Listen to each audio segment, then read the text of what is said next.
Hey guys, my name is Jimmy Farley, and it is an absolute pleasure to be here. Big shout out to Alex Fedotov for this opportunity. If you guys don't know me, I have a big background in TikTok organic. If you want to see more of me, you can check me out on Twitter at JimmyFarley00. You can follow me there. I drop a lot of TikTok stuff as well. You guys are going to get the full scoop with this content here, as Alex has licensed my course for you guys. I've also added in some other content for you guys specifically, but this is all of my learnings.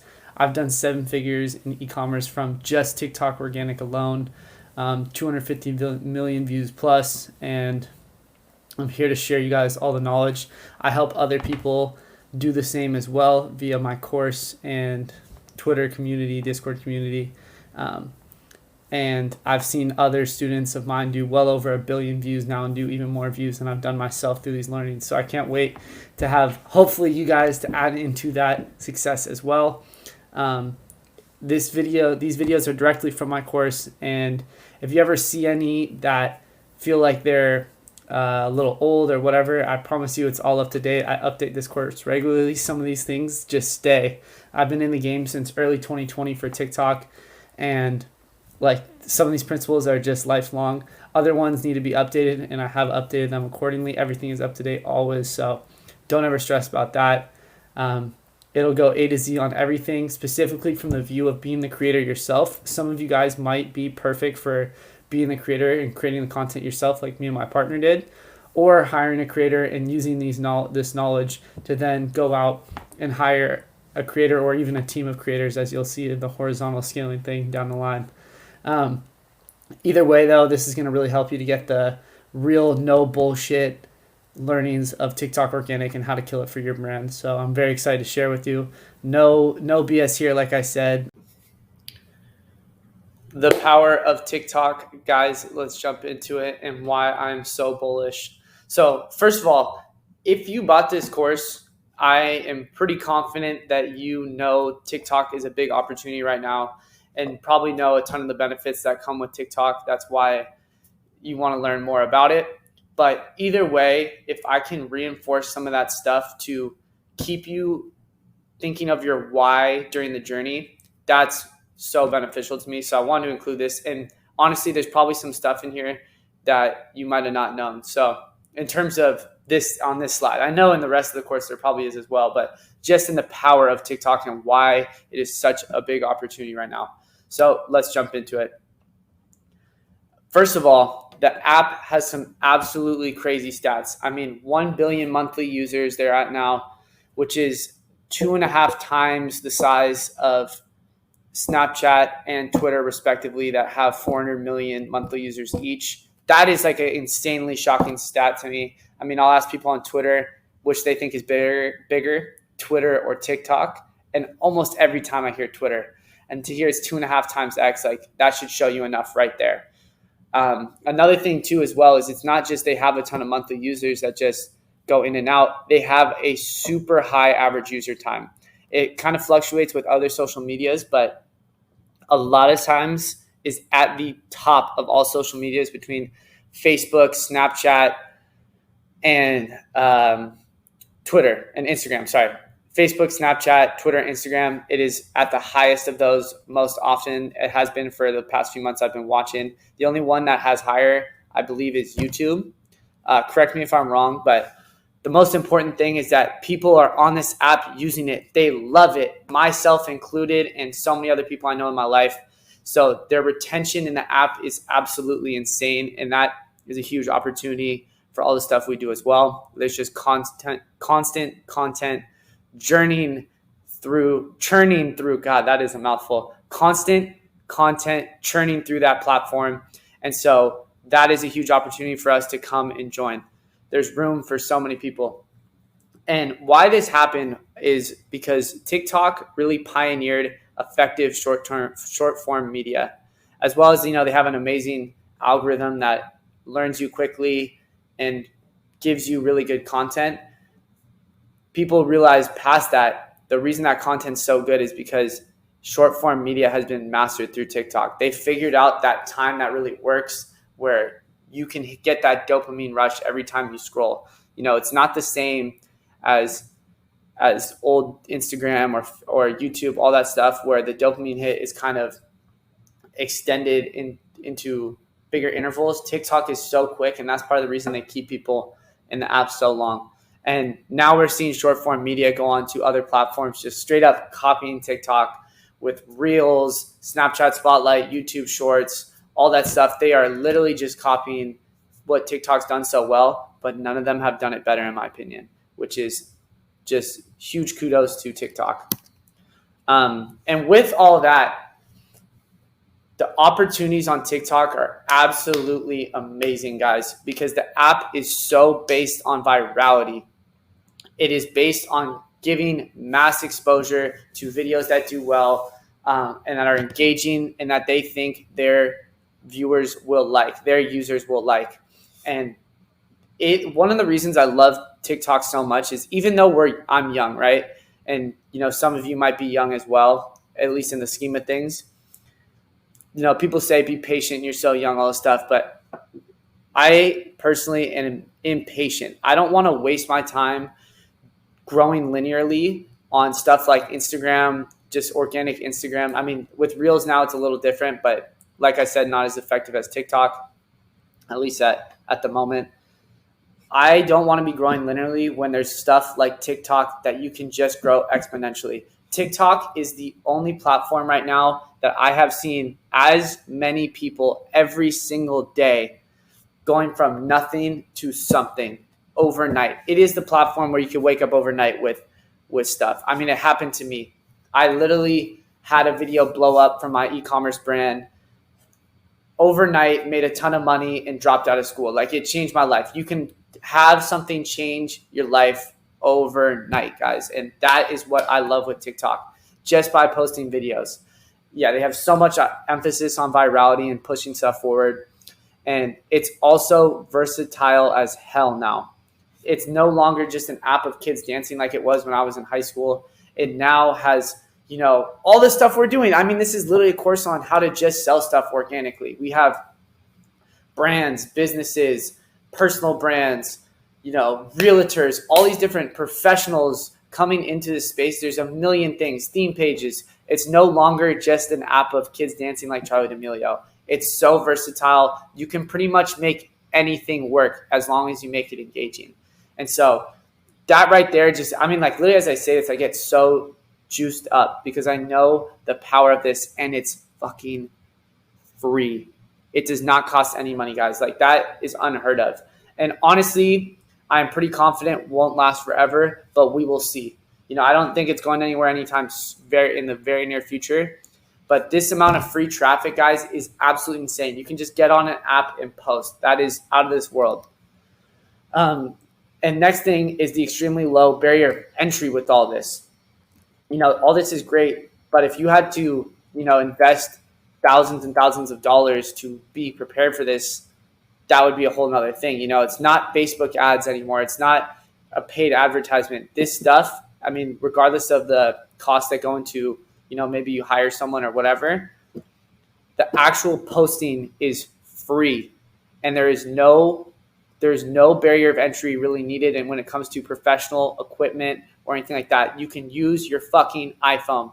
It's all in the app, the editing that you need and that I recommend you use. I have a video on that as well.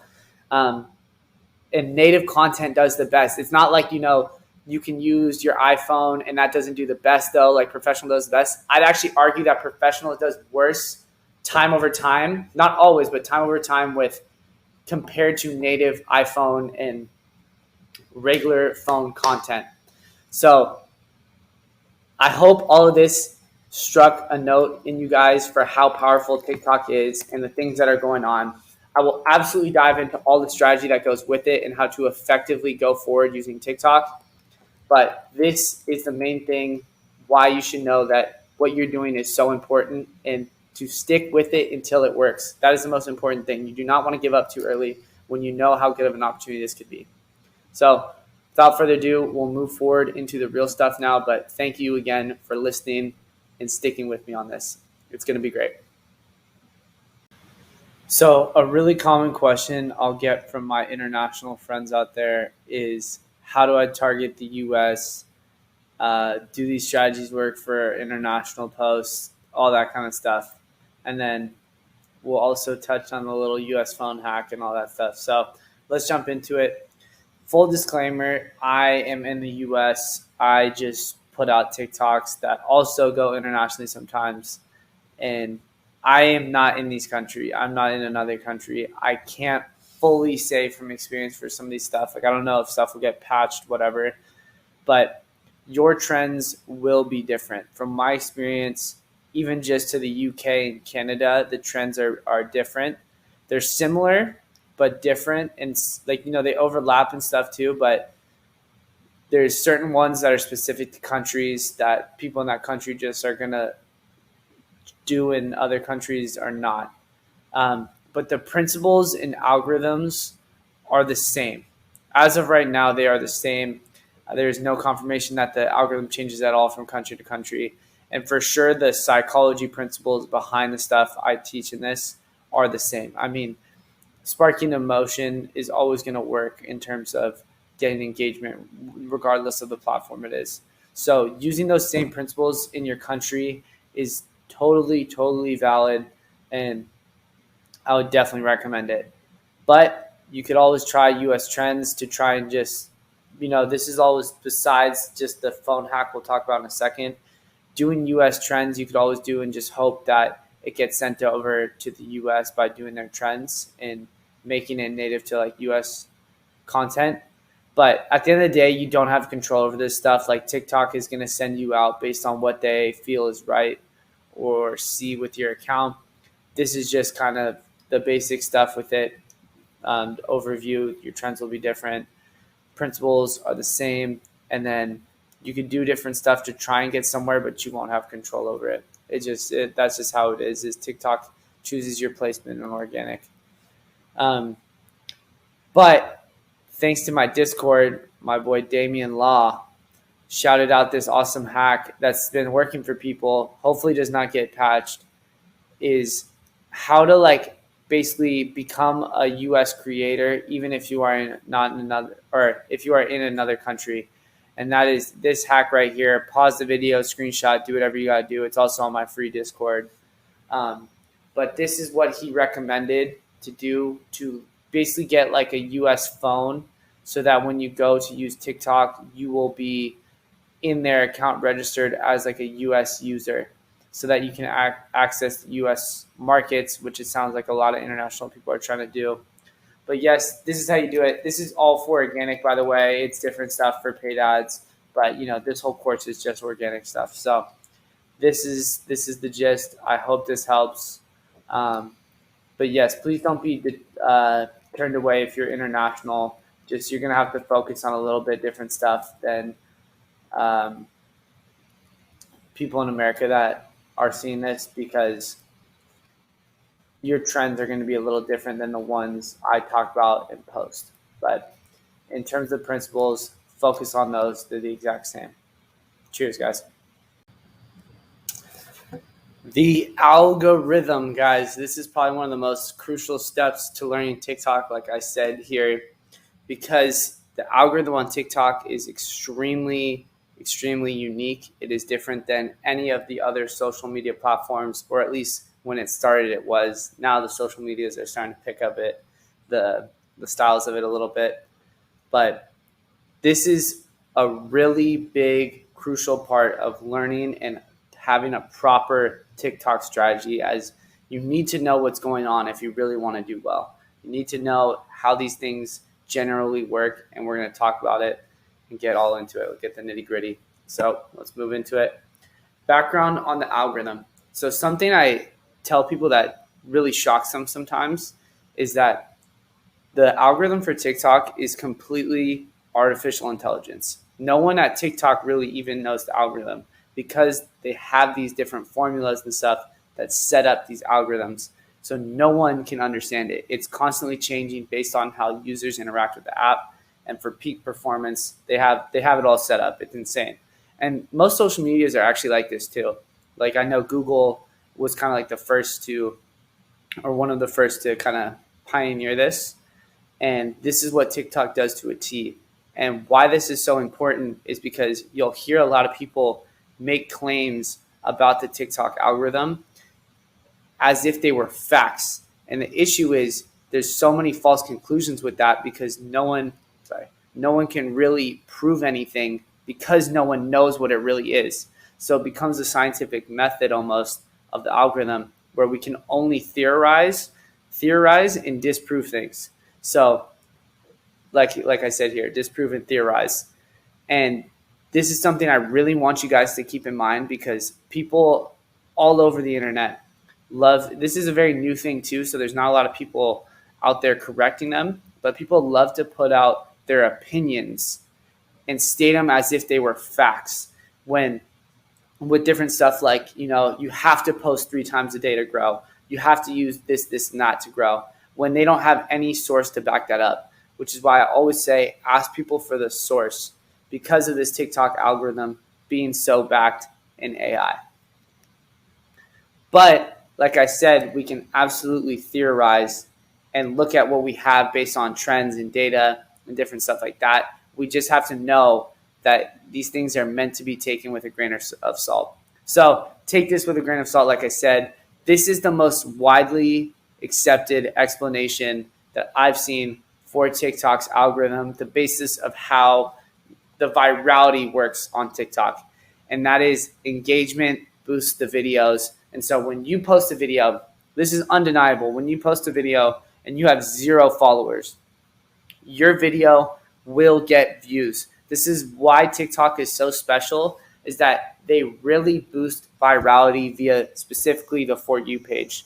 The For You page is the most prime real estate on TikTok, and you can get views on the For You page regardless of whether you have followers. And then once you have followers, even then, the people viewing your videos on the For You page are unlikely to be your followers most of the time.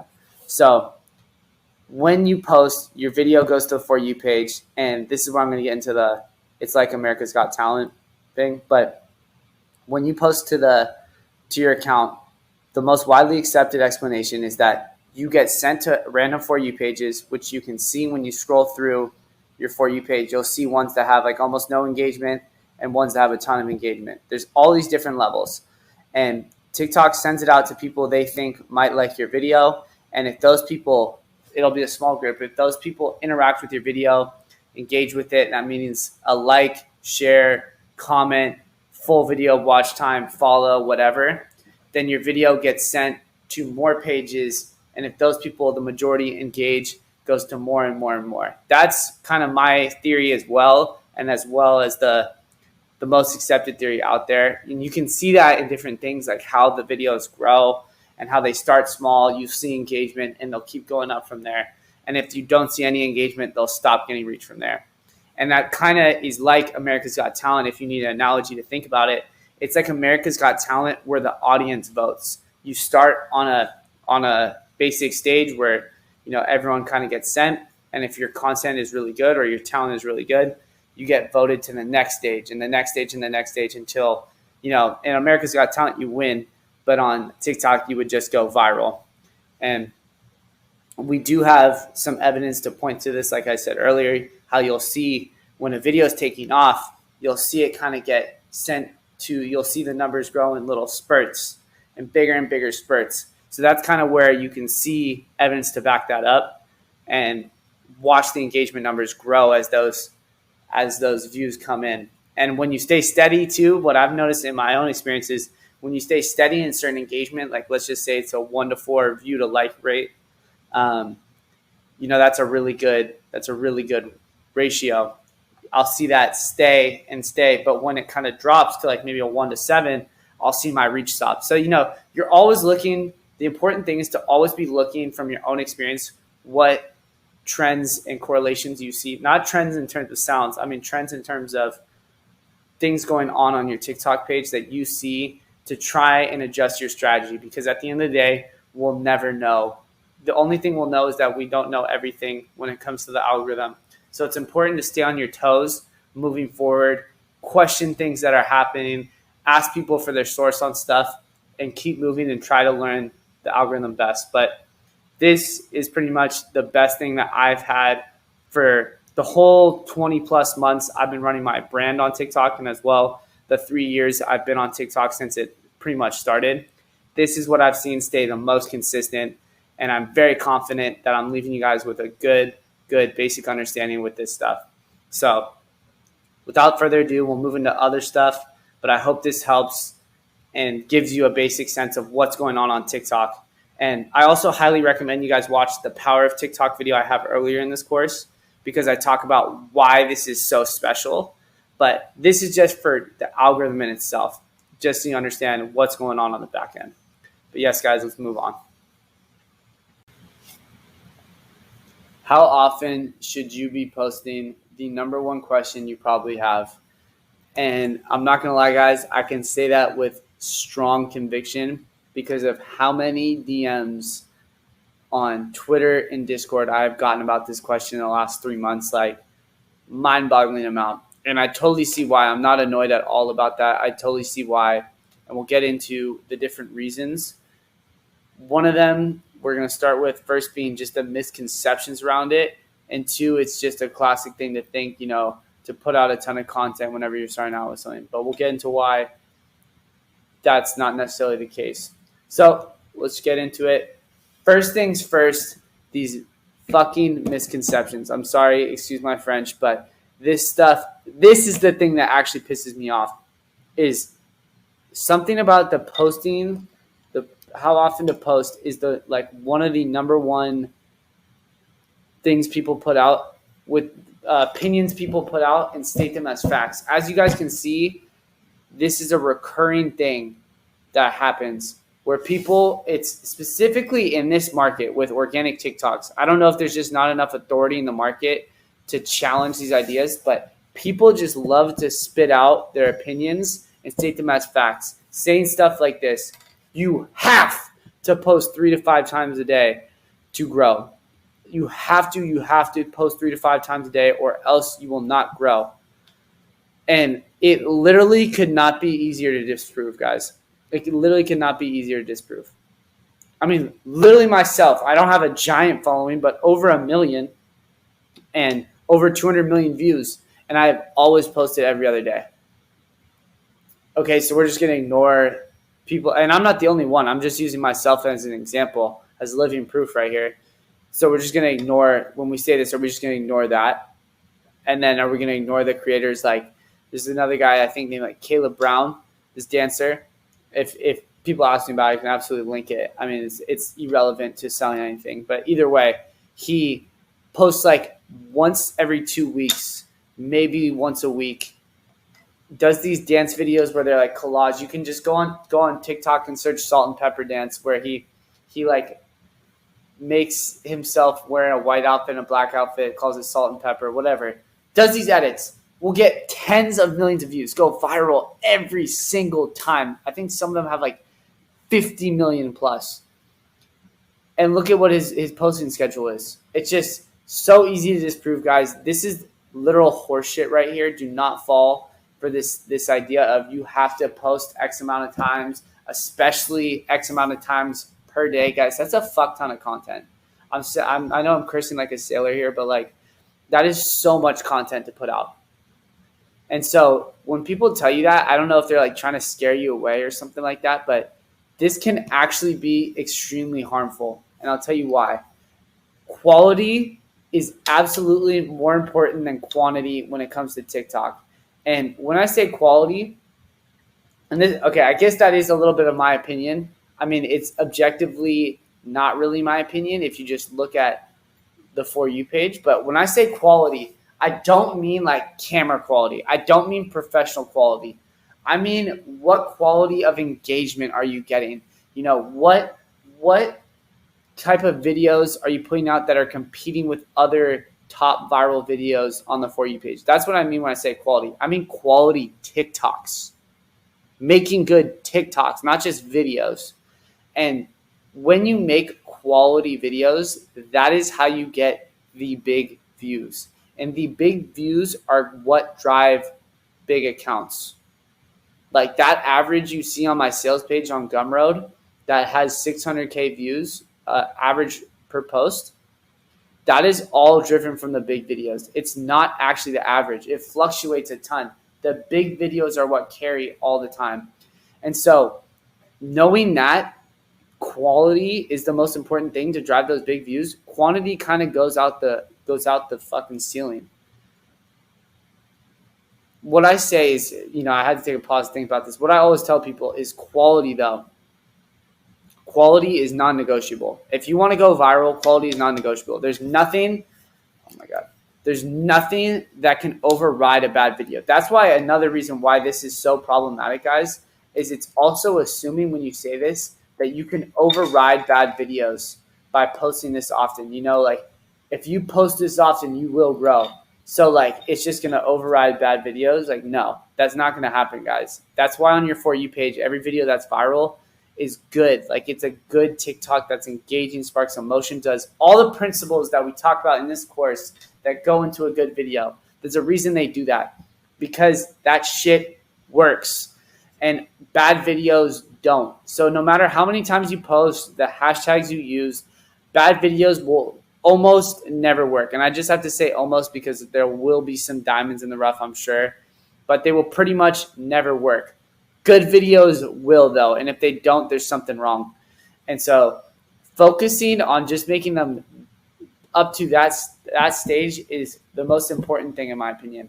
Because also with quantity, right, posting that often, if you end up burning out and never posting again, it doesn't matter how many pieces of content you put out. You'll never post again because you burnt out and you lost faith in whatever project you were doing, or you lost energy and motivation to keep going.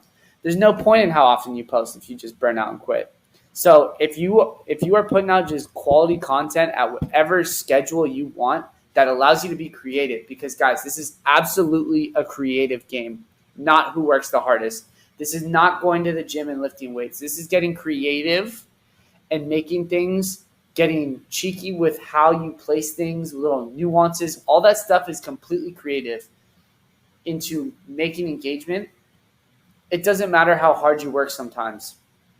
So you have to be on your toes with creativity. So post on a schedule that works for you. If it's every other day like me, that's great. I mean, it works great for me and other people I know too. If it's once a day, that's great. That's amazing. Like if you can do quantity and quality, that's honest. I mean, that would technically be the best scenario. But it's just that quantity can sometimes really hurt quality, because if it's taking away from your creativity, you're running out of ideas, you don't have trends to use, what's next? Bad videos probably. So that's why it's so important to post on a schedule that works for you. It doesn't matter if it's once a month. Once a month might be a little too irregular to just continue sticking with it and staying up to date. But I mean, if you were really staying up to date, staying consistent with that 1 month, that could absolutely fucking work. But more realistically, if it's 1-2 times a week, 3 times a week, like every other day type thing, that is absolutely fine, guys. I'm living proof of that, like I said. And this is why I just have to ramble on this subject like I have been so far, is because this is asked so often, and there's so clearly the right answer once you look into it, like we talk about it, like what I'm explaining right now, that I have to go in deep on this stuff. Like it is just has to be done, and it's going to be a big part of this course. So in this clip is going to be never mind. Anyways, I hope this helped. You guys see my 2 cents on it, and I know that this can work. So please hear me out on all this. I hope it helped. Boom, we'll move on to the next one. What time should I be posting? Let's get into it, guys. This is a simple one, so I'm just going to be pretty quick on this. But we'll start with this graphic. This graphic goes around a lot, so that's why I said I'm sure you might have seen this graphic. I've seen it on Twitter probably 3 or 4 times now. And honestly, I mean, it seems to be like it checks out. It's a good graphic. They have some source to back it up. They used 100,000 TikTok posts. I guess they used some different engagement rates to test what was the best time to post. You'll also see some other ones that, like, if you look up this question online, what time should I post on TikTok? you'll see this same graphic in different like styles, but it's from the same study. And they just laid out some times that seem to characterize the best engagement or best chances for engagement when you post. Granted, I think there's a lot more variables that can kind of go into this. And what I'll say on the next one is I think that it also is a little bit outdated.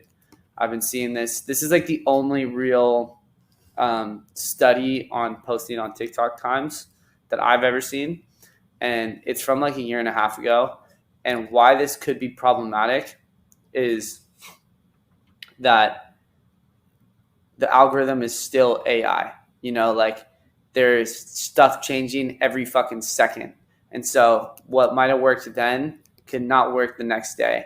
And so I don't really like to rely on those things that are set in stone. I like to kind of move, you know, in broad senses, like in terms of like principles like I teach in this course, as well as, you know, being on my toes and being open to new ideas coming. And also just in terms of disproving this thing itself, I myself and also other big creators like Charlie D'Amelio and different influencers out there post very randomly and at times that do not follow this chart and see some of their best results ever. So I don't know how much this really matters. So what I want to leave y'all with, my best recommendation, what I've always done, what a lot of my friends do that do well on TikTok, is they just like to post at regular times where people are awake. You know, a lot of these times aren't in the middle of the night. I mean, there's a few like 2 a.m., 5 a.m., 4 a.m., but there's not very many of them. Most of them are just when people are awake. And so I always just say post when people are awake. I like the mornings, 11, 10 a.m., afternoons, 2, 3, 4 p.m. seems to do fine for me. And I just try, it's just like hashtags. I try to not give it too much thought.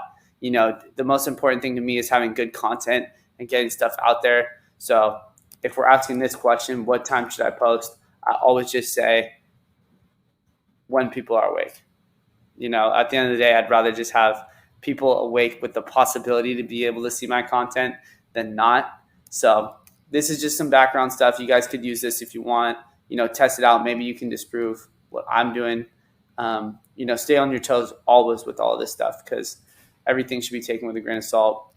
But this is absolutely my take on it is just to post when people are awake. So hope this helps, and we'll go on to the next one.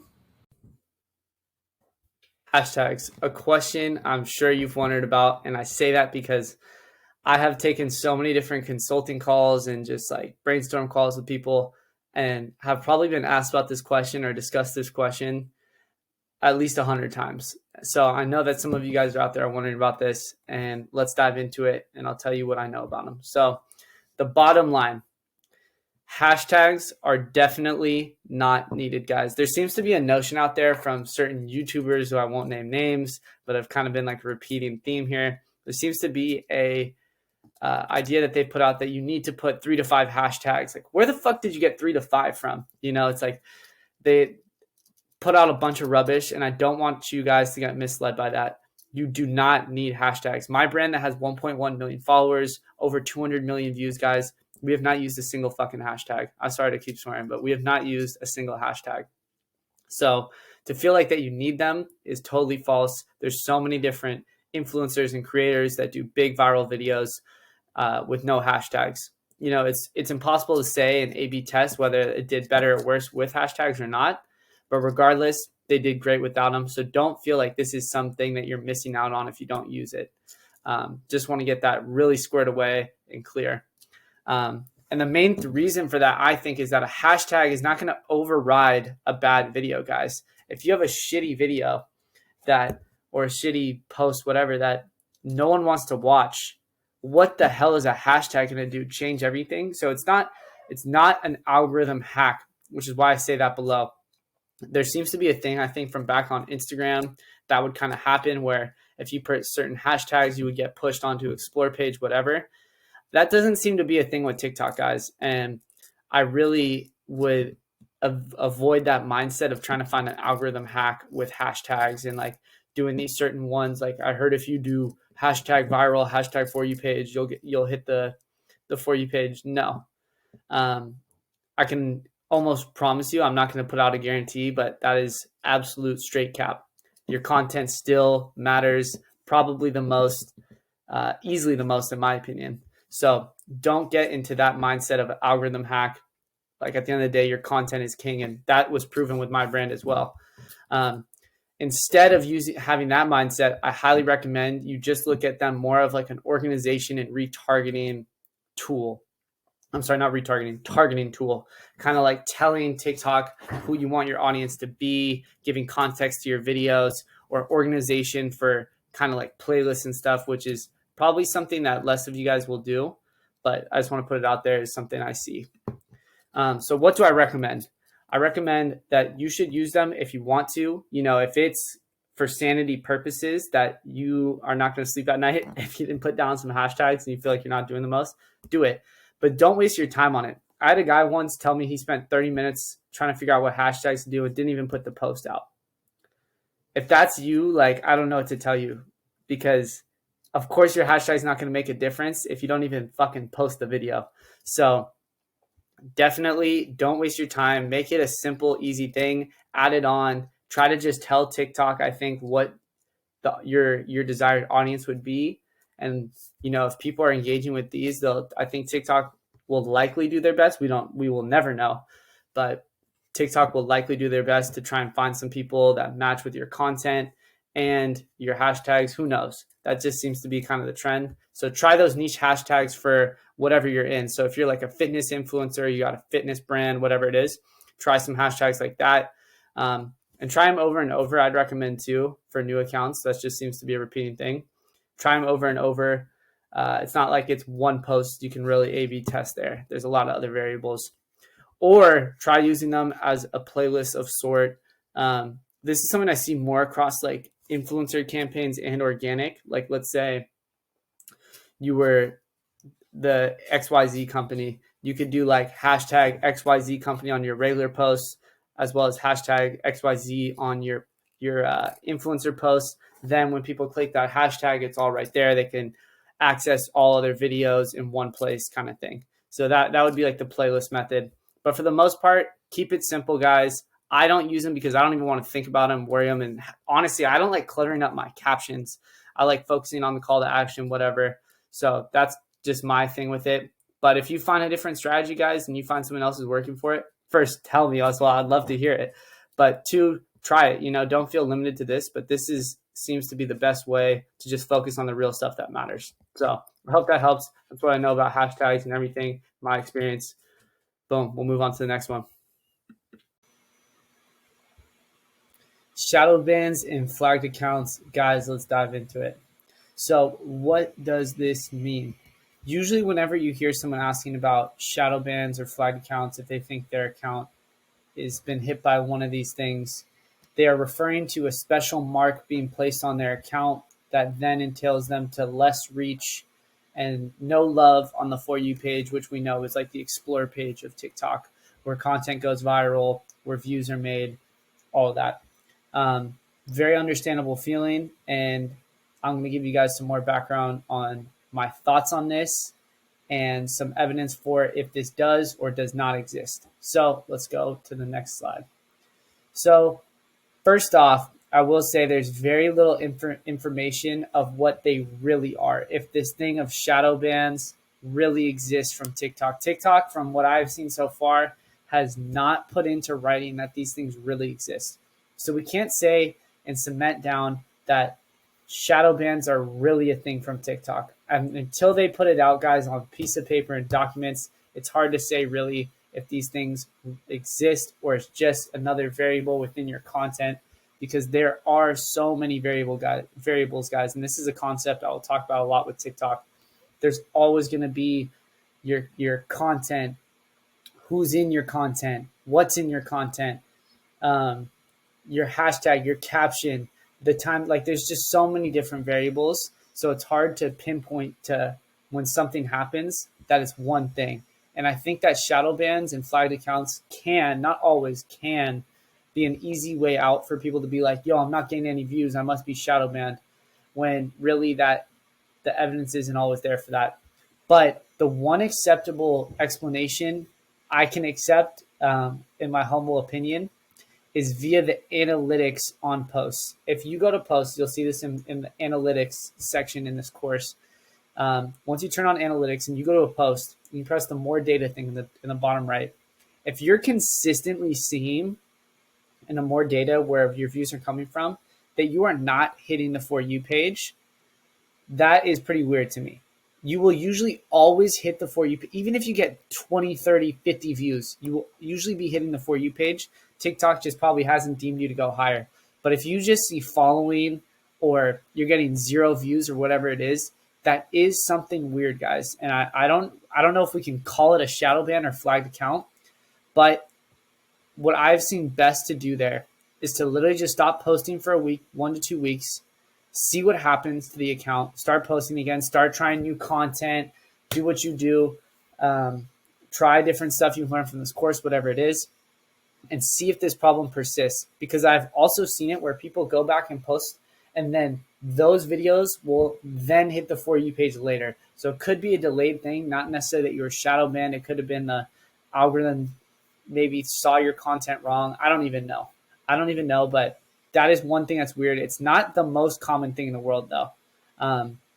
But I would do those things of waiting and posting more different types of content before you really jump to the conclusion that your account is screwed. So that's like the one thing with shadow bans. But other than that, it's hard to say. Like, especially if you're hitting the For You page, I'm going to break it to you guys. You're not fucking shadow banned. Your content just probably isn't that good if you're not getting tons of views. Boom. Had to get that squared out. I hope that made sense to everyone. But that's everything I know with shadow bans and flagged accounts, how I know to fix them and all that. So to recap on all of that, basically, oh, and this is kind of an addition too. In the macro, you have to zoom out when these things happen. You have to zoom out. You will probably never see good content fail. Whenever I see these people who come to me, and there's a lot of them who have come to me, a decent amount at least, have come to me saying they're shadow banned, looking at their account.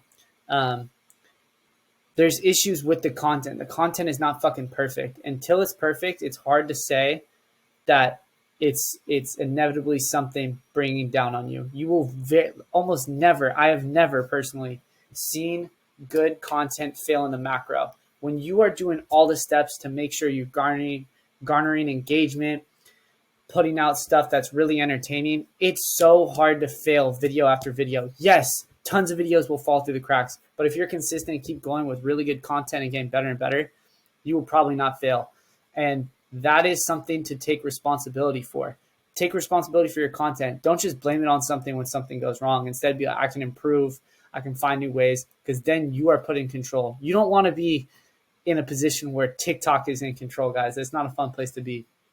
And with this mindset, you should always win, guys. This is the way. This is how I've always thought, that I am in control of my content. And if I keep putting out good content, I will win. And I promise you, you will do well with this mindset. So that's pretty much everything. We went from shadow bans to mindset, but I really wanted to just make sure I touched on this this concept and this topic, and I hope this helps a lot. We'll move on to the next one.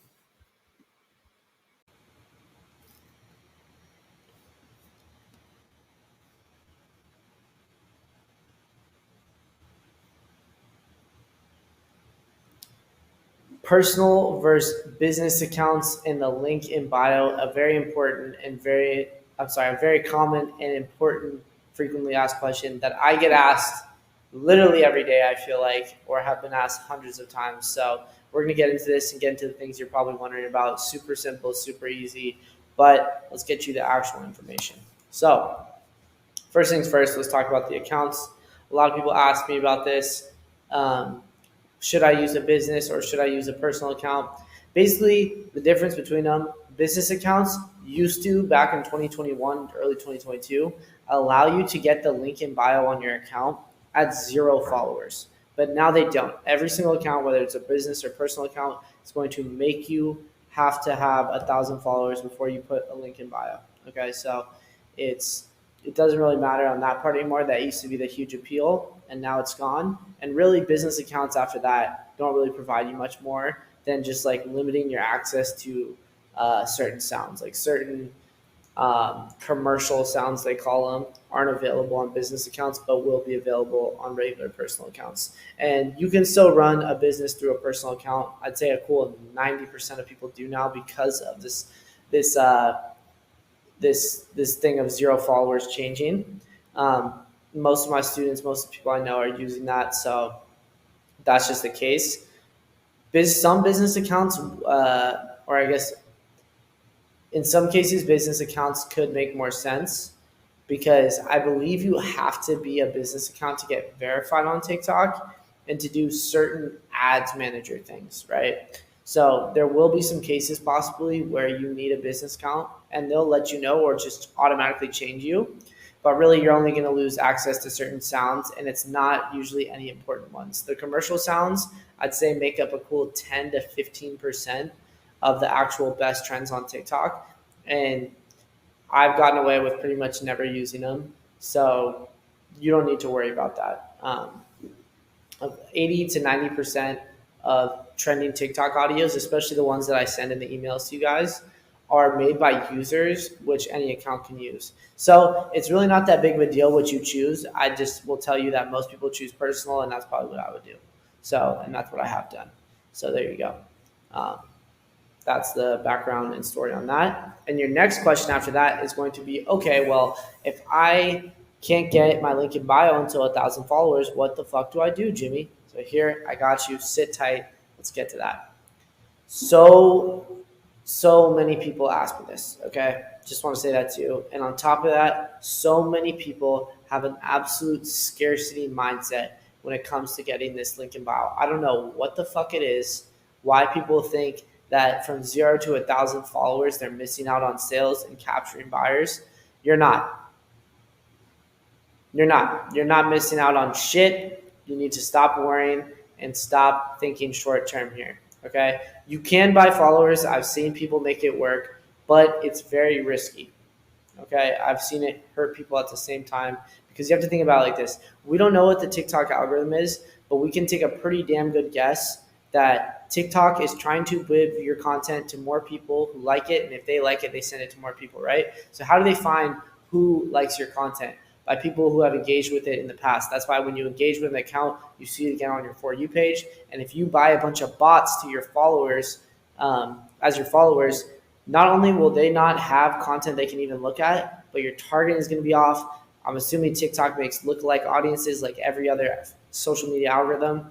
And they now see it's a bunch of random people in Indonesia and China or whatever the hell you buy the followers from.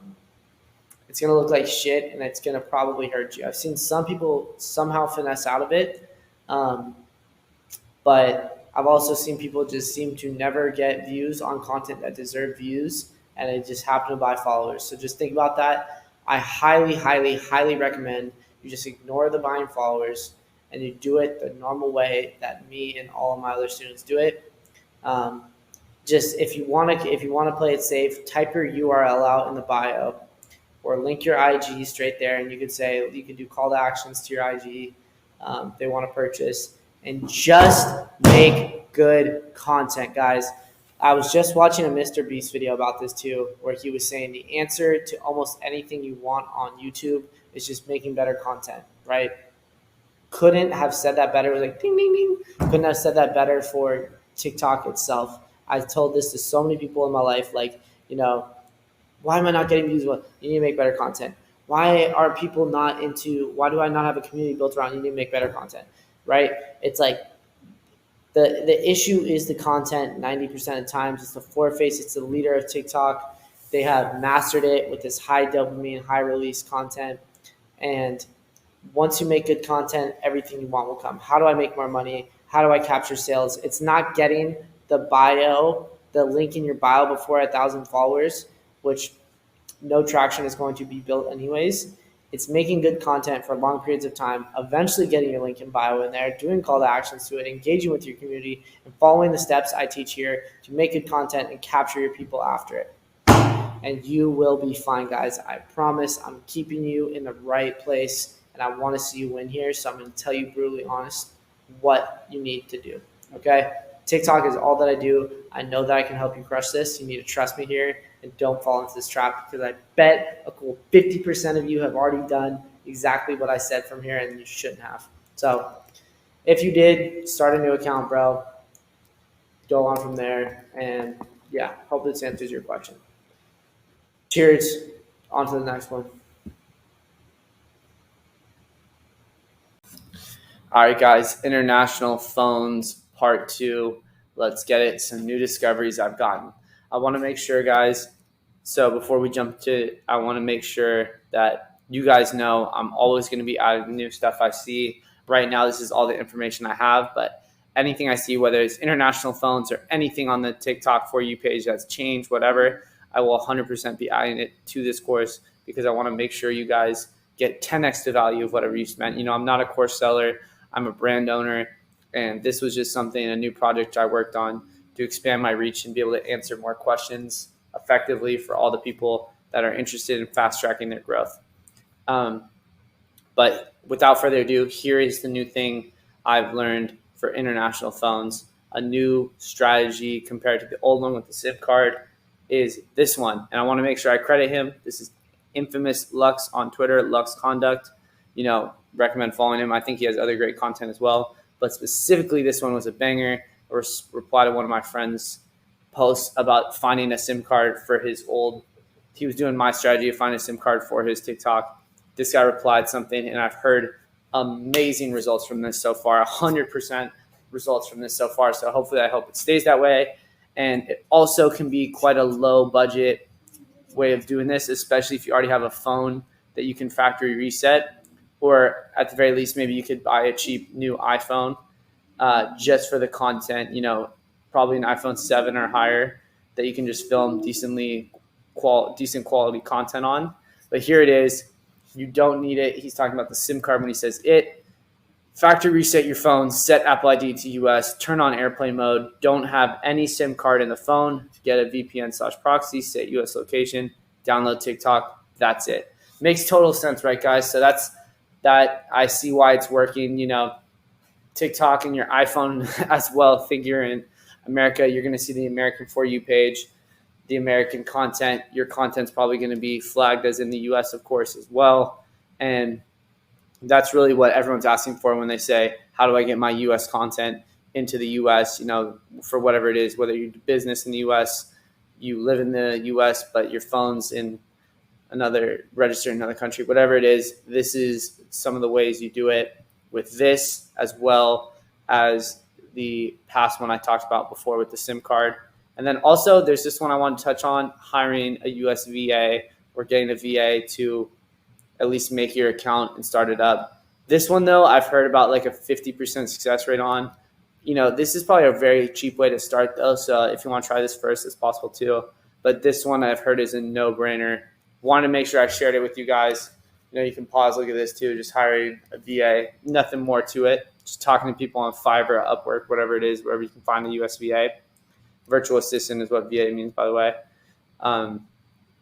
And checking that out is a possible route you could go. But this one in specific, I highly recommend. And then you also have a perfect phone you can do content with, do it wherever. And yeah, guys, this is amazing. I'm so glad to hear there's another way that hopefully more of you guys can use. So cheers. I'll, of course, be adding anything I see in the future. I just want to make sure I sent this to you guys. Take care. Comment filters, guys. This is actually, I promise this time, a super simple, short one. So let's get into it. This is for stopping the comments that are a little too foul. So, you know, sometimes it's absolutely great to have people talking crazy in your comment section, you know, for boosting your post, whatever. But sometimes they can just be too hateful, especially if they are lies, guys. We don't want to be blocking anything you don't want to use this improperly for scamming purposes, whatever. But if people are lying on your name, like whatever it is, competitors of you coming in to do that, absolutely do not tolerate that, in my opinion, and set up comment filters. That's what this is for. So what this means is, or where you can find this and get this done, and what it'll do is you go to your settings right on your account, click privacy, scroll down to comments, and then once you are under comments, you'll see all this stuff. Turn on filter keywords. Pick whatever ones you want. And the reason I said scam, suck, and hate was just for it to show you what it looks like. But please, like I said, do not use this wrongly. Like, this is for people who are lying, saying that it's a scam or sucks and they hate it. And yes, that's pretty much it. I know sometimes like TikTok comments can just be so outlandish, guys. So I get it. I have them set up too for certain words that are just a little too foul. And yeah, but other than that, if it's just stuff that people have strong opinions about, I would recommend to leave that. But if you want to set up anything, this is how you do it. Comment filters. That way you don't have to just go through and have a comment that's up there for 12 hours. That's super harmful to your image or whatever it is. You can just set it up in the keywords right here. Cheers, guys. Using analytics, an easy but necessary tool. Guys, let's dive into it. So analytics are pretty limited on TikTok, but they can be helpful, and I'll show you which ones to look for and what each one means, the main ones. But first things first, TikTok makes you fucking turn on the analytics, and it's kind of weird if you don't know about it. So what you want to do as soon as you post a video on your account, you have to post first, as you'll see here. You have to have one post out first. But once you post a video on a new account or you already have videos posted, you want to go to your settings, go to analytics right here, and then turn on your video. That'll get you set up and your analytics will start populating. You want to do this as soon as you can because sometimes they'll even make it so you can only see videos analytics after that, which is super fucking annoying. But just make sure you get it on as fast as possible so that you can go to the more important stuff, actually viewing your analytics. So there's two types of analytics. And like I said, they're pretty fucking limited on TikTok. You're not going to be able to see the juicy stuff like click-through rates and whatever paid ads usually give you. It's a lot more limited, but there's still useful stuff. So I'll show you here. So first you have post data. This is the data that you can see from each individual post. And you'll get there by, if you go to a post and you go to the bottom right, it'll say more data. This is only for your own posts.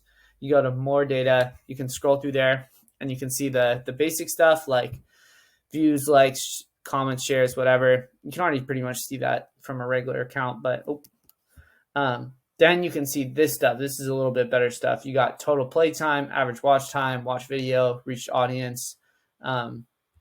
This is like, these two aren't that useful. I mean, you kind of already get the sense of these. These two can be really helpful though for telling one, if why a video went viral. Like you can kind of see, or like a correlation between videos that have gone viral, you'll see really high average watch times. Like if this video was only 8 seconds, or 9 seconds, and it was, that high, that would be a really good sign to why a video correlates with going viral, and watch time correlates with going viral. You'll see that on almost all your top videos once you start popping off. Same with watchful video. This kind of stuff basically can give you a sense too, if it's low or high. It can give you a sense of like, okay, this kind of content is making people stay and this kind of content is not. And so you can kind of try and break down the variables and make your content a little more scientific when you put it out based on your historical data. That's why looking at analytics is so important, is because you can put numbers to things. So on your videos that have high watch time, really break them down and see like, why do you think people stayed that long, and how can I recreate that in my future ones, and the opposite for the ones that have low watch time. Then next on post data, you'll see below that the breakdowns on how much was from the For You page, how much was from your personal following, and how much was from people just clicking on your account. That's what personal profile means. This is really helpful for making sure you're hitting the For You page. I mean, I'm not the biggest fan of like saying shadow bans are real, but if you ever see that you're not hitting the For You page, that would probably be the definition I'd agree with. But sometimes videos from the past can newly hit the For You page, so it can always change. So continue to check whatever. But this is really helpful. Then for just those reasons. Then you have video views by region. You can see where your videos are going to. This is really helpful if you're international and you're trying to go from like, let's say UK, France to the United States. You can make sure you're hitting the region you want. I have the whole videos on international stuff in case you need that for switching your VPNs and your location, all that. but this is like, will prove to make sure your views are coming from the right place. As you can see, TikTok randomly targeted me to the Philippines.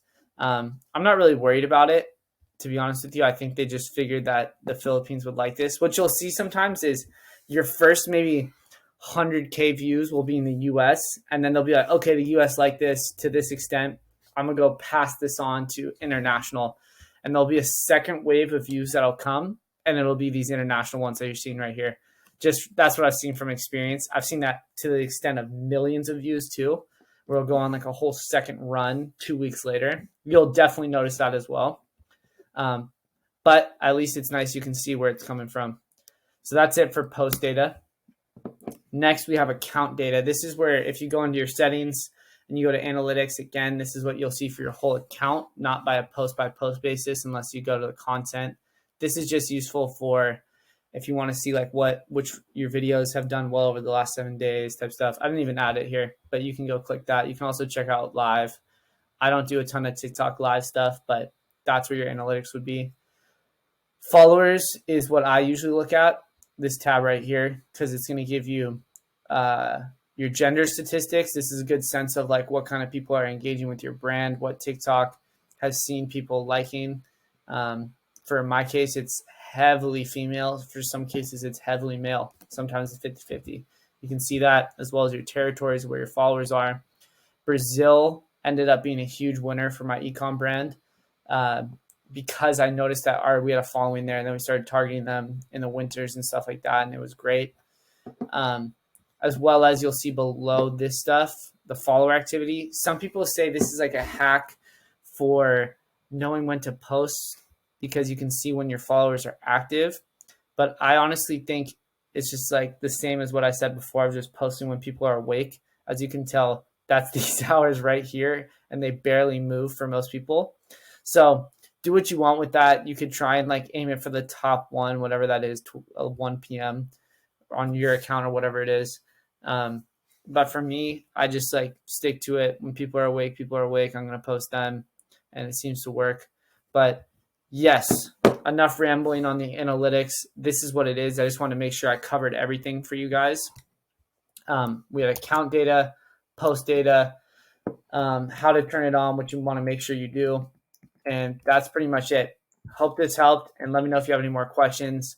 If you want to check out a more experienced analytics thing, there's a website called Exolink that I'll link in the extras on this course. If you look in the extras, you'll see like advanced TikTok analytics. It's not going to help you with stuff that's like going to make your content go more viral. It's just going to help understand your account a little bit better. I don't recommend it unless you're like already have a ton of followers and views.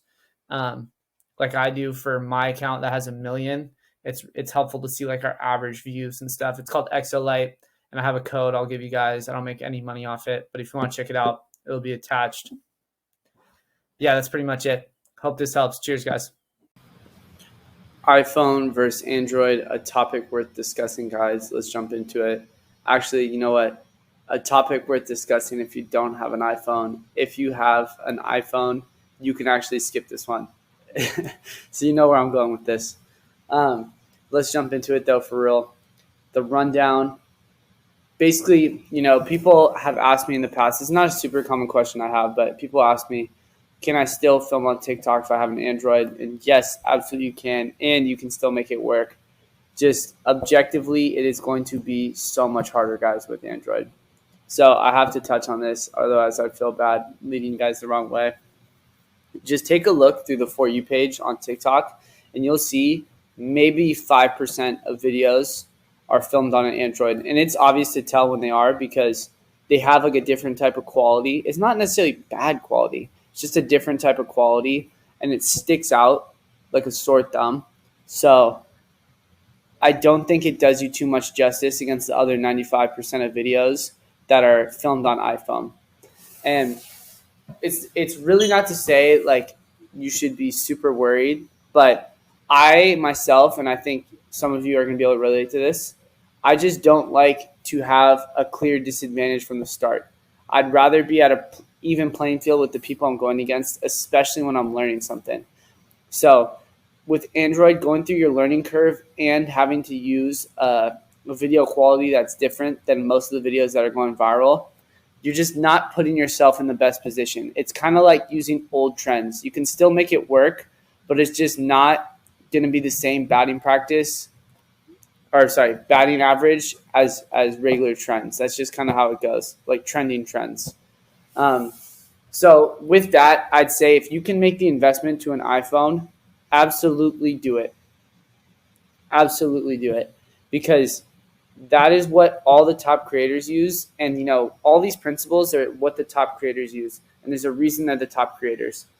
Your views aren't promised with followers. So creators on TikTok are so good at the top. We have to look at what they're doing and emulate the best practices. And we can't assume that the iPhone is the only one of the main variables that helps them, but I imagine it's a nuance that plays a big part, because just look at the For You page. So that's my 2 cents on Android versus iPhone. And like I said, if you can make the investment to an iPhone, you don't even have to get a super expensive one, guys. You could always get just like an iPhone 8 or something, or even use a friend's. I think it will be absolutely worth it to making your content crispy clean and matching other videos on the For You page, because that's all we're really trying to do, right? Is compete with other videos on the For You page, aka the prime real estate of TikTok. So, hey guys, so I'm gonna show you a quick 1-minute hack for TikTok that not a lot of people know. It's not really a hack, just not a lot of people know this. So I don't know if you guys have ever been there, but when you're scrolling through the For You page, and let's say you accidentally double tap the top screen, or you scroll too quickly, or you refresh whatever, and you lose the piece of content that you were looking at. And let's say it was a dope product you were looking at, a piece of business content, something that you really want to see, inspiration for a video, and you want to go back to it. A lot of people don't know this, but there's a fucking watch history on TikTok. And I think this is semi-new because I just saw it recently too. But if you go to your settings and privacy, as you see right here, and you scroll down to watch history, you can see right here all the videos that you've seen in the last 7 days. And it'll break it down by today or yesterday. Boom. As you can see, I've watched a lot of fucking videos today, but it'll go by the days, and you can refresh it. You can see all the ones that you've missed, so you can never have that excuse or worry of missing a video that you needed to see. Boom. Life hack. On to the next one. All right, guys, reposting to TikTok, a big fat no-no. Let's dive into it. So this is actually going to be a really quick section, but I don't think many of you will do this, but I know some of you will, so I need to make this video, and I want you guys to be careful, because every once in a while I will see someone reposting the same videos. Like, I'm talking the exact same video, downloaded from TikTok, sometimes even has the TikTok watermark on it, and reposting it to TikTok until they get banned or just account just put on awful terms, acceptable shadow banned, as they might say. And that is because TikTok is extremely, extremely sensitive to this and can recognize when you post TikToks multiple times. You can test this out. They understand it and they recognize videos. That's why you can't post a Charlie D'Amelio video that has 100 million views to your own account and get even close. No one can. No one can. So it's kind of been their system of security against that or something, and people forget it and try to repost, and it does not work and can get your account hurt, if anything.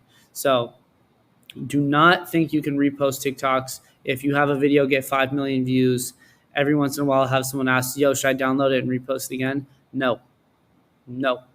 There is some times where you might see it work. Don't fall for it. You might see someone else do it. It's not a good tip, I'm telling you.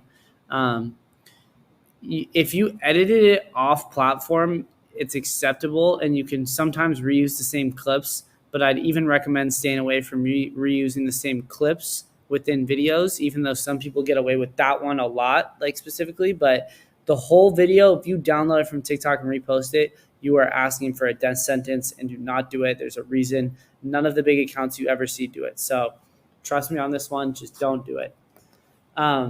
But like I said, you will see some exceptions. You will see some people make it. 1 in 10 make it work. And of course, you're fine to do it on other platforms. Sorry, I meant to say this first. All the ones I talked about in the repurposing section of this course, do that absolutely. Reels, Shorts, Snapchat, Pinterest, ads, blah, blah, blah, blah. You are absolutely good there. It's just from TikTok to TikTok, no fucking go. And you might see a couple slip by, but that doesn't mean that they aren't on a death path too and that you should do it, okay? The ramifications are not worth it getting your account banned or whatever it is. They do not want to see spam. And if you always make original content, you will be safe. And guess what? All the top accounts on TikTok do what? Make original content. So that should be your answer right there on why you should do it.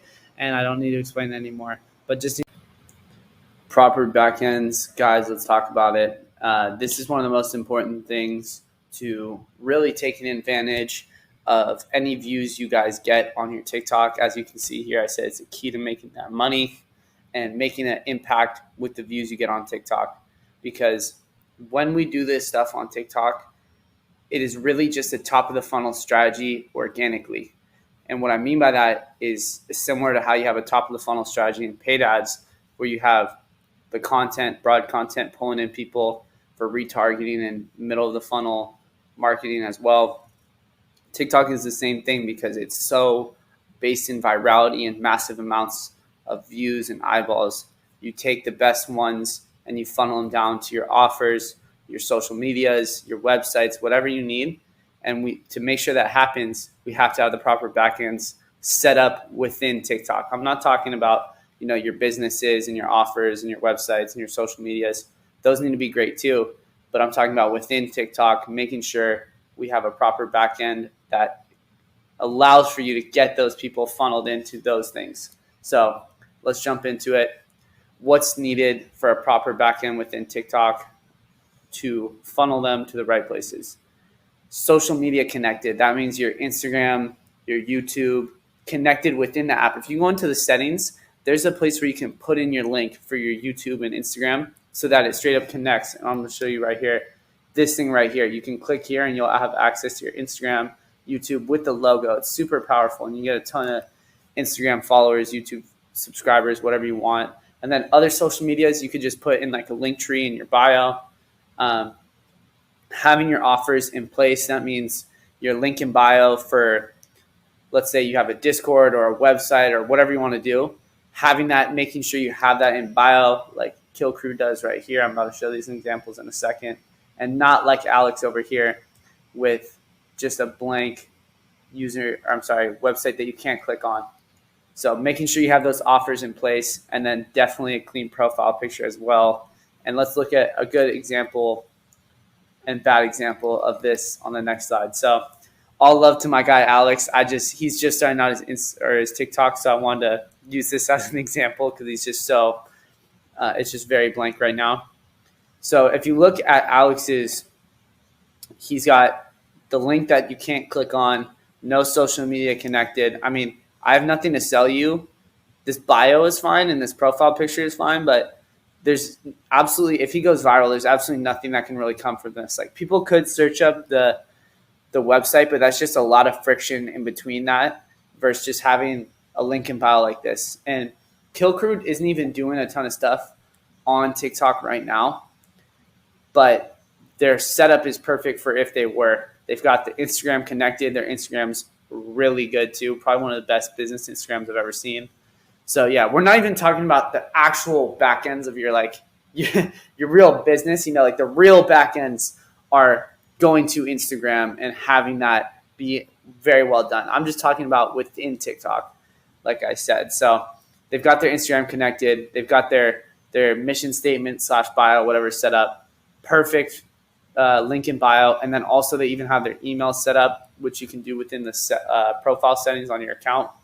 And then super clean logo, fits right in there, is clean, all of that. This is what a good backend looks like on your TikTok. And that is how you capitalize on stuff, because people are going to, when you're going viral and you're getting tons of views, people are going to click on your accounts more than you've ever seen before. I mean, I've never seen as many website visitors on a site than from a viral TikTok video. I mean, like tens of thousands, even sometimes hundreds of thousands of website visitors will come to your site. It's insane.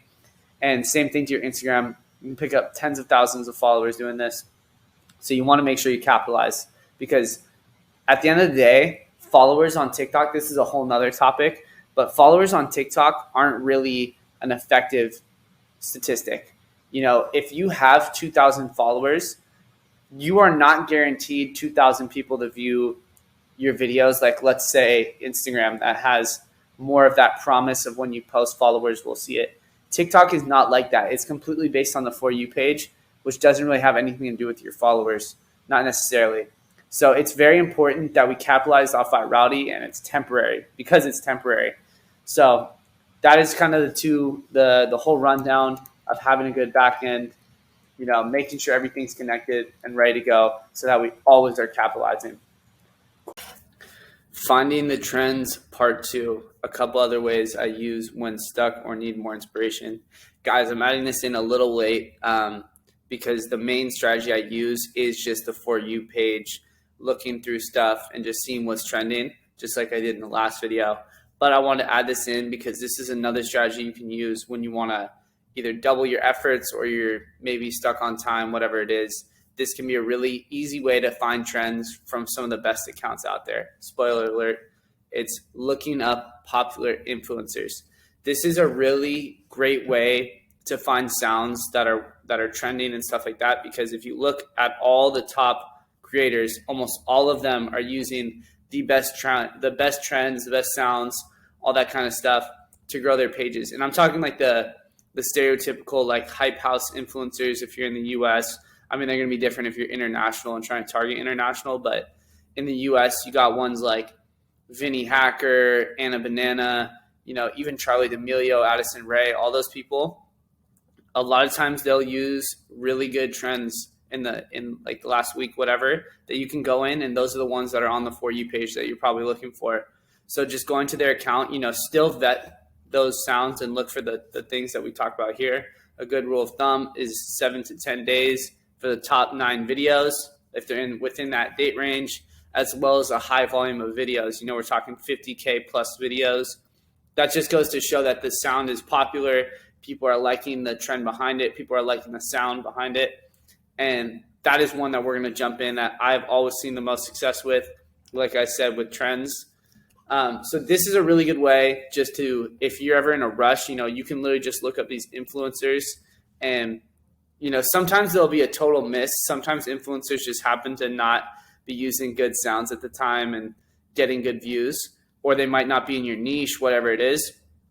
So this is why I was late to add it, because I think I was keeping that too much on my mind. But I really have had some good success with this in the past when I've been stuck, can't find the right sounds. And also when you look up these influencers and different trending sounds, they're going to start coming up on your For You page. So if you find someone that's really in your niche, like let's just say it was Vinny Hacker, because somehow your content involves thirst traps or something like that. That guy now is going to come up on your For You page often if you keep interacting with him. So his top videos are going to come up that TikTok thinks you're going to like. So now you don't even have to go search him up. Those will just come in your For You page as long as you're consuming content a little bit every day. They're going to come up, and you can just consciously save them, add them to your favorites, all that. And now you have it all in your little swipe file, add to favorites. So that can be great as well too, as well as if you're ever looking for brands, stuff like that, and you want them to come up on your For You page, just type them in and search them, and they'll start coming up. So super helpful. And then, of course, I want to mention it as well. You don't have to do the trends, guys. If you have a really good idea and it's going to make a bunch of engagement with how you're doing it, then go ahead and do whatever style you want. I'm just saying that the trends are the most consistent thing I've seen on the app and have the highest hit rate of all. So I always use them. I mean, the top creators, the 2 top creators on the app for females, Addison Rae and Charlie D'Amelio, do them. So if that doesn't tell you enough, I don't know what to say. But of course, do whatever you feel like works for you. And this is how you find them. So cheers, guys. I hope this helps, and we will move on. This was just a quick video, so dope. All right, guys. So before you watch this video, please make sure you watch the algorithm video if you haven't already. It's just really important to understand how the algorithm works first, because we're going to be talking about a big strategy to get engagement, especially when you're starting off early on with TikTok and you're trying to get your videos to compete with some of the top videos. It's not always the easiest thing if you don't have some of the strong tactics to garner engagement. So I'm gonna show you guys one of the most powerful ones. This is something that is like probably one of my biggest sauce lessons that I teach people. So I'm about to show you guys right now. And I also want a big disclaimer is y'all notice I'm very careful with video examples I put out there because your human tendency is to copy, and copying is not going to help you because you need to learn the principles. And once you learn the principles, you're going to be on your own learning curve, learning things and becoming an expert. And being able to see the content and get the eye for this kind of content is what you want. You don't want to just have this stuck in your heuristics of what you think a good video looks like. These are examples that I know you guys can't create, so I'm going to show you. I want you guys just to, by the way, I said can't, like cannot, not can. So that's why I'm going to show you guys these, because I want you guys to learn the principles and not recreate the videos exactly.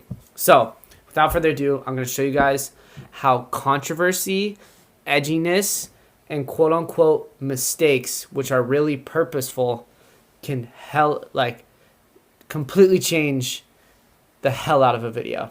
And here's why. So I'm going to show you this first video. This is one that's one of my favorite examples of this, is this popping candy. This is like one of the biggest, like best brand accounts I've ever seen. They for sure make millions off this account. But I'm going to show you this video first and then I'll explain.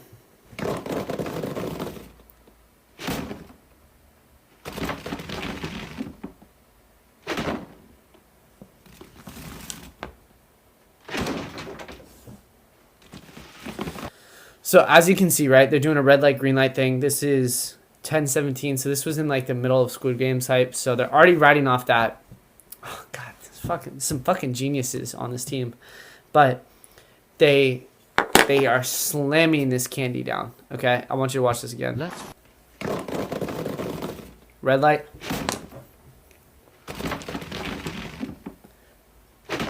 Right? They're just slamming this candy down.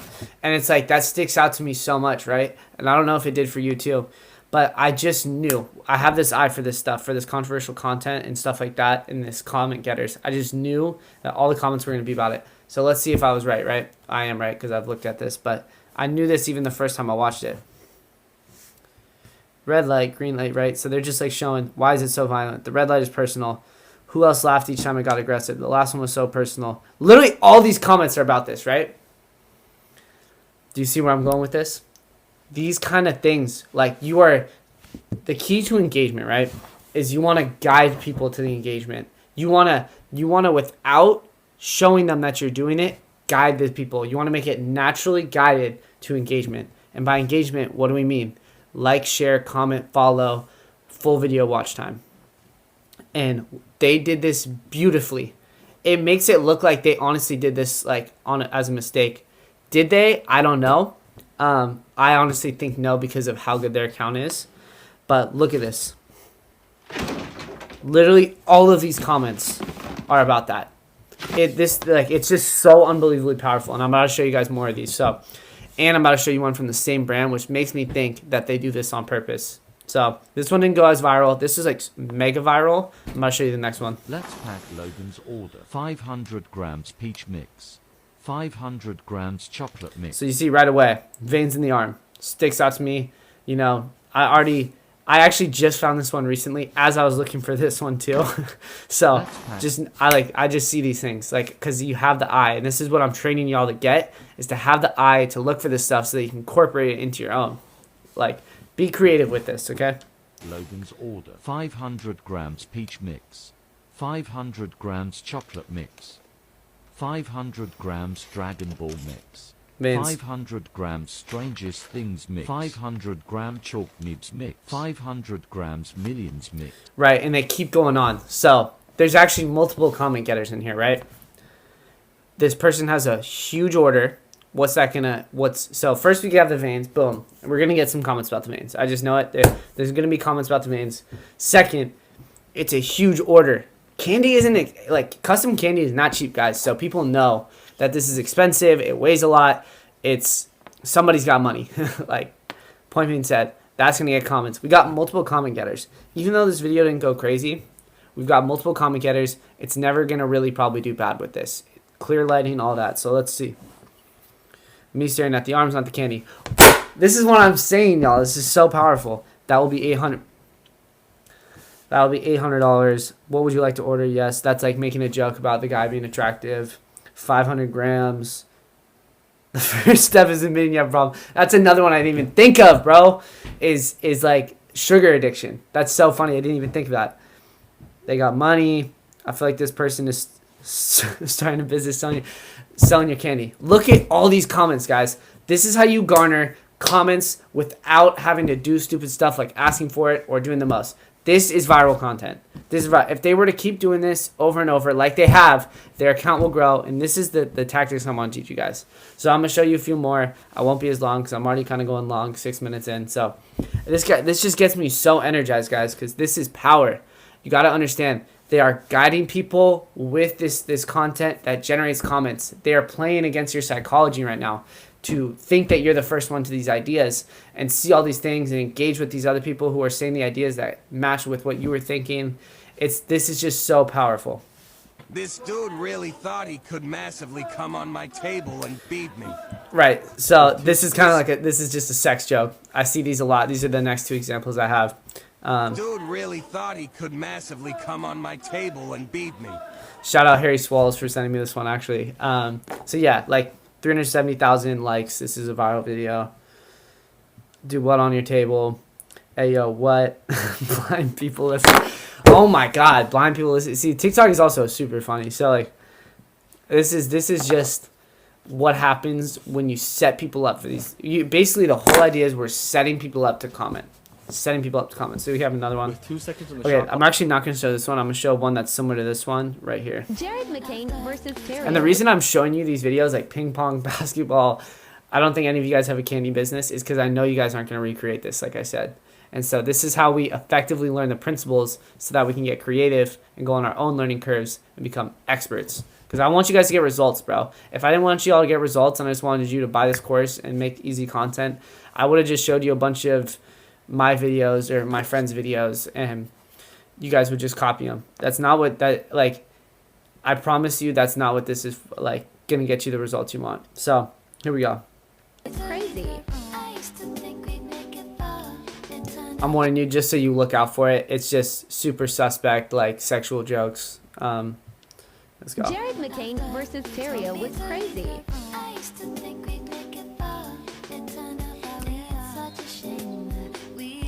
Oh, okay. Splashed over everyone this game. Okay, it's actually not that one. It's this one. Jared versus Duncanville was crazy. Ron slammed it in the hole. Jared was stroking that thing.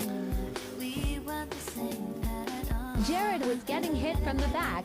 Refs were selling. Ron slithered. Yeah, see, it's just continuous. It's funny. It's really, really, really funny, which is also engaging. So you can see the comments. The word choice is crazy. Hold up. What was Jared doing? Jake, this is what we doing now. He was stroking that thing. So, you know, this is just like how you guys see what it takes. Like, you can't just be overly foul. Like, it's got to be natural. Like, this guy had it down. And this is what it takes, guys. So I'm going to show you this one, too. This is another one where this guy actually, I don't even think realized it. Another basketball one. 2 seconds on the shot clock. Murray State tries to create a shot. Describing this play right now. 3 cutters through the paint. He's describing this play at high level, like being super serious. So that's why I don't think he realizes it. And then what happens at the end is the guy airballs it. And you just know. I just knew when I watched this video on my For You page what the comments are going to be. So I'll show you. Since Memphis is in a 2-3 zone, the cuts are not to get open, but rather to occupy the zone, which leaves no one to cover Tevin Brown as he arrives in the weak side corner for the open 3. Right. And it's also like down to the wire on the game. So it's like, you know, he shouldn't have been missed there. Shouldn't have been missing. Smoked the shot. I saw that boy airball. He had to force it, you know, like, you know, and then there's people defending it, being like, shut up, like, you couldn't get a college degree type shit, like, you know, all this stuff. Coached him in high school, Taven Mint, you know, okay, that's different. Bro needed to fix his jumper. I see why he airballed. You know, all these little comment please in the comments. This is what I've done with my brand, is done similar stuff like this, and this is what I highly encourage y'all to do, is is get creative. Think about the points in your brand and your videos that could garner comments like this. You know, if I was selling this white noisemaker right here, doing things, I'm just thinking off the top of my head too, it's crazy, is thinking about the flaws of my thing, right? Is it too loud? Does it have a weird noise I can make? You know, like all these different things that I could do to highlight weird comment getting stuff. That is the principle. Controversy part 2. Guys, I know I did a last video, the last video on controversy, but last minute I actually decided to add a part 2 to this just because this concept is genuinely so important, and I think it will be the biggest driver in actual results for you guys with my course. So I just wanted to double down on it and make sure I cover absolutely everything. In the last video, I covered, you know, like actual video examples, and I know I did a breakdown on different stuff I saw, but I'm going to just give some more general advice around it so that you guys have like a full toolkit and really understand what I mean when I say controversy. It's not really about, you know, we don't want to do anything negative to our viewers or anything like that.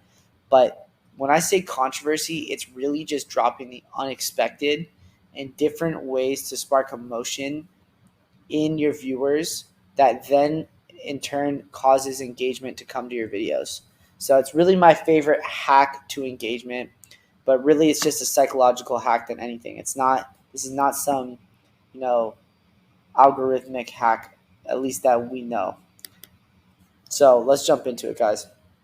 Adding controversy. So something important to just content generation in content creation in general is having viewer empathy. This is a word I fucking love because it puts you in the shoes of the viewer.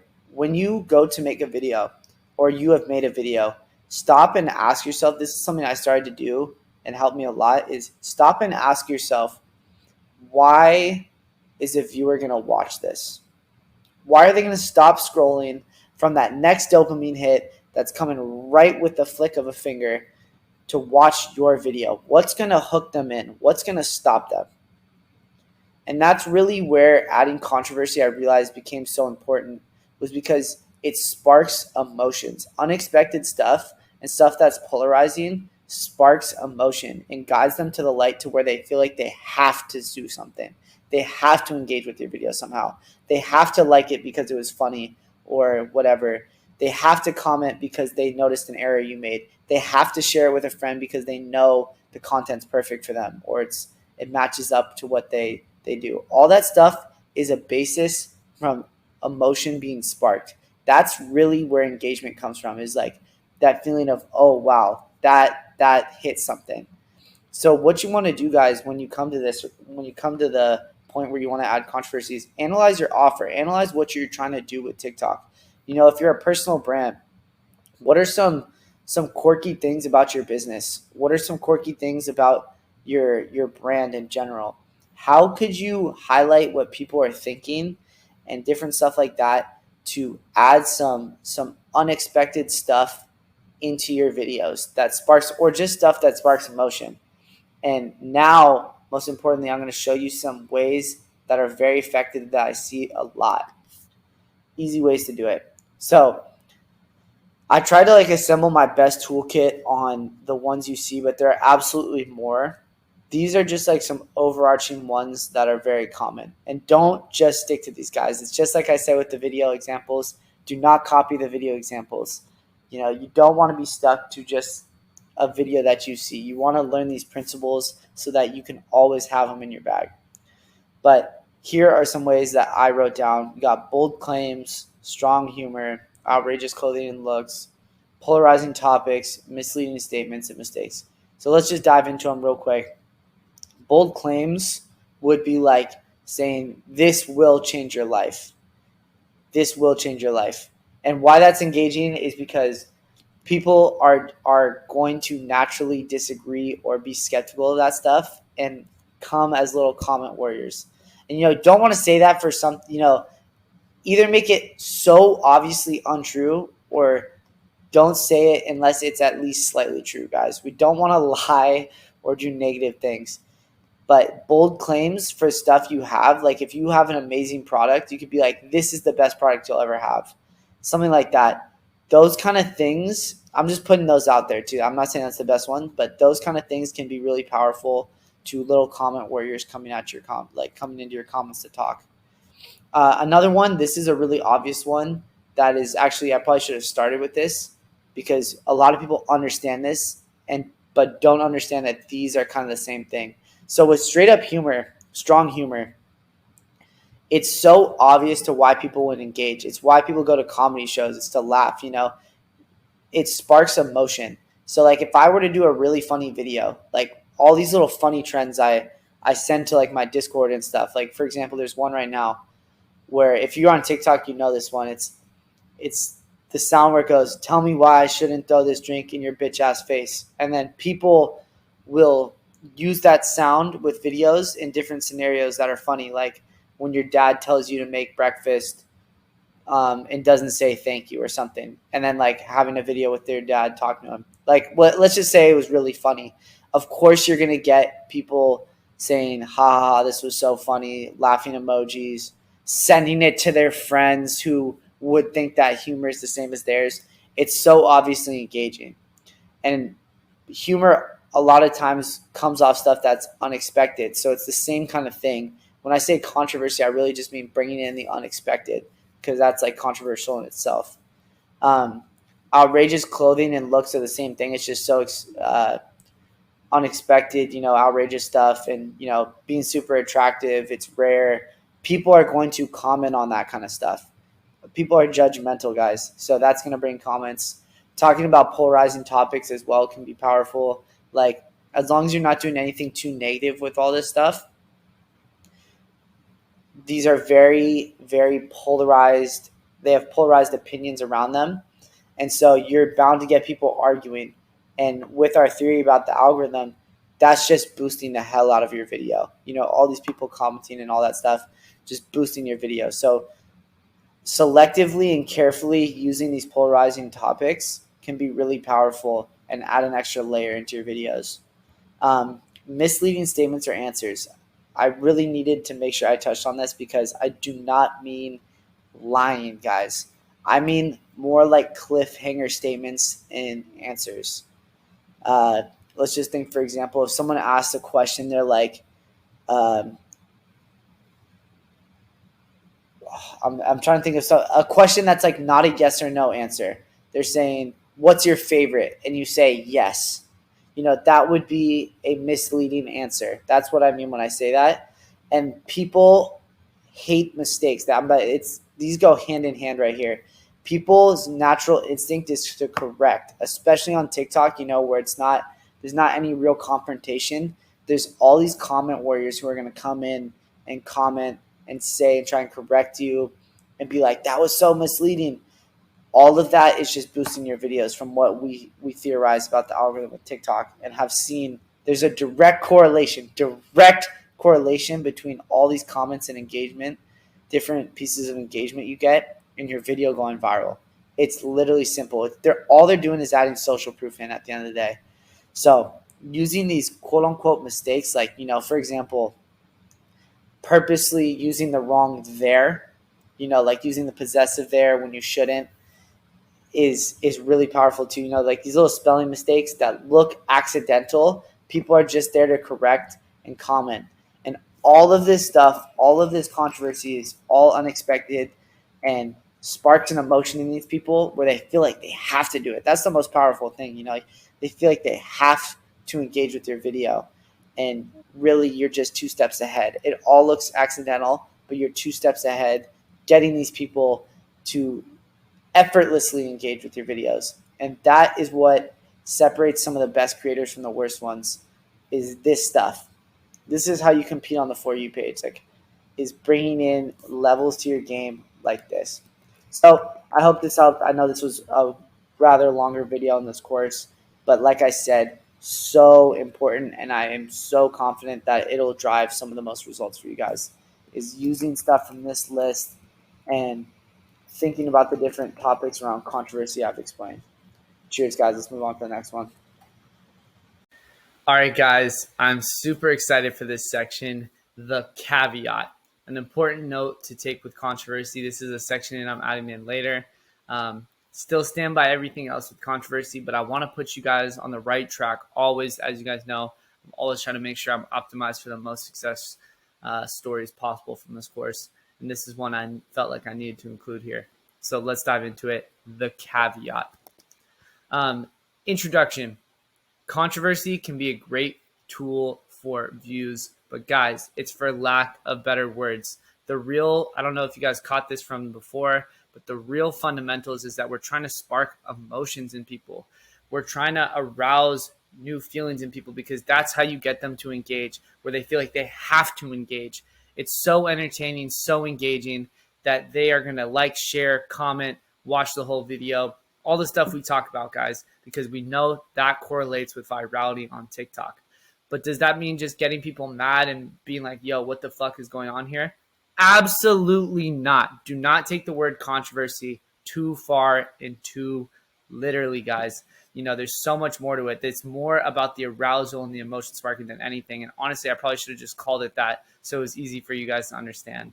But the whole point of controversy is that you're getting people to think differently than they did before, or to feel differently than they did before. And so what I see a lot of people do and go out there, do when they go out there is, you know, they're like, oh, I'm going to put like, I'm going to put my dick in it. I'm going to go put bulge in it, whatever it is. I'm going to put these ugly ass toes. I'm going to wear some like absolutely wild shit that just makes my brand look like shit. It's like, guys, there's a certain element of this. I know I gave you in the last video 6 different ways to be controversial, but you have to make it make sense, guys. If your goal is to build a huge community, sell a ton of products, do all this stuff, it might not be the best decision to just make people mad all the time. Yes, it can get you views, and you always have to check on what your goal is. You know, are you trying to get views or are you trying to do something else? But if it doesn't align with your goals, don't do it. Do not do it. It's kind of like how pink sauce happened. I don't know if you guys know the story of pink sauce. There's a link on my to the thread on my Twitter. But basically, this woman got out there, made this pink condiment boutique sauce, whatever it was, and she got millions and millions of views just being super rude to like comments and stuff like that, and just like being super arrogant. And the product ended up being like an absolute sham. And she got ripped apart. She was on NBC, all this stuff. So, you know, there's an example of like someone going the controversy way too far, guys. Like, you got to think more about the stuff that's going to get people to comment what you want them to comment. You know, don't just get people to be like, yo, this is fucking weird. I hate you, all this stuff. Unless you want that. But think about more of the ways, like find the controversy around your offer, your brand, your product, you, whatever it is. It's more about getting them to comment what you want them to comment. How can I put myself in a position for them to say, how did you even do this? Does this really work? How did that happen? This is really cool. That kind of stuff. That kind of stuff is so much more powerful than just like, hey, I hate you. Why would you say that? That's so rude, all this kind of stuff. Don't lose track of your goals, the most important things there. So that's really the caveat, guys. You know, I still stand by everything else in there. As you can see, it really can get you crazy results. And there already has been crazy results with it from the course. But just for those few people who are going to take it too far and do some stuff they probably shouldn't have done, I want to make sure you guys understand that it's about emotion sparking. It can be happiness, sadness, humor, all those kind of different things.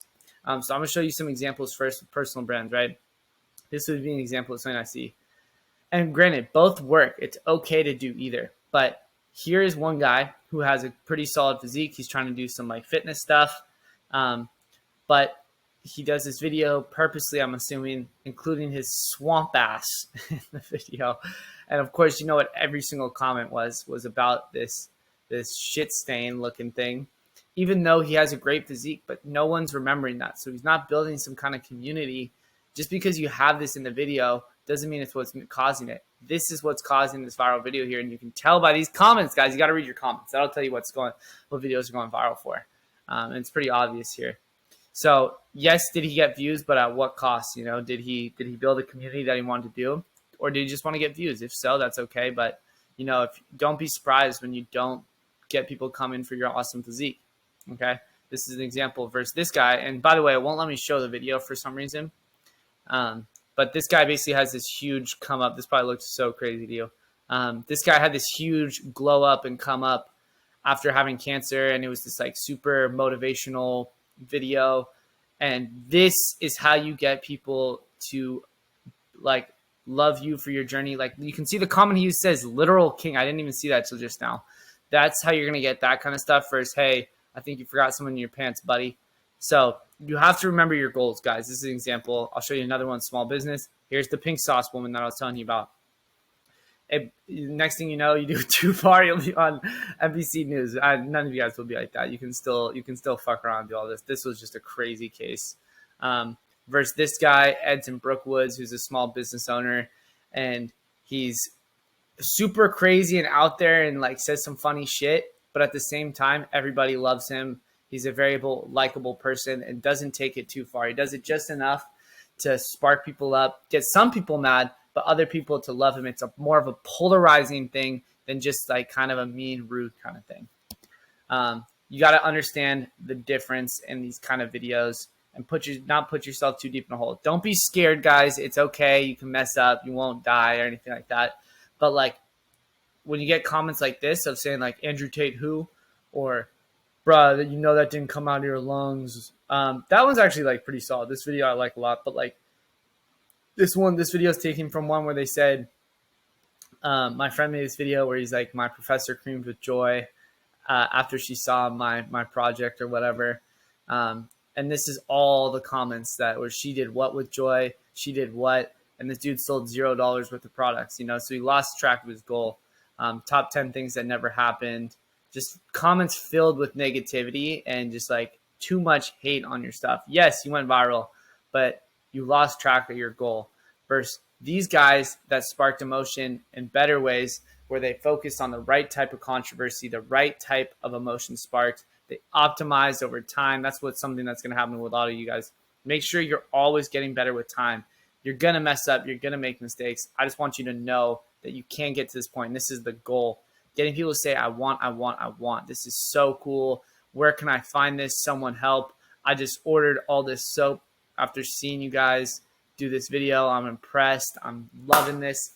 This is the kind of stuff that you can get to. So don't get lost, guys. I keep saying that over and over, and it's because I want to cement it into your minds. So to recap here, I don't want to talk too long on this. This is just a little caveat to the previous videos. You see the principles here. I'm crossing my fingers, I hope. Don't lose track of the other video too, because that stuff is still really important and will help you guys get a lot of views. There's been crazy amounts of people who have gotten views from this concept, but focus more on emotion sparking, not just controversy alone, that idea. If you can go viral for something that's super cool, interesting, inspiring, educational, whatever it is, and it's really about you and what you want to happen with your video, whether it's like selling a ton of product, getting a ton of clients, doing whatever, that's probably better than pissing people off and just making them mad entirely. It's okay to split the crowd and make it polarized so they argue. That's an amazing thing. But you don't want to just do something that's just like flat out wrong and rude. Probably not, unless that's your goal. So that leads me to the last point. It just comes down to what your goal is. So make sure you do a self-audit and really have your stuff clear there. You know, this is going to be the backbone of going viral, is like understanding emotion sparking. Like you'll see, go through your For You page. This is your homework for after this video. Go through your For You page, go through the swipe file I have linked to this course, and just scroll through and be like, why is this video working? What you'll see is like, you know, these things are super entertaining. You would stop and watch them, and obviously because other people have as well. What's causing that? Why are they doing it? And what you'll notice is like, oh, this video makes me laugh, or this video makes me really interested, or this video makes me ask a certain type of question. And you'll see it kind of correlate in there. So this is why I say in the other videos, like, this is such a big piece of sauce, because it is. This is what I learned, and this is what helped me optimize for these tens of millions of views a month that we would do with my brand. So hope that helps. Cheers. We will move on to the next one. Let me know if you have any questions. Hook building, one of my favorite parts of TikTok. Let's dive into it. So TikToks are undeniably, one of the most important things, not the most important thing, one of the most important things on TikTok, because hooking a viewer in to watch your video, that's the first initial point of contact with the viewer, and that's going to decide whether they watch the whole video and actually are able to engage with your content or not. But regardless, something I've seen through students of this course, people on Twitter, my friends, all that, is that a lot of people overthink these guys. And hooks can be a lot of different things. We're going to talk about 3 main categories today, but they can be so many different things. There's so many variables that go into them that people obsessing over each minute detail or getting too stuck in one category really holds them back. So we're going to talk about that, and also about how all hooks are useless without good content following them. That's what this course is really for, is like to help you learn how to have the principles for virality on TikTok and make sure you have good content following them and a structure that works to get content flowing in all the time and have a good structure in your videos. So let's move forward and start with the first category, and that's going to be text hooks. I'm talking about 3 today: text hooks, verbal hooks, motion hooks. So this is the first one, the one that all of you guys I'm sure know, text hooks, the ones you see all over Twitter, whatever. So here are 31 examples that I picked out, included, wrote, whatever, that you could find anywhere on TikTok. Like if you type any of these in, you will find them on TikTok. Like these are just hooks that repeatedly work for people. And they can be typed out, said, whatever. That's kind of the verbal part is said, but typed out is the most common way you see it. I'll show some examples in a second of that. But before I go into that, I've bolded examples because I want you guys to remember that you should never feel limited to just these. I can't stress that enough. There's probably 10,000 TikTok hooks that have worked in text, and 31 is just the starting point. I've linked this. It's attached in the extra resources of the course. But if you just stick to these, you might do well, but you're shooting yourself in the foot, guys. There's so much more out there. Don't feel limited. I was hesitant to even add these in because I didn't want you to be limited. That's why I didn't show you guys tons of content examples that you could ever copy, because you will get stuck in there. It's the inevitable choice of beginners or people when they're given examples. So make sure you just use these as examples, stepping stones, and an addition to your list that you're building. So this stuff's pretty basic, though. I'm sure you've seen a lot of these, and this is what they look like implemented. Pretty basic stuff, typed out in organic TikTok, native font. These are all straight from the list too. Masculine urge. Why did this happen? TikTok made me buy it. This video is for X only. Basic stuff works like a fucking charm. As you can see, all these have great engagement. Yeah, I use these often. But what you can take to make that another layer is doing verbal hooks. Don't forget that all hooks can be spoken to. All text hooks could be spoken. The masculine urge to whatever, that could be spoken. And text doesn't always have to be included. It can or can't be. And I will show you some examples of verbal hooks right now. So I've got these 2 examples. One is the fucking legend Mason from Twitter. And he did a good job of adding in these captions as well as speaking it. He's super chill personality guy. I've used him in another example in this course as well. But it goes a long way the way he speaks them. So here's how I went from making $12 an hour to making $20,000 a month in a year. So you can tell he's a fucking copywriter. I mean, it's a great fucking hook. And it's spoken, it's chill. I'll play it one more time. Oh, whoa. So happy right now. Look what I got. Sorry about that. Here we go. Here's how I went from making $12 an hour to making $20,000 a month in a year. So I used to be a server, and I worked at a restaurant, and I made no money. So it goes into the rest of the video, and the rest of the video is great too. He didn't forget the body of the content as well. Mason's doing a great job on TikTok. I highly recommend looking up his account. But the key is it's verbal. It worked. It got engagement for his account. This is pretty good. And it works. So don't ever feel limited to just text hooks. You can always do these verbal hooks, especially for personal brand type content. Here's another one where the person. So happy right now. Look what I got. We gonna make some pottery. I'm so happy right now. Look what I got. We gonna make some pottery. So this is also a good example for anyone that's doing product videos and stuff. People like to see what's next. They like to see the haul. and the hook, and that's a great way to lead the hook into the body of the content. So this guy did a great job here of like, look at what I got. I'm so excited, whatever. Like, it's high energy, it's engaging, it hooks, and it worked on 6 million people who liked it, plus probably 10 million more who viewed the video. So there are your examples. Use it how you'd like, but verbal hooks are great. Next one of my favorites, super underutilized and not talked about. You will not see this shit on Twitter, at least I have not yet, is motion hooks. Using any kind of motion to stop people from scrolling. People love, like when you're scrolling through that feed, so many videos are just kind of playing and sitting there, but ones that move can be really engaging and stop people from what they're doing and stand out. So I'll show you an example of that. Motion hooks. Here's the first one. You'll see this guy's going to get really close. Okay. This guy's going to get really close to the camera and then come out. And you just imagine you're scrolling through your feed and you just see this guy in your face with 500,000 likes. Like you're probably going to watch that, you know. Also, just to say this is a tangent. The best fucking hook of all is social proof. You know, no one wants to talk about that, but like once you get to a certain level of views and stuff consistently, like it's going to move exponentially for you because social proof plays such a part. Like whether people want to subconsciously talk about that or not, they're looking at it.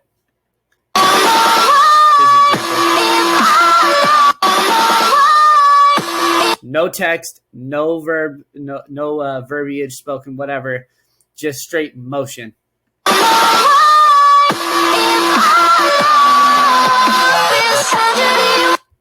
Here's another one. You need me to get that shit together so we can get 3 million fucking likes. together. You need me to get that. Skates up to the camera and grabs it. And that motion of like him coming and then grabbing it is definitely something that worked. Like ones that have worked for me, like just to transition this into like product videos or whatever you guys would be doing who are taking this course, I'm assuming some kind of business stuff. Ones that have worked really well for me are like opening a door, lifting up a pillow, walking up to a bed, then lifting up the pillow, opening up a package. Like these kind of things that have motion are really slept on, especially when you combine them with other stuff too. Like with product videos and stuff, if you put in motion in the video and then put text or a verbal hook over it, that can work really well. Like this is what I'm saying with there's all these variables. You can combine stuff and all that. So that's probably how I would take this idea of the motion hook and move it into something else. But I digress. This was great talking about the verbal text and motion hooks. I hope this was super happy. I hope this was super helpful to all of you out there. You need me. Sorry. This thing is acting up on me. I digress again though. Recap on hook building. We had those 3 main categories I talked about. But don't overthink them, guys, and get stuck in just doing the hook when you have so much more to worry about, like the body of your content. It doesn't matter if someone watches the first 3 seconds and they leave after the 5th second because your content was fucking boring. So there's so much more than just a hook that goes into a video, but it is important to get people moving and transitioned in the rest of your content. So focus on it, but don't overdo it. And don't ever feel limited by the examples you see. That goes for anything in the course, guys. Like there's always going to be more. It's a creative game when it comes to making TikToks. And you don't want to be that guy who's stuck and just following these handouts that they see online. That's what everyone's going to do when they're a beginner. Be unique, make your own system. And that's where the big success will come when you take these principles and apply them in a new creative way. So I hope this was helpful. We'll move on to call to actions. Guys, let's jump into it. This is one of my favorite ones from this course because I'm so passionate about it. It is the key, in my opinion, to capitalizing on your views. And I do not think that's a hot opinion at all. I think almost all of you guys would agree with it, but I'm just going to show you why I believe this and why I have seen it change people's complete experience with TikTok. I saw it take someone from like $200 a day to $15,000 in a day. You know, this is not like consistent. They were doing $200 a day, but $200 in a day to $15,000 in a day because of using call to actions. So what I mean when I say call to actions, aka CTAs as people call it, is telling the people what you want them to do, telling them about your offer, link in bio, go to my Discord, go to my Instagram, follow me on Instagram, telling them an action to do and guiding and pushing them to do so. It is very simple. It's the same thing people use in ads like Shop Now, whatever it is. Guiding them, whatever your goal is with TikTok, because if you're on this course, you're probably trying to sell something.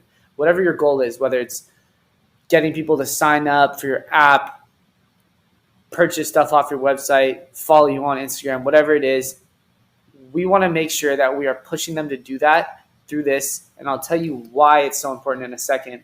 But that is what the key is when I say CTAs. That's what I'm referring to every time, is calling these people to do the actions we want them to see. We want to see them doing.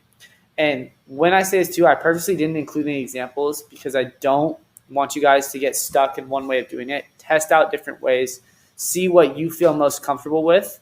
I promise you, including them, if done right, not like, maybe it's too much, too little, whatever it is, but including them does not hurt reach. I've had videos with 30 million views. I've had a video with 35 million views and another videos with 10 plus million views with call to actions all over them saying link in bio. And I've had no issues. So don't be afraid of using CTAs and they're going to hurt you, but you guys absolutely want to include them in different ways, with a link in bio and caption, or the call to action in the caption at the end of the video, maybe in the top. There's different ways you can do it. See what works for you and what feels right. But why they are so important, guys, I'm so fucking passionate about this shit, is because virality is temporary. I've made this mistake in the past thinking that virality is going to be my marketing strategy, whatever. And it absolutely is not a completely viable, consistent strategy, guys. It's temporary. It's based on how well your next video does. And sometimes it just doesn't hit. So we want to make sure we capitalize on everything we get. It feels so shitty, guys, to get a video with 10 million views when you're trying to sell something and you get like nothing from it. Because all that work it feels like it's gone, whatever. I mean, sure, you'll get TikTok followers regardless and all that stuff. But making money and getting growth on multiple platforms is something that I find the most fun and powerful. It's the reason why we do TikTok. It's so powerful to grow across multiple channels. So we want to capitalize and send people to the other things as well. And why it works, why call to actions work so well, and why leaving them out can hurt you so bad is because people need to be guided. These people are stuck in the scrolls of TikTok. They don't know, even though you might be clearly selling a product, they don't know to go to your website unless you tell them and say, hey, whatever it is. On Instagram, I have the real content. Or on my website, we're doing a sale. Or on my website, we have all the products. You guys got to check them out. Whatever it is. People need that push to be reminded. It's all a subconscious thing. You can't expect people to always be looking at stuff, thinking what you want them to think. So that is why they are so important, guys, and why they can take you from a $200 in a day to $15,000. This kid I talked to, I met on Twitter. I'm not going to release his name. Had an account, one of the fastest accounts I've ever seen go to 0 to 100K followers, and he was in the e-commerce space. And he was selling these products, and I was like, dude, you must did you do a lot of sales off these? Like, this is so many views. Like, one of them had 18 million views, guys. And he was doing like $200, $300, $400 days and did like a total of 5,000 in sales across like the month or two. And I was like, what? Like, there's no way. And as I looked into his videos, 0 call to action. In fact, he told me that he purposely was like, I don't need a fucking call to action. And I was like, dude, try it out for me. Just try it out. Please try it out, put in a call to action. So in his next videos on a different product, but same kind of niche, whatever, he lights it up with call to actions, puts it caption in the video, all that. Does a $15,000 day, guys. $15,000 with zero marketing cost. And I was just like, and he literally was like, dude, this is insane. And, you know, that was actually my inspiration to make a course. He told me, you got to make a course after that, because like this is the power of TikTok, guys. This is why I get so excited talking about it. It's the stuff like this, you know, call to action, pushing these people, the stuff I've learned from this, pushing people to do these things like all naturally for free is amazing. And when I say pushing, that sounded negative. Like we're helping them do what they already wanted to do. And we get marketing. This is marketing for your business, guys, all for free, organically, at mass scale at times. You know, if all goes to plan, this is mass scale. So that is my whole thing with call to actions. I know I just totally rambled again, but I hope this was of value as always. We'll go to the next one now.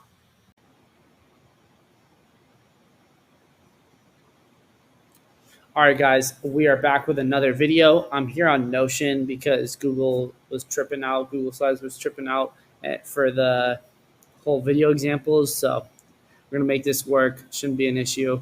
But this one is titled contrast. This is one of my favorite new terms, very similar to controversy. Another one that I thought of and now you hear everyone talk about. You will probably see this soon with contrast. It's another way of packaging your videos in a very specific way that is engaging consistently. So you've seen how we've used controversy and emotion sparking to reverse engineer engagement and help people up on TikTok. But another vehicle to do the same thing of emotion sparking is this contrast. And it's something I realized semi-recently. And thankfully, it's exactly what it sounds like. We're taking one situation, thing, object, person, and comparing it with a different one, contrasting it with a different one, right? And I started to realize when I was looking at some of these videos, like I was like, you know, do it like this, do this video like this. And I was like, what am I really saying here? What's the overarching word for this? Kind of similar to how I realized the whole emotion sparking thing is I was like, oh my God, there's these videos very specific within those, the subcategory of contrast. What I mean is like this. I'm just going to show you and you will see. What people think when we sell lighters and they're showing a regular lighter. Add a little bit of spice.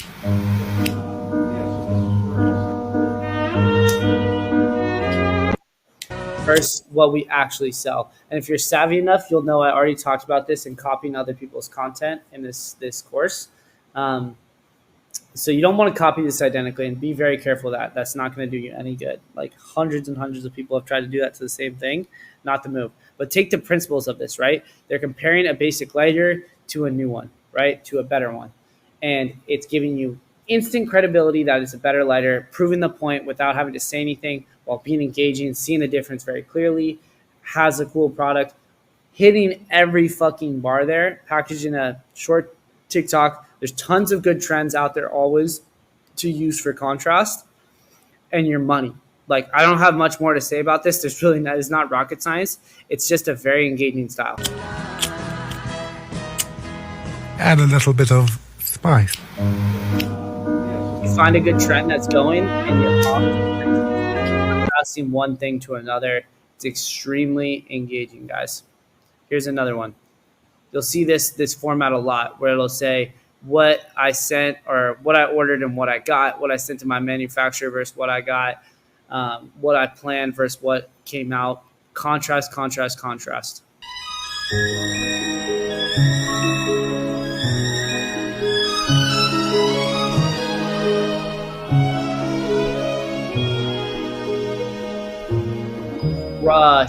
Crushed.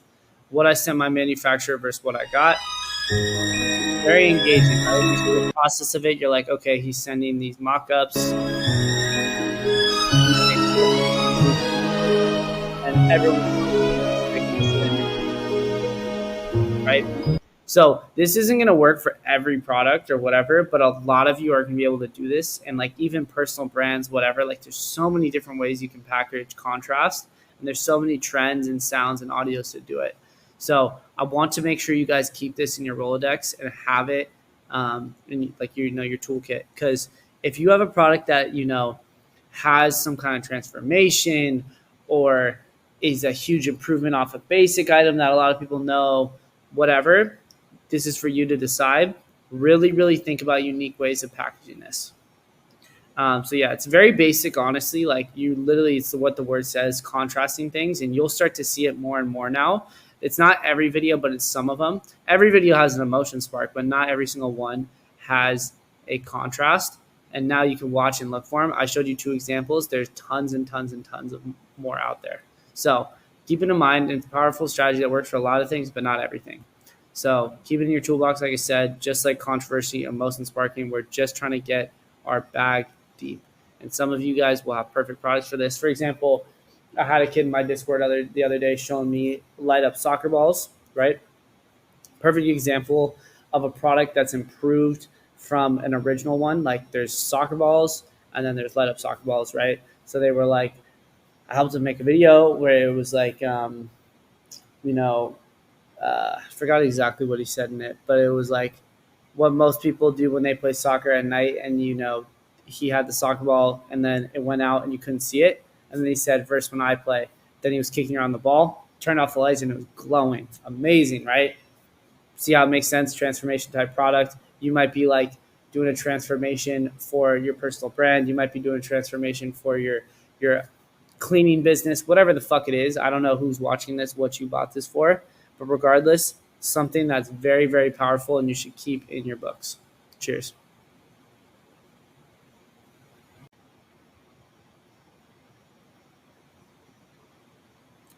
All right, guys, we are back with another video. I'm here on Notion because Google was tripping out. Google Slides was tripping out for the whole video examples. So we're going to make this work. Shouldn't be an issue.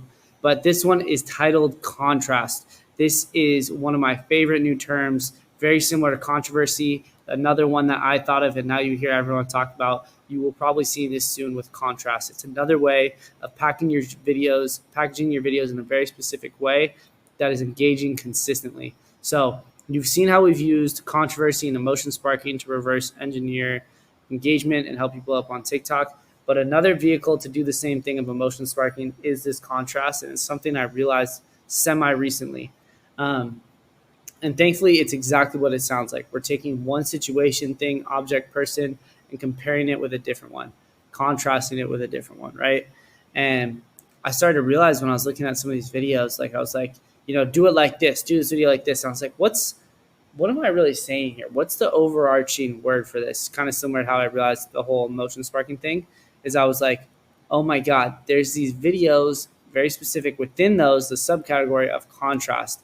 And what I mean is like this. I'm just going to show you and you will see. What people think when we sell lighters and they're showing a regular lighter. Add a little bit of spice.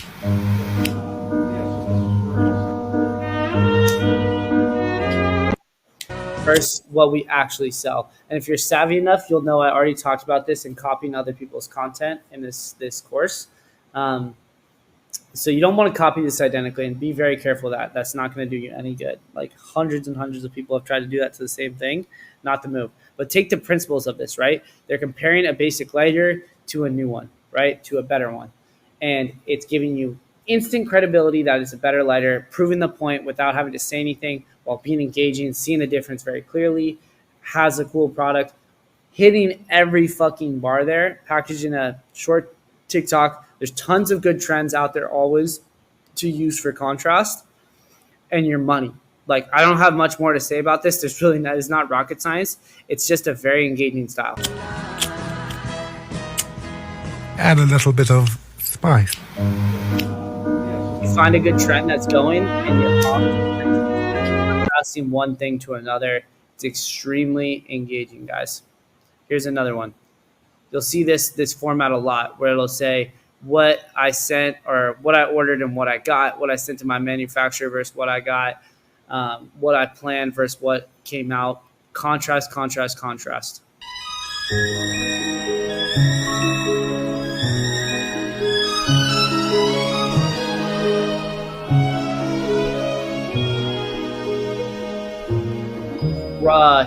Crushed. What I sent my manufacturer versus what I got.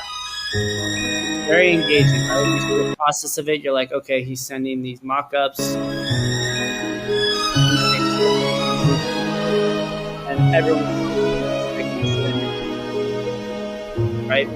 So this isn't going to work for every product or whatever, but a lot of you are going to be able to do this. And like even personal brands, whatever, like there's so many different ways you can package contrast, and there's so many trends and sounds and audios to do it. So I want to make sure you guys keep this in your Rolodex and have it in like your toolkit, because if you have a product that has some kind of transformation or is a huge improvement off a basic item that a lot of people know, whatever, this is for you to decide. Really, really think about unique ways of packaging this. So yeah, it's very basic, honestly. Like you literally, it's what the word says, contrasting things, and you'll start to see it more and more now. It's not every video, but it's some of them. Every video has an emotion spark, but not every single one has a contrast. And now you can watch and look for them. I showed you 2 examples. There's tons and tons and tons of more out there. So keep it in mind. It's a powerful strategy that works for a lot of things, but not everything. So keep it in your toolbox. Like I said, just like controversy, emotion sparking, we're just trying to get our bag deep. And some of you guys will have perfect products for this. For example, I had a kid in my Discord the other day showing me light up soccer balls, right? Perfect example of a product that's improved from an original one. Like there's soccer balls and then there's light up soccer balls, right? So they were like, I helped them make a video where it was like, I forgot exactly what he said in it, but it was like what most people do when they play soccer at night. And, he had the soccer ball and then it went out and you couldn't see it. And then he said, versus when I play, then he was kicking around the ball, turned off the lights and it was glowing. Amazing, right? See how it makes sense? Transformation type product. You might be like doing a transformation for your personal brand. You might be doing a transformation for your cleaning business, whatever the fuck it is. I don't know who's watching this, what you bought this for, but regardless, something that's very, very powerful and you should keep in your books. Cheers.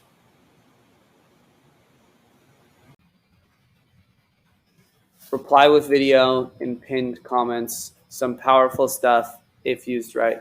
So let's jump into it. What the hell does this mean? Reply with video and using pinned comments. First, let's just start with replying with video.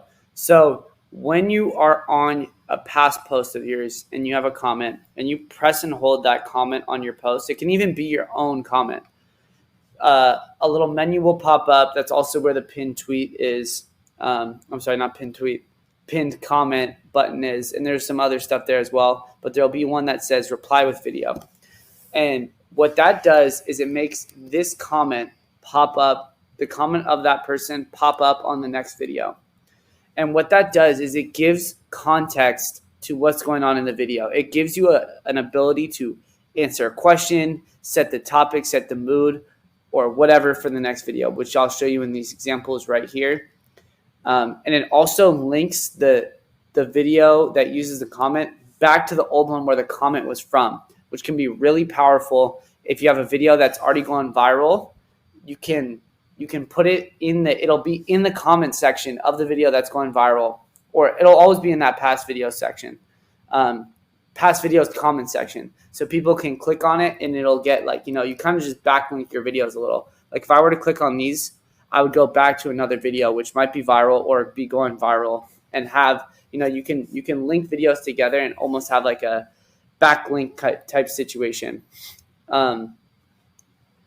Yes, so it links back to the original video, and then it also shows social proof, guys, because, not necessarily with numbers, but it shows that real people are commenting as long as it's not like some burner account or anything, which you absolutely can do as long as you are careful about it in terms of making sure people don't know it's a burner account. But it gives social proof because it looks like people are commenting, interacting with you. You're somebody who gets people talking on your accounts. This is all just subconscious things that go through users' heads. So that's pretty much it with reply with video stuff. I highly recommend you use them. They're super powerful for video and content ideas, like letting your commenters tell you what you want to do and what to do for your next video, especially once you start going viral, guys. Like I use them for almost all of my videos because once you start going viral, people will flood all these ideas to you, and you just have like stuff that you can just work off right there. So this guy Frank uses one here where he just replies to people's questions in the comments. Like that's literally his whole thing. If you look at my personal brand video that I'm going to put up later, he literally just replies to people's comments and gets crazy views doing it. And so his whole thing has to be based off these comments. Then you have Popping Candy, which I've also done a video on in the controversy section. They do different types of styles of videos. People will be like all paintballs, or they'll even ask like do a Simpsons style or Fortnite style and all these different things. And they'll make these candy bins that are like themed like that, the comment, which is genius. They've done millions of views off that. So that's what I'm saying when I say these are powerful and can give context, video ideas, etc. Now, for pinned comments, guys, pinned comments look like this. At the top of your comment section, stuff is pinned, whatever you want. You can only do one, but it's the same thing. You press and hold the comment from your section, and a little menu will pop up, and it just says pinned comment. But what's important about the pinned comments, guys, is it's really prime real estate. Comment sections are looked at a lot, especially on viral videos. People just read them. I'm a big reader of comment sections. I know other people are too, because you'll see all these likes right here are people liking that comment. So you want to make sure if you have something that, I don't do it on every video, but if you have something good to pin, such as a call to action, announcement, or something that can drive engagement, that you pin it up there and push that. It's just like an easy way to push people towards the things you want them to do. Like basically all of them are going to be call to actions for the most part, or at least you maybe pin the funniest comment so you add some personality. It's just prime real estate that you guys can just easily use in your comment section. So here are two examples I found. This one is of a call to action with like a link in bio type thing, and it's one that a lot of like influencers in certain niches use. I think it's a little bit of a scam, so don't use this. But it's like, actually, this one is 100% a scam, so definitely don't use this. It's like a gambling bingo game in their bio, and they get a burner account to comment this. They pin it and respond to it. So it's like they can make it seem like it's not an influencer post, but it is. It's definitely some affiliate stuff. So take this same concept. If you have like a business or a personal brand, you could have someone comment, or just find a comment where someone says like, yo, I love your product, I love your service, I love your whatever. Pin it and say like, thank you so much, or thank you so much. The link is in my bio for anyone else wondering. Whatever it is, that's just an easy way to pick up people who might have missed your other call to actions and stuff like that. And then for this one, this is a pinned comment that's like they're using to drive engagement and get more ideas for videos to do in the future, which I think is awesome. It's the same thing they did here.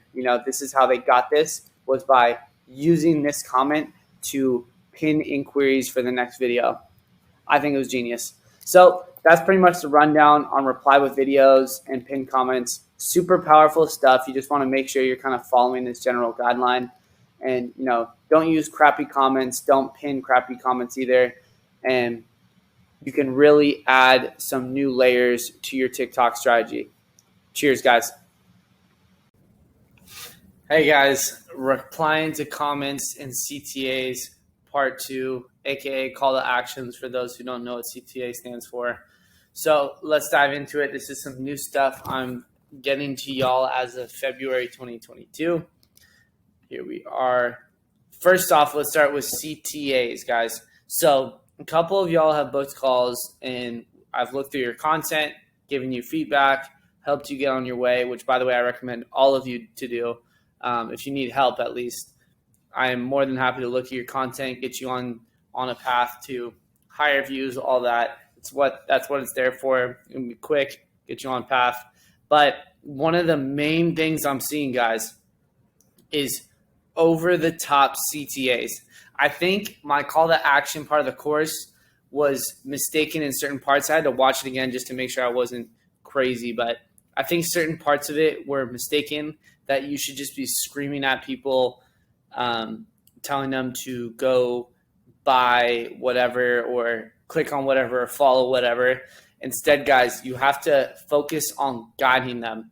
I'm sorry if that was unclear, but it's not something you want to throw in people's face. No one wants to watch just an ad. They want to see an experience. They want to be entertained. This is TikTok, guys. So don't let your CTA take that away. Don't take away from their experience. Instead, give them an amazing experience and then say, hey, also, if you are interested in whatever, it's here. You just want to make sure they know and they're informed, not instead just be slammed with whatever. It's a very simple concept on that end, but I just want to touch on it because I've seen people mess this up too much. And if you feel like, really step back, and if you put yourself in their shoes, you feel like there's no way for you to put that in there without it ruining the video, then don't, because views are more important. If you get no views and you're putting CTAs everywhere, there's no point. Views are more important. So, and sometimes, guys, as well, just getting views can build up your confidence a lot and make you realize it's possible. So maybe first you just want to focus on getting views, and then you can add those in later. But yeah, I just want to make sure I touched on that. Second, comment replies, guys. Something I noticed a few weeks ago is that TikTok has now patched certain comment replies, and it's super unclear. Now I've been seeing that link in bio as a comment response, where if someone asks like, hey, where can I get this? And you comment, link is in bio. That comment will now almost never show up. And I only saw this once I switched to another account and looked at a pinned comment I had, and I was like, where's the response at? And that is because, I don't know why TikTok did that, but what they'll do is when you comment that, it'll still show up on your account. Like, you will see it, you will see the reply and you'll stay there, but it won't show. It's almost like the comment is like shadow banned or something. It's weird. So you have to figure out what's working for your account. And this actually changes from account to account, which is super fucking weird.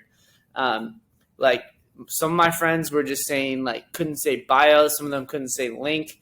So you got to test out what's working for you by posting the reply and then checking on another account to see if it shows up.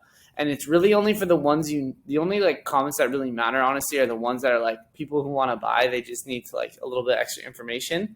So you want to make sure that your replies are showing up. So go on another account. After you reply, you could pin it so it's easy to find in the comment section and see if it's showing up. See what words are triggering it.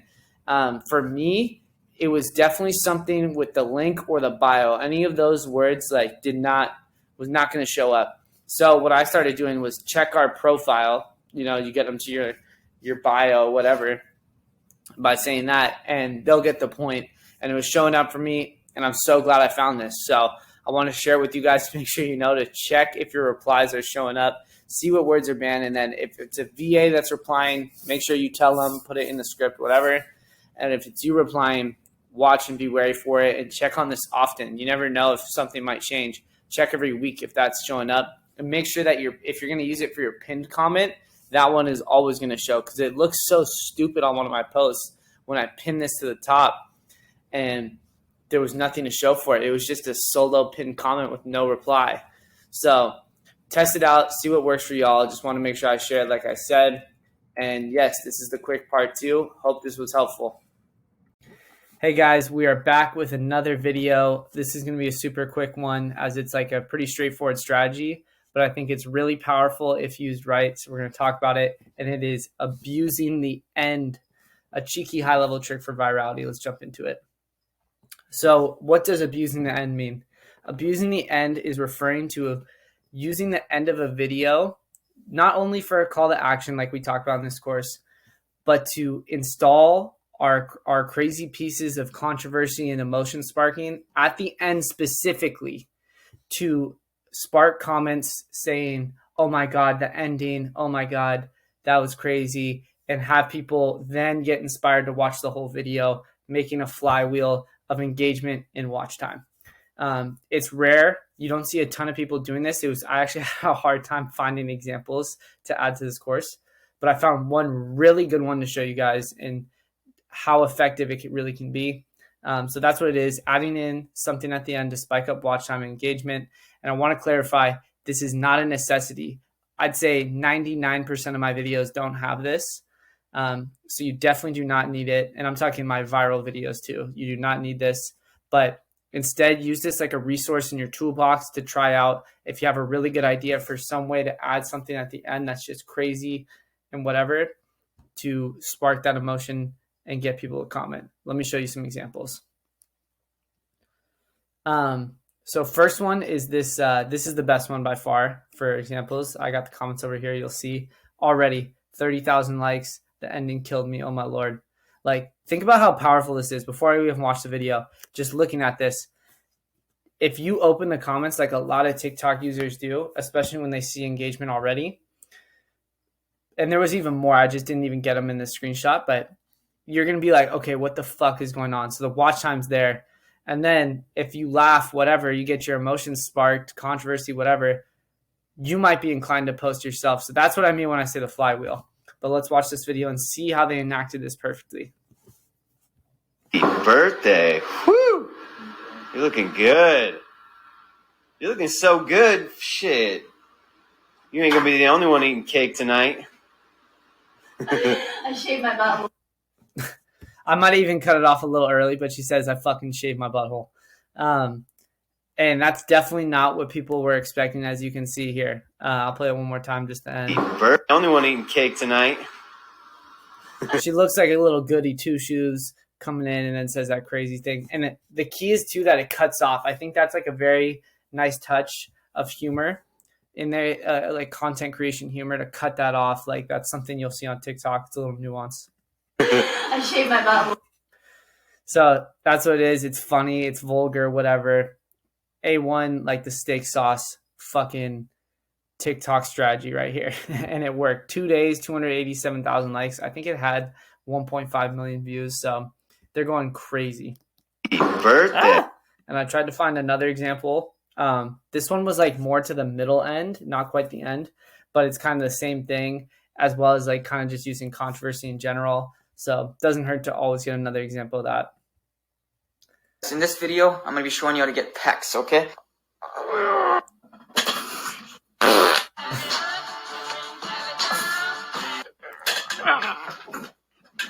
So as you can see, he fucking just farts. Farts and moans, like as you guys have seen with like the backcrackers, I'm sure on TikTok, farts and moans just work in general. But throwing this in, like let's say he would have done it on the last clip, I guarantee you all these comments would have said that fart at the end, the ending, LOL, all that. So it's the same kind of concept. This is the best example I could find just out of the videos I had saved.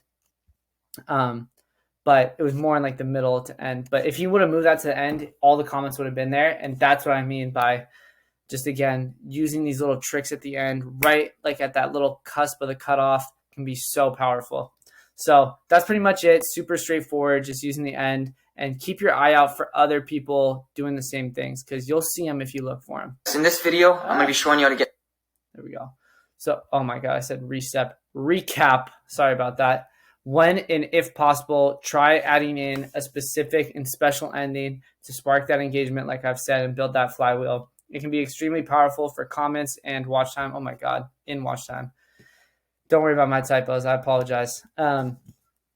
And worth testing, adding to the post caption as well. What I mean by that is if you know you built a really strong end little trick, try adding it to the caption, being like, oh my God, the ending though. And like giving that to them to comment, you know, kind of pushing them and guiding them there. That's kind of like the beauty of call to actions is, you know, the best ones are done when they guide them, not just throw it in their face. So try guiding it in the actual post caption as well. Like, oh my God, wait for the ending type stuff. Whatever works though, keep this in your toolbox. Don't feel pressured to do this every video. This is definitely not something I've done every video. So I just want to give it to y'all. Hope it works out well, and cheers. We'll move on to the next one. Turning tweets and really any kind of content into TikToks. One of the easiest ways to grow your personal brand, and possibly for e-commerce and other businesses and brands. This one's mostly going to be important for personal brands, in my opinion, just because it's a lot easier to do with a face. But there's definitely ways you could get cheeky about it and do it for a brand or business, whatever it is. Take these principles and move them on. That's always the best way to find success anyway. So I definitely think this is of value to anyone watching, but we will dive into it and you can see for yourself. So what we will be discussing today is the 3 main ways I've seen to turn content like tweets from Twitter into TikToks. So we're going to be talking about the screenshot and sticker method, both of the main ways of typing it out, as well as speaking it. Please note there are always more ways to do this, though. Facts, with everything in this course, always take things with a grain of salt, because at the end of the day, TikTok is a creative game and there's tons of variables to things, and there's always a new way that can be thought of to take the game to the new level, whatever it is. So always take that with a grain of salt. These are 3 ways I'm going to show you. If you think of a new way, fucking do it, kill it, even let me know. That'd be fucking amazing. So let's dive into it. First one we have is the screenshot and sticker method. Legit screenshotting a piece of content or like an infographic, whatever it is, and throwing it on top of a video. This would be those tweets, those Instagram posts, anything like this is what Reddit people do, is they screenshot those posts on those Reddit theme pages. They screenshot Reddit posts and they throw it on top of a video. And if you take really good content, this can be really effective because you don't have to do any fucking work. Boom. Throw it on that post and you can just put a trending audio and a little background and your money. I'll show you some good ones that I've seen right here. So the first one I'm going to show you is this one with Dan Coe. I think I actually recommended him the sound for this one, so I watched this one blow up. It was quite amazing. Took a good, useful tweet that he had that was already viral. You can already, or viral for fucking Twitter, and already has the engagement on there, so it has some social proof. Threw it on there, trending audio, 5 to 7 seconds, and boom, I'll show you it right here.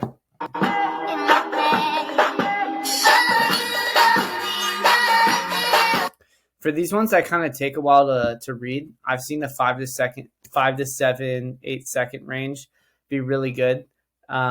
Just it doesn't feel too short. It's just enough of the song you hear, but also like drives the watch time really high. So I'm sure that is what benefited him on this video. As we know, watch time correlates with virality very often. So I think that was what was powerful here. But as you can see, literally just throwing it on. And you would film this video or upload this video first, go into stickers, you'll see it on the right, and then you press like image, and that's how you upload it. To hang around them boys that took over. Alex Sedlak is now doing this with a infographic. I mean, this one didn't go that crazy, but it did decent. And I think this is just a good example of one that might spark emotion for people. Whatever, it's a useful infographic. You get the point here. I used to hang around them boys that took over towns and made the block blow up. Now I hang around them boys who take over companies and make the... Again, 7 seconds. So I've definitely seen that range work well. You can keep these short because this is going to do all the captions and talking for you. So very simple, literally just taking your content like tweets, infographics, blah, blah, blah, like I said, sticking them on there. Boom, your money. Like for personal brands, guys, this shit is OP. Ben Bader did a really good job of this from Twitter as well. It's really OP. You can pump out a lot of content this way and have it be high quality. Like that's a super powerful combination. So next one we have is typing it out. Literally taking these pieces of content like this and typing it out natively into TikTok. So that's like what I said, content or quote, writing it out. Again, very simple and effective, straightforward with the whole putting a sound behind it and throwing it on there. So I'll show you some examples of this. Granted, these are maybe not the type of content you guys would be doing for your personal brands or whatever it is, but it's the same kind of concept here, and it might even be better because you guys won't copy it. Tell it like this, life is good, yo pussy better. Funny, good. Like if this was a tweet, I'm sure on the right account it would do really well. I knew school was a scam when I saw his Spanish class. Good, funny guy threw a little video behind it, whatever it is. Like the more engaging the video, the better. You know, whatever it is. Whether I'll show you the next one. Just test out different videos for these things. This guy figured it out with some selfie videos. He has some other videos that went crazy as well. But trending audio, that's really all you need. Oh, he's got another one too. Here you go.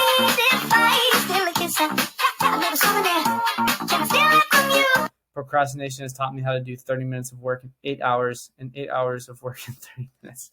Yeah, so this like very relatable stuff here, throwing it on a video of himself. He can do 10 of these a day easy. And like, I don't recommend that for most people, but if you can keep the quality with quantity, like that's crazy. So super big hack for personal brands. Like I said, like this is exactly what I'd do if I had a personal brand.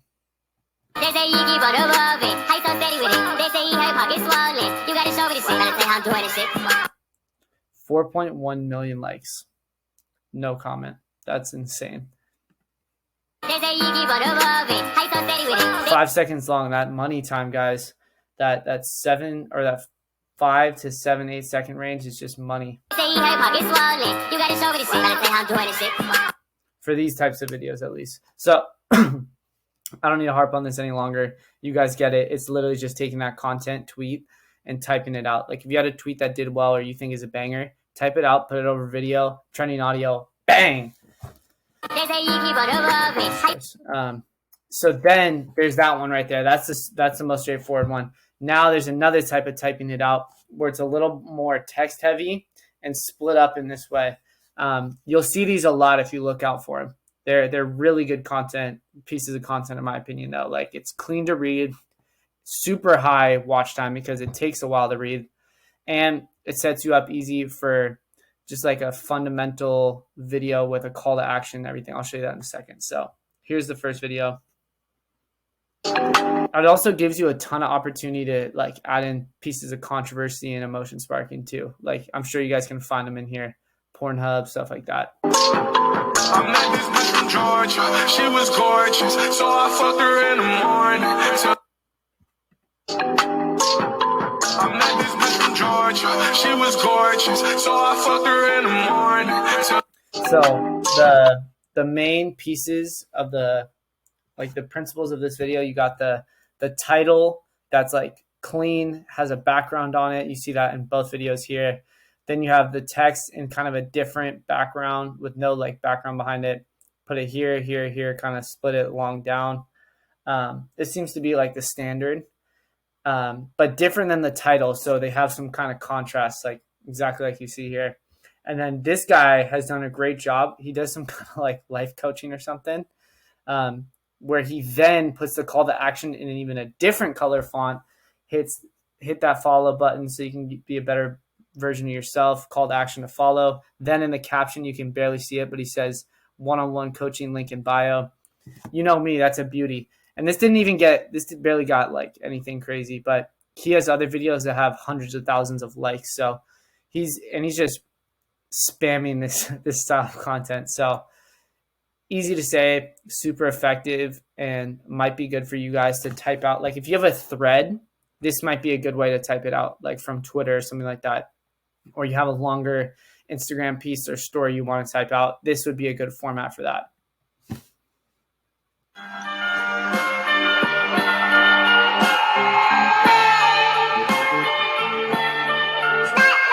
Okay, and so he's actually got a call to action to comment. I like it a lot. Both of these, 6 and 8 seconds, guys.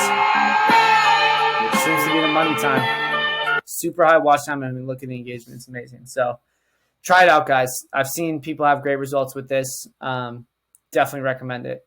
Keep it in your arsenal. Whoa. She was gorgeous. So it always does this on videos. Okay.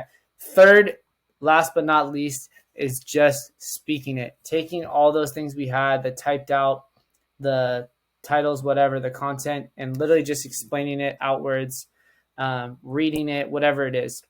One thing to note, though, is that I would definitely say this is the hardest one of the three. The other ones don't require any like strong energy. Like whenever you speak something, you're just inevitably bringing out so many variables because your tonality, your energy, what you're wearing, you know, like there's all these different things that come in there by just putting a face and a voice speaking. So it's definitely a lot harder. I recommend that you go a little bit faster pace with your speaking, but you can make the videos longer.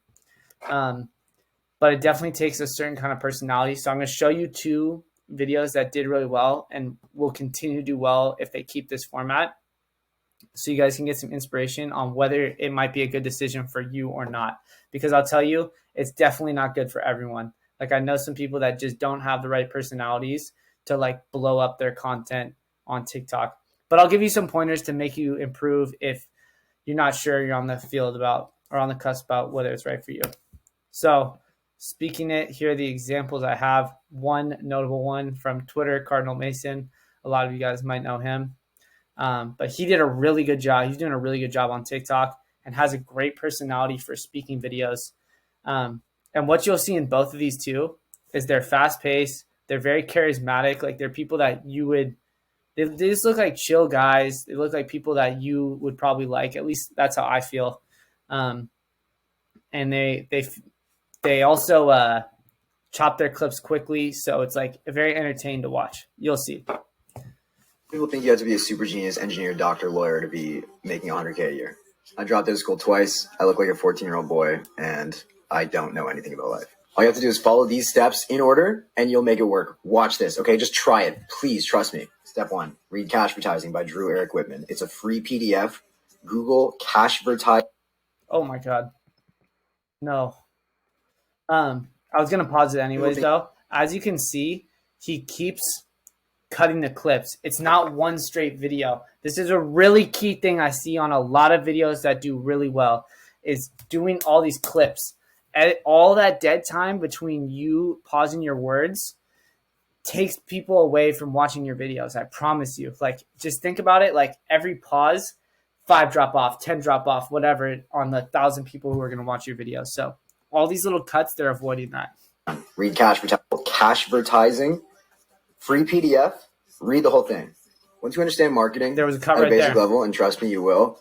Step number 2. Scroll Another Instagram. cut. You see all these cuts, guys? Like, it's really powerful. You got, like, I really recommend you do it. And it's hard to even see that they're doing it. So I'm just letting you know that they are, and so you're conscious of this when you go do these videos. That's probably my biggest tip for seeing if you're right for these videos.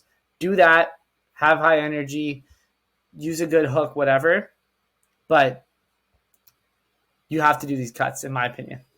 And wait for ads to come up. When you see ads, click on the business and go to their website. Okay, you guys get the point on him. This is exactly why days don't even exist, and if you can get rid of days all great hook. He's speaking out together, you're going to be a lot more productive in your life. So days are completely made up. You call Monday, Tuesday, Wednesday, Thursday, Friday, me. You have all these days that you're looking forward to or not looking forward to. But when you understand that the 7 day tons of cuts. And I keep honing in on this. The whole point of this was for repurposing content. Like, for all we know, these guys could be reading Twitter threads that they wrote before.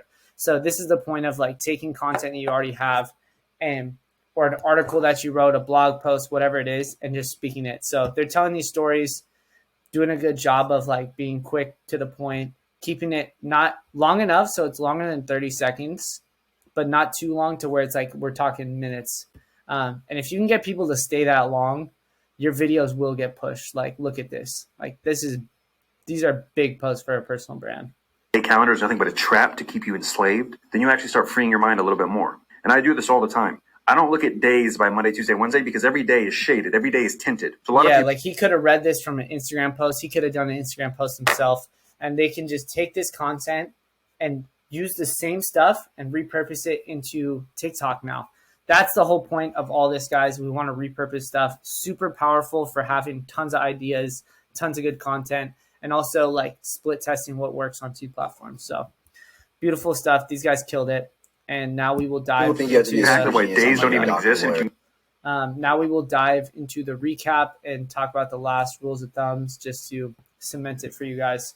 So first tip, trending audios, like on the first 2 in specific. I mean, on the ones you're speaking over, you might not use a trending audio, or if you do, you'll put it on silent. But for the first 2, trending audios are definitely something I recommend. Like, I have never seen them not have a higher batting percentage than old and outdated audios. So look for those trending audios. There's tons of resources I've talked about in this course about how to find those, scrolling, my Discord, yada, yada. Use them. They'll be great. Keep it around 5 to 7, 8 seconds for those stickers and typed out videos, and keep your videos fast paced and a little bit longer for the talking videos. You don't want to have a 5 to 7 second talking video. That's just not going to work. But for the stickers typed out one, it works like a charm because everything's typed out. And so it's just repeating and driving up the watch time. So that's rule of thumbs there.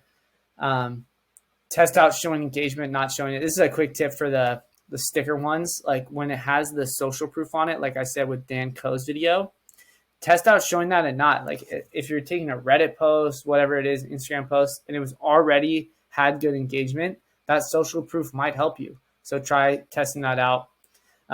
Be controversial like always, my thing, and just like spark emotions. Keep that in mind. The engagement that can come from that when I say pick hot topics. And never, ever feel limited to just these examples I've showed you. I showed you just 3 good categories that you can do a lot with, but there's so much more out there. If you find something that you think is better, test it, do it, and even take principles from each and make your own sauce, guys. That's like the best way to find success in anything. So hope this was super helpful, and I hope you guys can repurpose a ton of content. I promise this is good stuff here. Stick with it, and if you follow the principles, everything should be good. So repeating content, guys, let's get into it. This is something I love to talk about because it's such an easy way to – my God, my hair's crazy. Sorry, guys. Is to extend your reach and have a good strategy going once you figure out what works. So let's jump into it. So a lot of top creators repeat content and are not afraid to do the style that works for them. And some of them take it to the extreme, guys, especially when they start nailing down a trend. Like, I'm not saying this is going to be a great strategy for you guys at all, but I just want to show you that like you can take it to the max and it can be one of the best strategies out there when it works. So here's a good example. This one guy, here's his username right here. He did the trend where it was, why shouldn't I throw this drink in your bitch ass face? Or tell me why I shouldn't. And he took off with it. First video took off, whatever. Goes on to make 15 videos. He had a fucking playlist. He had a playlist on his account for these videos. And oh yeah, you can see the views. Okay, perfect. Like 2.8 million, 2.4 million, 3.8 million, 3.8 million. He literally like every single one blew up because he was so funny with it and nailed it so well, and would add in all these different like people. Like he got some influencers in them. Would do them with different captions and stuff like that. And literally, I think he got close to 10 million likes in that time. Like, that's insane. And it was probably in a week and a half, 2 week span. And that's like the level of taking it to extreme. Like I said, I don't know if that's necessarily right for you guys, but people get afraid to redo trends, and redo what works for them. And I talk about stuff like this. And here's another one. This one's happening right now. His username is Fly Daddy Nick. And he did this trend, this dance trend. I tried to put a video in, but it's just a screenshot of it was like a little dance. It was to Lost by Frank Ocean and blew up off it. Does it 3-4 more times. I think he also had a playlist for it too on his account. Does it 3-4 more times, and sure enough, they keep blowing up, and he just is going crazy with posting them now. There's more under this too, and it's working for him. I mean, he's got 600,000. I mean, some of these are less, but he was not a big account already. He's at 3 million, 1.6 million, just using it to launch up his account and really taking advantage of it in the short term. And so this is what I mean when you can absolutely repeat content as long as it's still engaging. You want to make sure you're taking the principles from it. The principles from him doing this was a lot of girls were in his comments saying it was very attractive the way he danced. He also had some he was smooth. He was just really smooth with it. It was kind of funny how smooth he was. And he was bringing in those same principles in the other videos that did well. So that played a part. Same with this guy. He kept the principles. You can't just ditch the principles and redo it again. You have to add stuff in that makes it engaging. But repeating is honestly even more powerful than just the original video. And so my suggestion for you guys is like I said, maybe don't take it to this extreme, because I could see this also not working. I know it can also not work, but don't be afraid to repeat the content that has worked well for you in the past. Something for my swimwear brand that worked really well was doing stuff like, what's your favorite swimsuit? And then making it really engaging from all the different styles. And we've done that on we don't do that like every video, but we'll do it like once, twice a month. And we post like every other day. So it's like, semi often. And we have by far the highest hit rate with those videos. And when they hit, they also bring a ton of sales. So that's why I really like doing that type of content. And that's my general framework that works really well for me, is using those swimsuits in those videos. So that's what I recommend is, find a general framework that you like, videos that, get sales, get engagement, all that kind of stuff. And maybe you don't do them all the time, but don't be afraid in the macro to be repeating them semi-often, even if it's once a week or more. And just to show you another extreme of someone who figured out their framework and does it every video is this guy, Frank. This is one of the best personal accounts, personal brands, honestly. I guess you could call it a personal brand that I've seen. His account is Frank Neo, Frank N-I-U. I put him in my swipe file because I fucking love his account. But he literally just responds to people's questions, and he knows like fucking everything. And people eat this stuff up. And the thing is that people don't realize is he's not actually doing this. He's not repeating trends like these guys are. He's doing genuinely new topics every single time. I mean, you can literally see the topics on the video. And so he found a framework that worked really well. I mean, it's a little bit more specific than I would say a general framework, but he rinses and repeats it. And now he has like a very loyal following, which is pretty hard to get on TikTok. Like, people are very loyal for Frank, even myself included. Like, he's a very cool guy, and you just want to like him with the way he does his content, and it's so straight up. He doesn't even use sounds on his videos. So this is what I mean when once you find the stuff that works, just lock in on it, especially if you have trouble thinking of new stuff. It can be a great way to lock down your content and put you in the best position for the long term. So cheers, guys. We'll move on to the next one. Repurposing content, guys. Such an important reason why making TikToks is so powerful, and something that a lot of people who don't understand TikTok don't realize is so feasible with TikTok. So I'm also going to touch on repurposing to TikTok, but really the main power you'll see is repurposing from TikTok to other places, and I'll explain why. So let's jump into it. Repurposing TikToks. So repurposing to TikTok is actually not a very good strategy.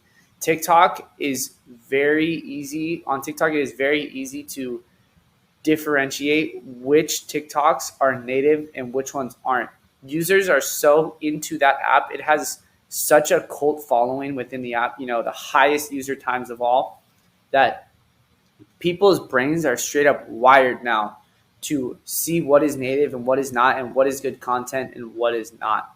So repurposing to TikTok is a very fine line. There's a very fine line when it comes to it, with how good it looks when it comes to the way it's how good it looks once it comes out. And a lot of times, if you aren't really good at making content, it'll come out very poorly. So repurposing content from, let's say, Facebook ads, Instagram, whatever, can usually do you more harm than good. But when it comes to repurposing from TikTok, using TikTok content on other platforms, there is huge success to be seen. TikTok has really pioneered and revolutionized short form media. They have set the standard for the power and the virality algorithms. That's why you see it on YouTube Shorts now, Instagram Reels. Like, oh my goodness, Instagram Reels was such a copy and such a take from from TikTok in the short form media game. And then you see like Snapchat Spotlight, and more will pop up because this has been proven to be so successful. TikTok has 1 billion plus monthly users who are wildly addicted to this app. It sucks you in and keeps you in the app. Like, it is crazy what that algorithm does, because short form media is so powerful and it's such a strong dopamine hit every time you're on the app. So let's talk about, most importantly, what are some ways you can repurpose TikToks from TikTok to other platforms. So places I have seen personal success. And big disclaimer before we get into this is to make sure that you are also using your best videos, because you will see a direct correlation from my experience and a lot of other people's experience that videos that do well on TikTok will do well other places, not every time, but most of the time. And videos that don't do well are going to do the same thing. And that's almost every time. They will not do well on other platforms as well. So really be cognizant of that. You don't want to take a video that has 1,000 views and move it to another platform thinking it's going to go off. It really might. Sometimes it genuinely does happen. Like, I've heard some people in my Discord talking about it, but it's not likely, especially if your video is very, very outdated or poorly made. So just had to get that out there. But taking your best content and putting it places like Instagram theme pages, I have printed cash off that. That's kind of for like e-commerce, but even personal branding. If you want to build up your Instagram following, huge. Instagram theme pages are very, very powerful for that. You buy a little promotion post, set up your TikTok post so it looks native to a theme page, whether it's adding some white captions on or even just TikTok post on its own. You can get, I've had one get 3 million views in 24 hours. Like, that's insane to me. And that might be a huge opportunity for your business. I mean, I've had crazy returns, 30x returns on my promotion payments. So that's one of my favorites, is Instagram theme pages.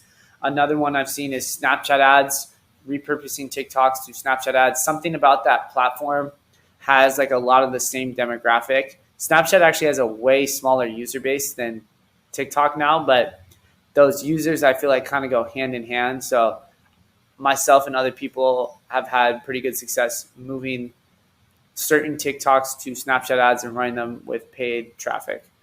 And then as well, other short form organic media. Snapchat Spotlight, I've had a couple go viral on. It's hard to get sales to drive from Snapchat Spotlight, but also Instagram Reels. I have gotten a ton of followers from using Instagram Reels on just like organically on my branded account. Same thing for personal accounts, all of that stuff. That one's probably one of the most powerful in terms of organic. And also I've heard good things about Facebook Reels. That's like a new one they just added, and I'm going to be testing that out soon. I will get back to you guys on that for sure. But all those little organic short form media, YouTube Shorts, all those, just reposting it. You can get a VA to do it for you, whatever it is. Such an easy way to repurpose content that you've already made and have tested and put it on other ones and see how it does. If you even just hit 1 in 5 off your best content, you might double, triple your reach, and that's so powerful. I've had some on Instagram Reels go significantly more viral too. Like, I might have one that got 500,000 views on TikTok, but gets 2 million on Instagram Reels. Like, that's amazing. You can get a ton of followers from doing that. And then last but not least, I have seen a little bit of success personally, but I've heard a lot of success from other people with Facebook ads. If you are targeting a young demographic in specific, they respond very well to TikTok ads. That's what I've heard from my media buyer friends. So using TikTok's really strong short form media can be a very viable strategy on Facebook ads. And then is there one more slide? Let's see. Oh, I guess there's not one more slide.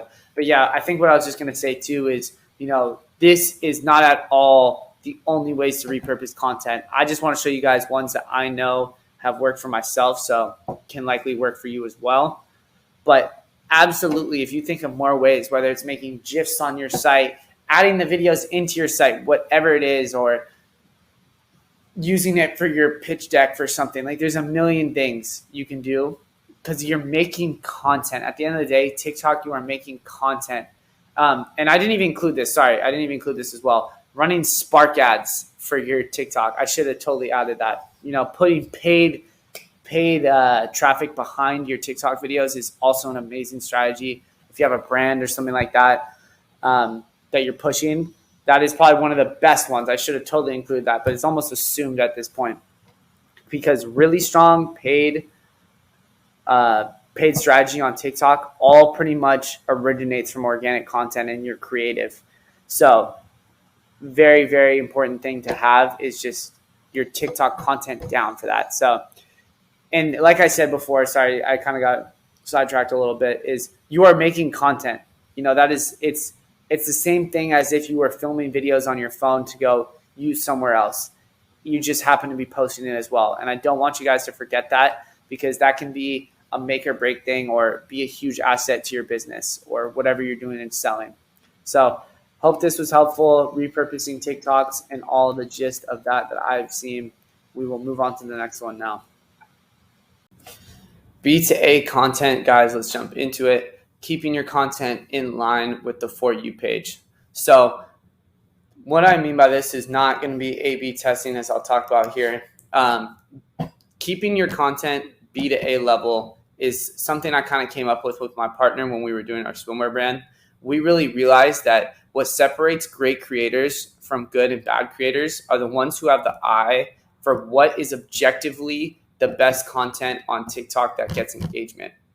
I don't mean subjectively too when I say like a video you would watch. I mean the videos that people are going to want to watch and engage with. And having the eye for stuff that's the principles and what's working is what brings results in the long term consistently. So like I said, this is not A/B testing. This is keeping your videos at a B to A plus level, meaning you are in the top 80%, aka B minus or higher. And so when you're able to keep your videos at that level, meaning, and what do I mean by that? So meaning that your videos, when you scroll through the For You page and you see all those viral videos coming up, your videos could easily be interchanged with those videos. You have the same principles of those, the sparking emotion, with the whole controversy, proper lighting, using trending stuff, if not trending style, all that kind of stuff that those top videos have. You are doing those principles, keeping your videos. It's basically, the B2A concept is basically just applying all the principles I talk about in this course, but really making sure that you are at that level, even when your videos aren't necessarily doing well. Because why this works is TikTok is inconsistent. And so you can't rely on always seeing 1 million views on your videos, even if you're doing some of the right stuff. And that sounds crazy to people, I know. But on my swimwear brand, we'll have a ton of videos that don't do well. They'll get 10,000 views or 20,000 views, which is not well for someone who has 1 million followers, But the thing is, we know we're doing the framework. Stuff just falls through the cracks, guys. This happens. You can't expect to know how users are going to react every time or to be sent to the right For You pages every time. And so sometimes you'll be like, oh, I have this really good idea, but it just did not work. And that's okay because you had the right thinking of, maybe applying some principles. People just didn't see it as funny or engaging or sparking emotion like we talk about. And so when you start to realize that it's okay that most of them will miss, honestly, most of them probably will miss, and that's okay if you're doing the principles and you're following the B2A concept, staying in those B minus or higher content objectively. You have to get the eye for this, guys. You have to be able to get the eye to see what is that type of content. But once you get there, this is what helps establish that rhythm and going viral consistently in the macro. It'll almost always be inconsistent in the short term because you don't have the same control like paid ads to just put money, a budget behind it every day for whatever, or buy a shout out if you're doing personal brand or something like that. But just putting out good content over time, you will be consistent. That's just how it works. Good content will always prevail. That's just how content creation works. So that's why I preach this concept so hard, is keeping at that level is how you stay consistent in the macro and compete with people every single day on the For You page, because TikTok arms the rebel, guys. It is perfect competition on that For You page, and you can compete with the top creators by just making content as good as them. That's what keeps them afloat and what can keep you afloat as well. All right, guys, we are back with another video. This is actually another one of the new editions from August 22, 2022 it is right now. So as you guys know, I always try and keep the course up to date as best as possible. You know, the first time through, I got damn near everything, but as stuff comes up, I make sure that you guys have everything you need to succeed. So something that I actually wanted to include the first time through with the course, but then just because it's not super urgent, is this thing about getting 0 views. But in my Discord recently, I've been getting a lot of questions about it, and I want to share it with you guys, just my knowledge on it, what to do, how to help you guys, blah, blah, blah. So let's dive into it. So, introduction. When I say 0 views, I mean legitimately 0. Not 100 to 200, like low level of views. I mean like literally 0 like this. And sadly enough, well, actually not sadly because it's not a big deal. It will likely happen to you, and it's not a bad thing. Don't freak out if you ever see this happen. I get a lot, like recently I've had like 4 or 5 in the last week. People are like, yo, I'm at 0 views. What's going on? And most of them had no issues after a certain amount of time, which I'm about to explain to you. So what does it mean and what do I do? It almost always means you are under review. And it's like it's no different than how Instagram reviews your content before a post, anything like that. Or Instagram actually does in a way where I think after, like within 5 minutes of you posting, if there's something they didn't like, they'll take it down. So they post you automatically for a little. TikTok, especially on new accounts, will just do it by not giving you any views first, and they're just going to check if everything's okay. So like I said, it's very common on new accounts. It can happen to others. I remember one time back when my brand was at like 500K, we were going through a weird period where like 1 in every 5 videos would be on 0 views. But after we'd give it 24 to 48 hours, it would be back to normal and go on its own little run, hit the For You page like normal. So think of it like a tax audit. I saw someone online say this, and I was like, that's such a good way of putting it. Because TikTok's just reviewing your content mostly. And you can check this by if you go to share and you press like share, copy link, it'll put up an error message where it'll be like, yo, this content hasn't posted yet, so you cannot share this link. And that's how you know it hasn't been posted yet and it's still under review. And if it shows that you can copy paste it, then it's not under review, and it might just take some time to populate. It's another issue if it doesn't populate later, which I'll get into next.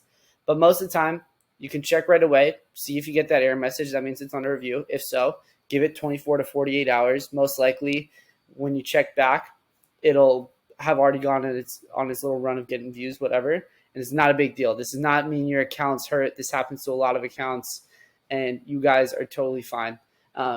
Also, like one of the kids in my Discord was like, I was like, dude, why are you freaking out? It's only been like 6 hours, whatever. He's like, yeah, man, it's just like annoying when you're excited to get tons of views. And I'm like, be careful of high expectations like that too. You know, I'm giving you guys the principles to do everything you need to do on TikTok and like get to success eventually.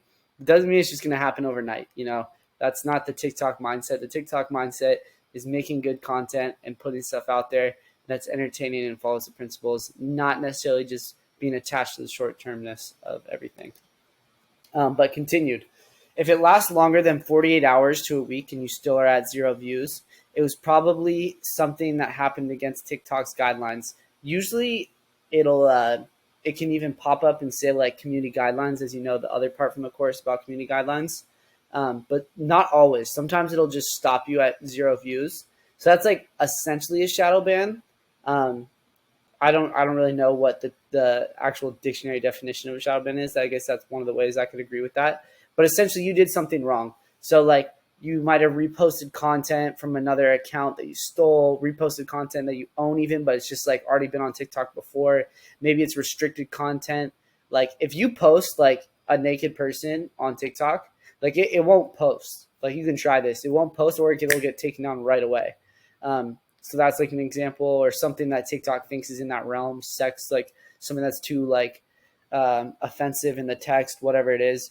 Basic stuff, guys. It's not like it's stuff that you would make sense you can't put on TikTok. It's the kind of stuff that they're not vaping, smoking, those kind of things. They're not going to like let you post that, obviously.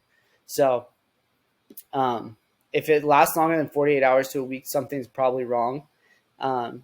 and that would be what it is if you don't just get like a notification that tells you that's what it is.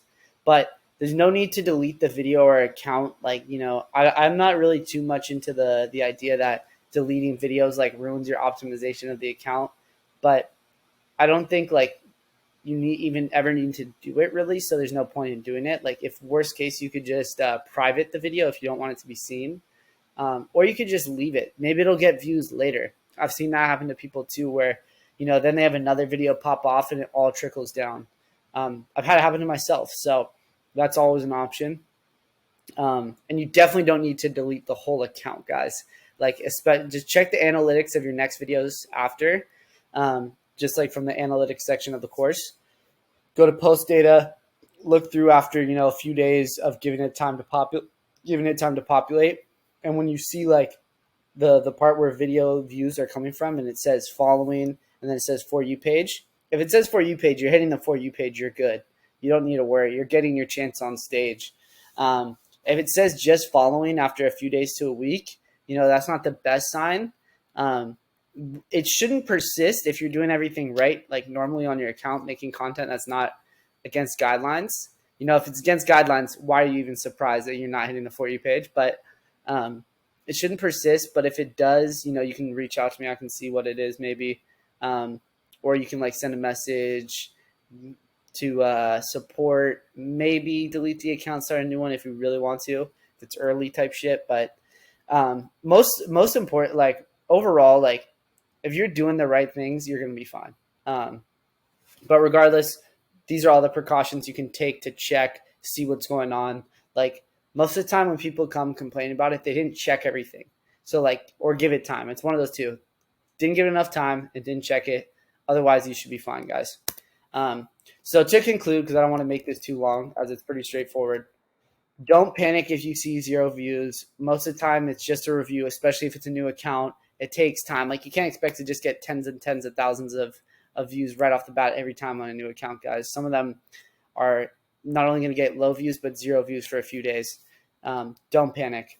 For example, I had someone in my Discord who was freaking out about it recently. I told them to wait, and that same video, guys, 72 hours, ended up going on a run to 3 million views. So it's not like it's like your videos or your account's fucked. It's literally just a review. I'd say 90% of the time, 95% personally. And I've seen a good amount of these go hit this 0 view issue.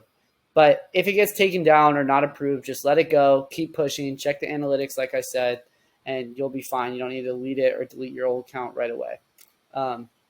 And if you're following the proper principles, making the content yourself, posting original content, following even the creators that you hire, following the proper content I talked about in the hiring a creator section, and you're doing everything right, not making stuff that's too sexual, too crazy, whatever it is, you're probably fine and have nothing to worry about. And I can say that with full confidence, okay? So that's what to do if you see 0 views. I think there's also some other bullshit people put out there saying like 0 views means this and that. Like I said with the algorithm stuff, ask what's your fucking source, because they don't have one, guys. They don't have one. I promise you that. So this is really the case. I think other people that are pretty knowledgeable in the space would agree with this and just say like, ignore it, keep going. It's whatever. It's just a review or some bullshit. Hope this helped. We'll move on to the next one. Thanks. Hey guys. Welcome back to another lesson from my course. This is actually an updated lesson. I used to have a video on hiring a creator, but the space has changed a lot since the last time I made that video. So I want to make sure, like always, that my course is perfectly up to date with new information about the TikTok space that I'm heavily involved in. And this one is very important. Hiring a creator, an important step or progression for hiring your TikTok game. For your TikTok game, for improving your TikTok game. Let's dive into it.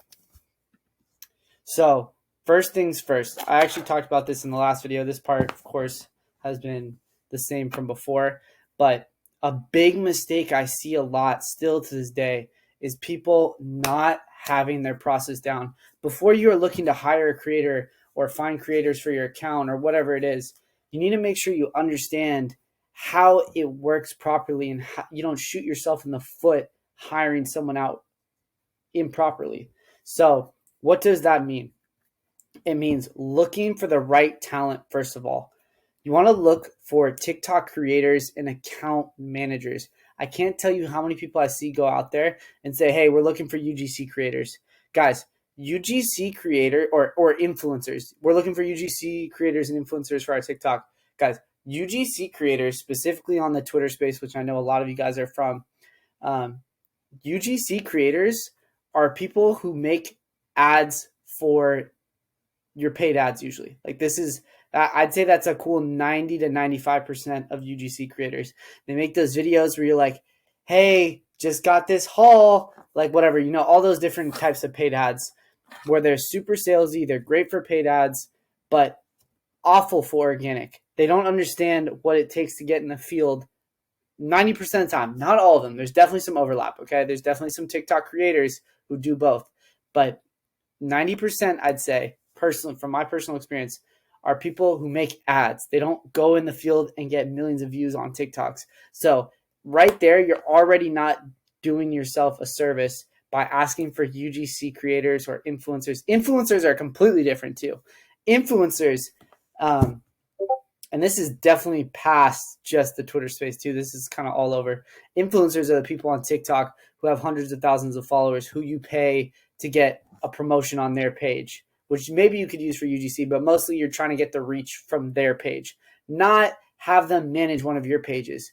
Some of the best TikTok creators and account managers are people that don't have any following, don't do any UGC. They just blow up viral products. So if you look for TikTok creators and account managers, that is usually where you'll find the top talent.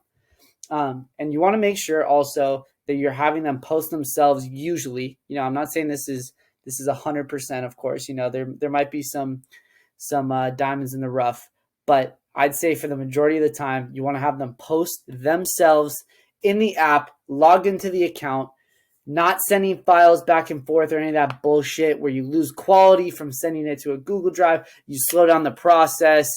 You just make everything harder. You want to have them be the creator. This is a lot of them. This is what they're built for. They're built to be the creator and post in the app themselves. Also, you risk a lot of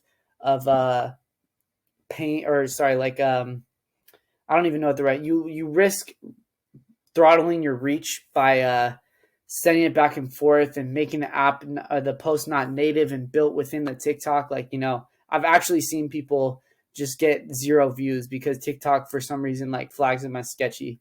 You know, I don't know if that's shadow banned or whatever it is, but I've seen it happen, especially when they do. I don't even know what's going through people's heads when they do this, but when they have the creator post it to an account, download the TikTok, private that video, send them the downloaded TikTok, which they then post to another account. Like, guys, just have them log into the account. It's not that big of a deal. Your account's not going to get lost because multiple people are logged into it.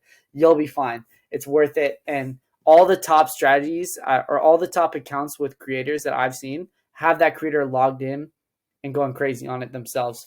And on top of that, you know, kind of goes hand in hand with that. I'd say avoid script writers and having multiple creators per account too. Like, just let that creator have full creative ability over that account and go crazy on it. Like I said, at least the people in my network, you know, I have at this point close to probably in the hundreds of different people I've talked to and creators, whatever, that I know. And this is what they're built for. They're built to go crazy. They don't need someone telling them what to do. A lot of times you lose your creative voice when someone tells you what to do. I see a lot of people try and do script writing for them. You can give them broad information and advice, definitely, like especially if you've taken this course, you'll know what to do, and you'll be able to guide them and talk through it with them. That's great and helpful. But trying to write every word out for them can a lot of times take away their voice, I think. And also mixing them in with other creators can just kind of get them feeling lost. And I don't think it's great to mix styles just for how videos look on a feed. So that's the first thing. You want to make sure you have your process down. That's pretty much everything I see people fuck up on and not have down. So once you've got that, you're ready to move on into the next things, which would be finding the right creator. Like I said, you want to look for someone who's already a TikTok creator, account manager, or at least someone you think can become one. You'll see later I talk about how friends and family might be an option too. I said this in the past video that I had before this one became the update. But yeah, you want to look for those. And I highly recommend avoiding UGC creators, like strict UGC creators, unless they overlap and do both, which can happen, and influencers who do not have experience already managing brand accounts successfully. Guys, I don't care if they manage the biggest brand in the fucking world. I don't care if they manage Nike. If they didn't do it successfully, to me and to my friends that have, these accounts managed by creators that do millions of views, you are dead to us. You have to have successful accounts. They don't understand the intricacies that come behind it. Unless you see a vision in them and they're giving you a discount and you want to take that risk, that's fine. But if you want the high hit rate and top talent, you got to look for the people who have already done it. These are the people that are going to understand what it takes. So if you're going to go there, make sure they have already done it before. That's what you want. So there you go. Now you're finding the right creator. First, we have understand the process. Then we find the right creator. Next thing after that, where the fuck do I find them? I used to get DMs, still get DMs like this all the time. Where do I get these creators? And this is like, I'm so glad I updated this course to this video, because I have so many more resources for this now. Like this is just like a product of me networking and putting in work in the space. But I have tons of connections. That's why I say you can totally hit me up here and I could probably connect you with a creator. But these I found to be the best places to find them. Number one, Twitter. These are not in order, but just happens to be number one, Twitter, guys. There's so much fucking TikTok talent on Twitter.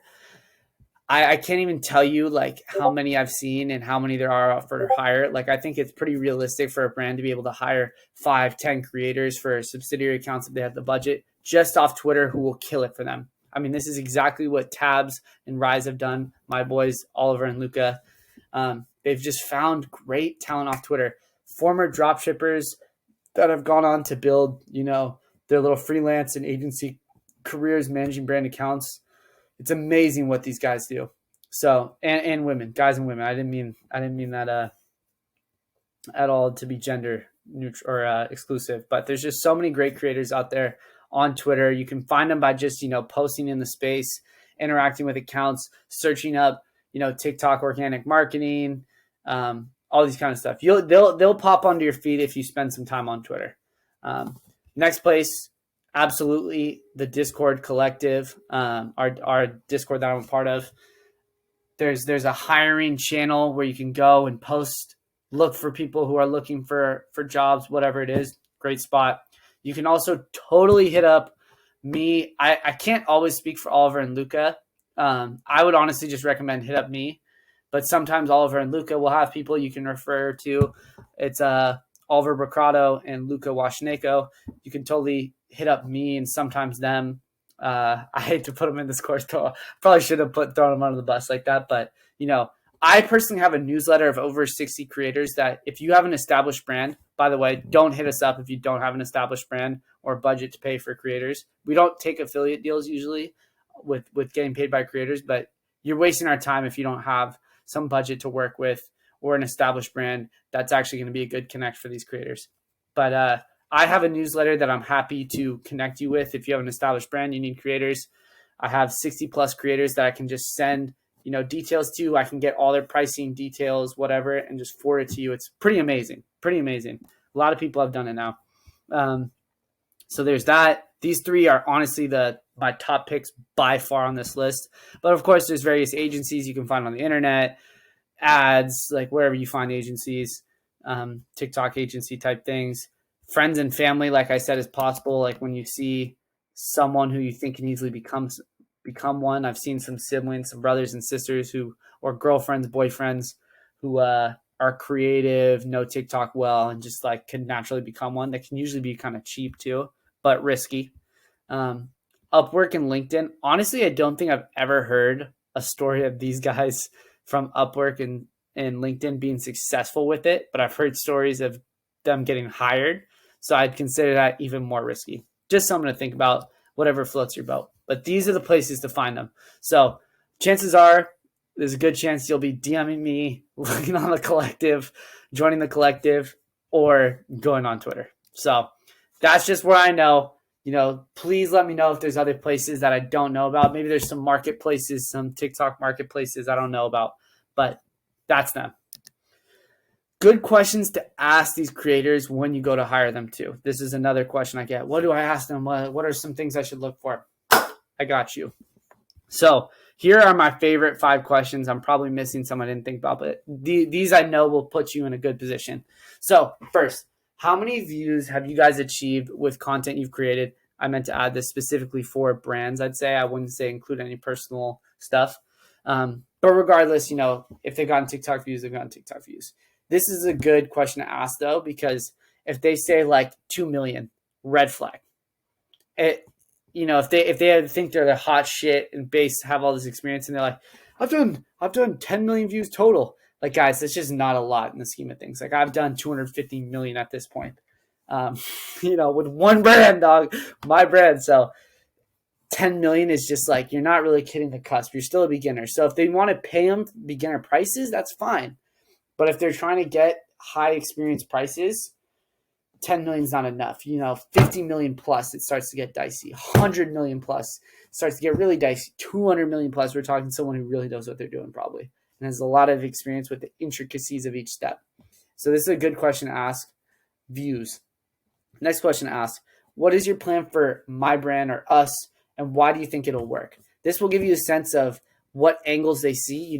Take the lessons you learn from my course and remember, okay, where we learn a lot about the principles, this and that, what steps they're going to do, ask them about their process and plan.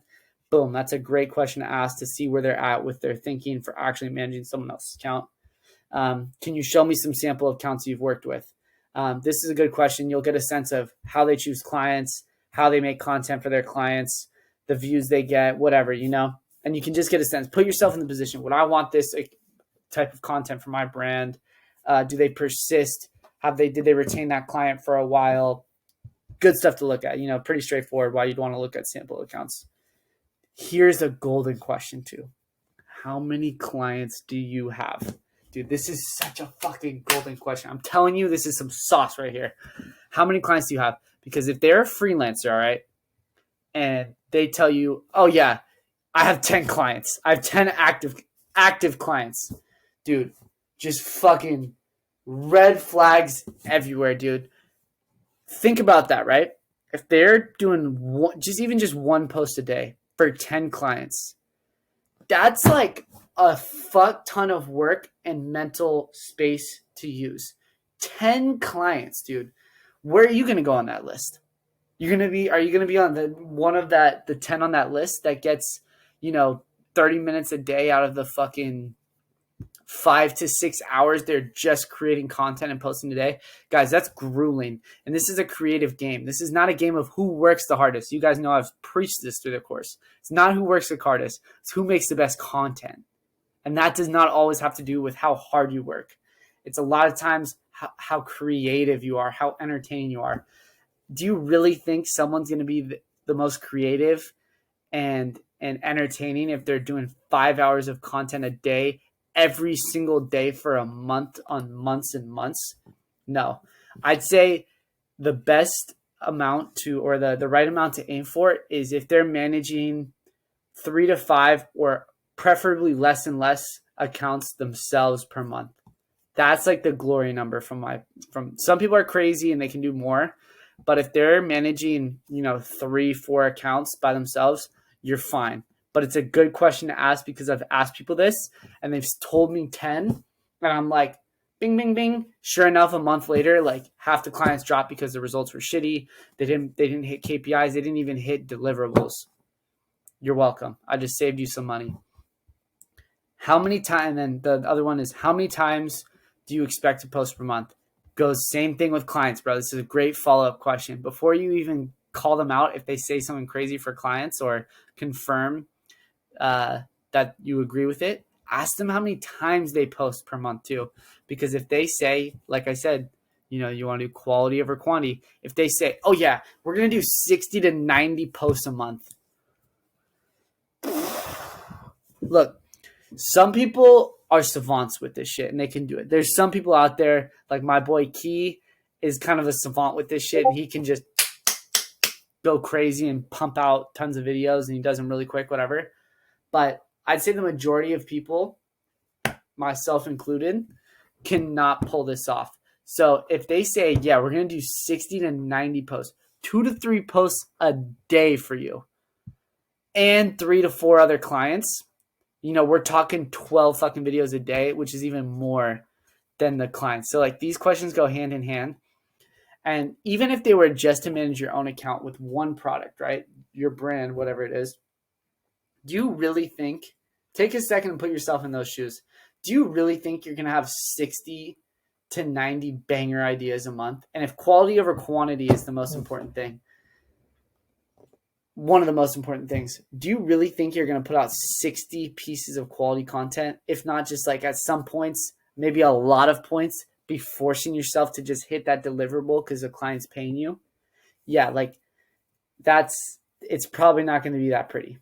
So aim to get these people who have low clients or at least a manageable amount of clients and are giving you reasonable amounts of posts a month. Be like, if they tell you, yeah, I have like 3 clients, I don't take on too many so that I can make sure I can manage them. I have my creators do the rest who only manage 3 to 5 themselves.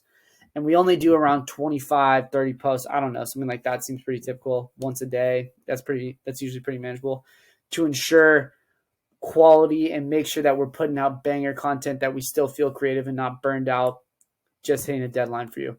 That's like the ultimate green flag of all. So, and not to ramble too long, those are just some good questions that I feel pretty strongly about. Now you have some questions to answer to ask. So it goes down the funnel. Make sure you have your process down, getting the right type of creator, actually looking for the right type of creator, where to find them, questions to ask. And then last but not least, pricing. I'll go quickly on this one because I've already been talking for 18 minutes. I apologize. But last but not fucking least, I know a lot of you guys are wondering this, pricing. So pricing really, really, really, really depends on your situation, product, posting cadences, the talent you're hiring, all that. So look, guys, there's not a one size fit all, but this is just what I've seen and what I think is fair in my opinion. Usually 99% of the time, 95% of the time, you're going to want a base retainer. Like, I just think that for the quality of both the creator's confidence and happiness working for you and their that didn't even sound right. For their motivation and their happiness working for you. That's a better way to put that. You're going to want a retainer. So anywhere from $500 on the lowest end all the way up to 3,000 plus, I feel like is pretty fair. And that could just be a base retainer by itself or something with incentive like views or revenue shares. The next step would be views incentives, which would be like if you hit 1 million plus views or 100,000 views, for every 100,000 you get a bonus. So I'd say like anywhere from 250 to to 1,000 plus per million views is like what I've seen work well for people. And this might be really high and this could be even a little lower. I've seen like some hires for like even lower base retainers. It depends on talent. You know what I'm saying? If you're new, you're going to get paid less. That's just how it is. It's part of the game. And so it really it depends, if you have more of this, you're going to have less of that. If you have more of this, you're going to have less of that. Same with revenue shares. I'm not a big fan of revenue shares, to be honest with you. I think it's kind of like dissing the creator a little bit as someone who's been on the other side.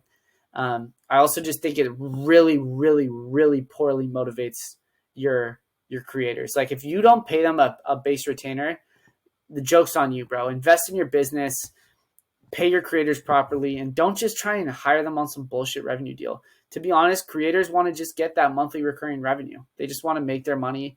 Very few of them are going to be enticed to get you 10,000 in sales so they can make a measly $1,000 or whatever it is. Combine them in, have your base retainers, then hit them with a views or a revenue share. Either of these are fine for the most part. I'm a bigger fan of views, but revenue shares can work too. Usually if there's a base retainer, just my opinion. Don't hit me up for creators if you're just going to want to pay off views or revenue shares. The Creators Mind Network usually need baseline retainers. Also, last thing is I've seen like a setup fee pay styles work really great, especially if you're creating an account from scratch. Like you could do like a setup fee with these creators. Be like, look, I'll pay you $500 now. let's not pay until we hit 1,000 followers so I can get, I won't pay you more until we can get it like 1,000 followers. I can get my link in bio then. So just like, or maybe even 1,000, $500 to $1,000. I'll pay you that now. However long it takes to get 1,000 followers and link in bio, then I'll start paying you this, and you'll understand how to make the right content, and we'll all be happy. The goal is to retain a good creator for as long as possible, and for a good creator to retain you as long as possible. So whatever it takes to make that relation symbiotic is the best pricing you can have. Like, honestly, that was a bar right there. That should be a tweet. So yeah, that's my take on pricing. I hope that helps you. It really comes down to retainer plus extra incentive if even needed. Retainer is usually the base of everything. And then you can do some little extra setup styles, whatever it is, if needed. And if you're on the side of being a creator yourself, hey, boom. So here's some free sauce on how to make good offers that are undeniable. If you want to really make your offer undeniable, do a setup fee of, whatever low price until it works, and then take more and more. That'll retain your clients for long, long periods of time. So there is the funnel. Oh, sorry, let's skip forward. There is the funnel. Have your process down. Look for the right creators. Where to find them. Questions to ask. Fair pricing. Boom! On to the next one, guys. I hope this was great. I appreciate all of you. Multiple accounts and horizontally scaling. Guys, this is actually an update to a prior section I had in the course, which was titled Multiple Accounts. There's new information on this. I mean, actually, my take on multiple accounts is the same, but we're adding in horizontally scaling because the landscape of TikTok has kind of changed, and I want to make sure you guys are up to date with that and some strategies that I know are working right now. So let's dive into it. So what multiple accounts used to be, this idea was that it was kind of an algorithm trick. There was pretty strong evidence, I'm not going to lie, that within the first 6 posts, accounts would be given a ton of reach. You would be given some extra views. Maybe the theory was kind of like TikTok trying to figure out who you are, give you a sense of you are somebody, whatever it is. And you would see on these new accounts within the first 6 posts, people would go get 1 million views, and then they would never crack 10K again on pretty similar content. Pretty similar, not identical, because there's a lot of variables between that. That's why we can't say in 100% that this was a thing TikTok did. It could have just been a repeating thing of luck and coincidence. But what people would do then is, because of this theory, they would make a bunch of new accounts, and maybe 5 to 6 accounts, and just like post between them, try and take advantage of that early reach, repost across. And it kind of was a mess. Like, it just always seemed like a mess logistics wise, especially if you're doing all the content yourself and not getting creators, which we're about to talk about in a second. But doing all that content yourself, the logistics of managing that is more than just like being able to do your content. So this strategy, like I predicted, died off. Like, I don't see this ever anymore. Like, people talking about trying to get like multiple accounts and like managing them themselves just to get those early posts. It's kind of a faded thing. But now what's new and actually works, and I think will continue to work, is this way of horizontal scaling. Shout out to my guy, Oliver from Tabs on Twitter. He's my boy. He called that this was going to be big, and I honestly slept on it at first, but wow, was he right. Him and Luca from Rise as well, they have been killing it with this, and that is horizontally scaling your TikToks by making these subsidiary accounts. Once you have a proven strategy, you understand what's going on, and especially if you have funds to deploy, guys, this is not something that's just like free. You don't want to be doing this all yourself. This is when you're hiring creators. Let's say you have one main account, right, for your clothing brand, okay? And you guys have built up to 100,000 followers. You can keep posting on that account, and you will continue, if you have a good strategy, to get views, yada, yada. But there's going to be ups and downs. What these guys have realized, and what a new strategy has been, is, okay, I'm going to hire 5 more creators, so on different accounts, so that way, split up by individual accounts, so that way they don't step on each other on one account. They can all run their own thing, do their own talent on their own page, and grow those as well. Not for the first 6 posts like an algorithm trick, but strictly just to make subsidiary accounts and grow their reach and be able to pump out massive amounts of content, guys, because like you could post 9 times a day on one account from all different creators, but it gets really messy. And so having everyone with their own style and their own accounts, like 5, 6, 7 accounts for a brand. I mean, this wouldn't be someone you do for really a personal brand. This is more like a brand or a business or whatever it is. Having those subsidiary accounts where you know the strategy that worked from that account that got to 100K, you know, I don't recommend just jumping out of the gate and doing this. This is something once you've built up a little success, you then spread, you move your funds, whatever. You pay these creators X amount per month. They post on their pages. You can get a crazy ROI on this, guys. Crazy ROI. Like it's super powerful because like I said, you can pump out, if everyone's doing a video or 2 a day across 5 accounts, you're getting 10 posts out a day. They're all doing their own thing on their own account, destined for their own success. You're going to like really pick up the amount of viral videos you're getting and all this stuff and views.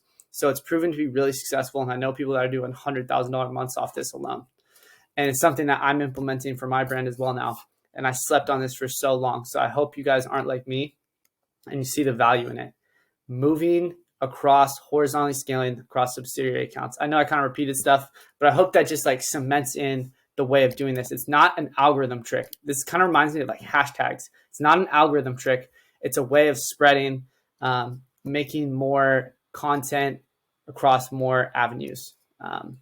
Yes. So to recap, basically all that, I'd stay away from the whole rinse and repeat idea of running multiple accounts yourself, trying to get those first posts. Get away from that, guys. I really stick by that. I have, and I ended up being right when I called it earlier. And instead, I look long-term and keep horizontally scaling in mind. Once you have the funds and the pages taking off well enough, especially if you're building a long-term brand, you know, it's not as much a drop shipping thing. This would be like a long-term brand or business or whatever it is.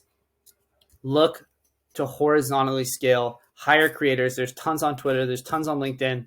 There's tons in the DMs on Instagram, whatever, guys. There's creators all over.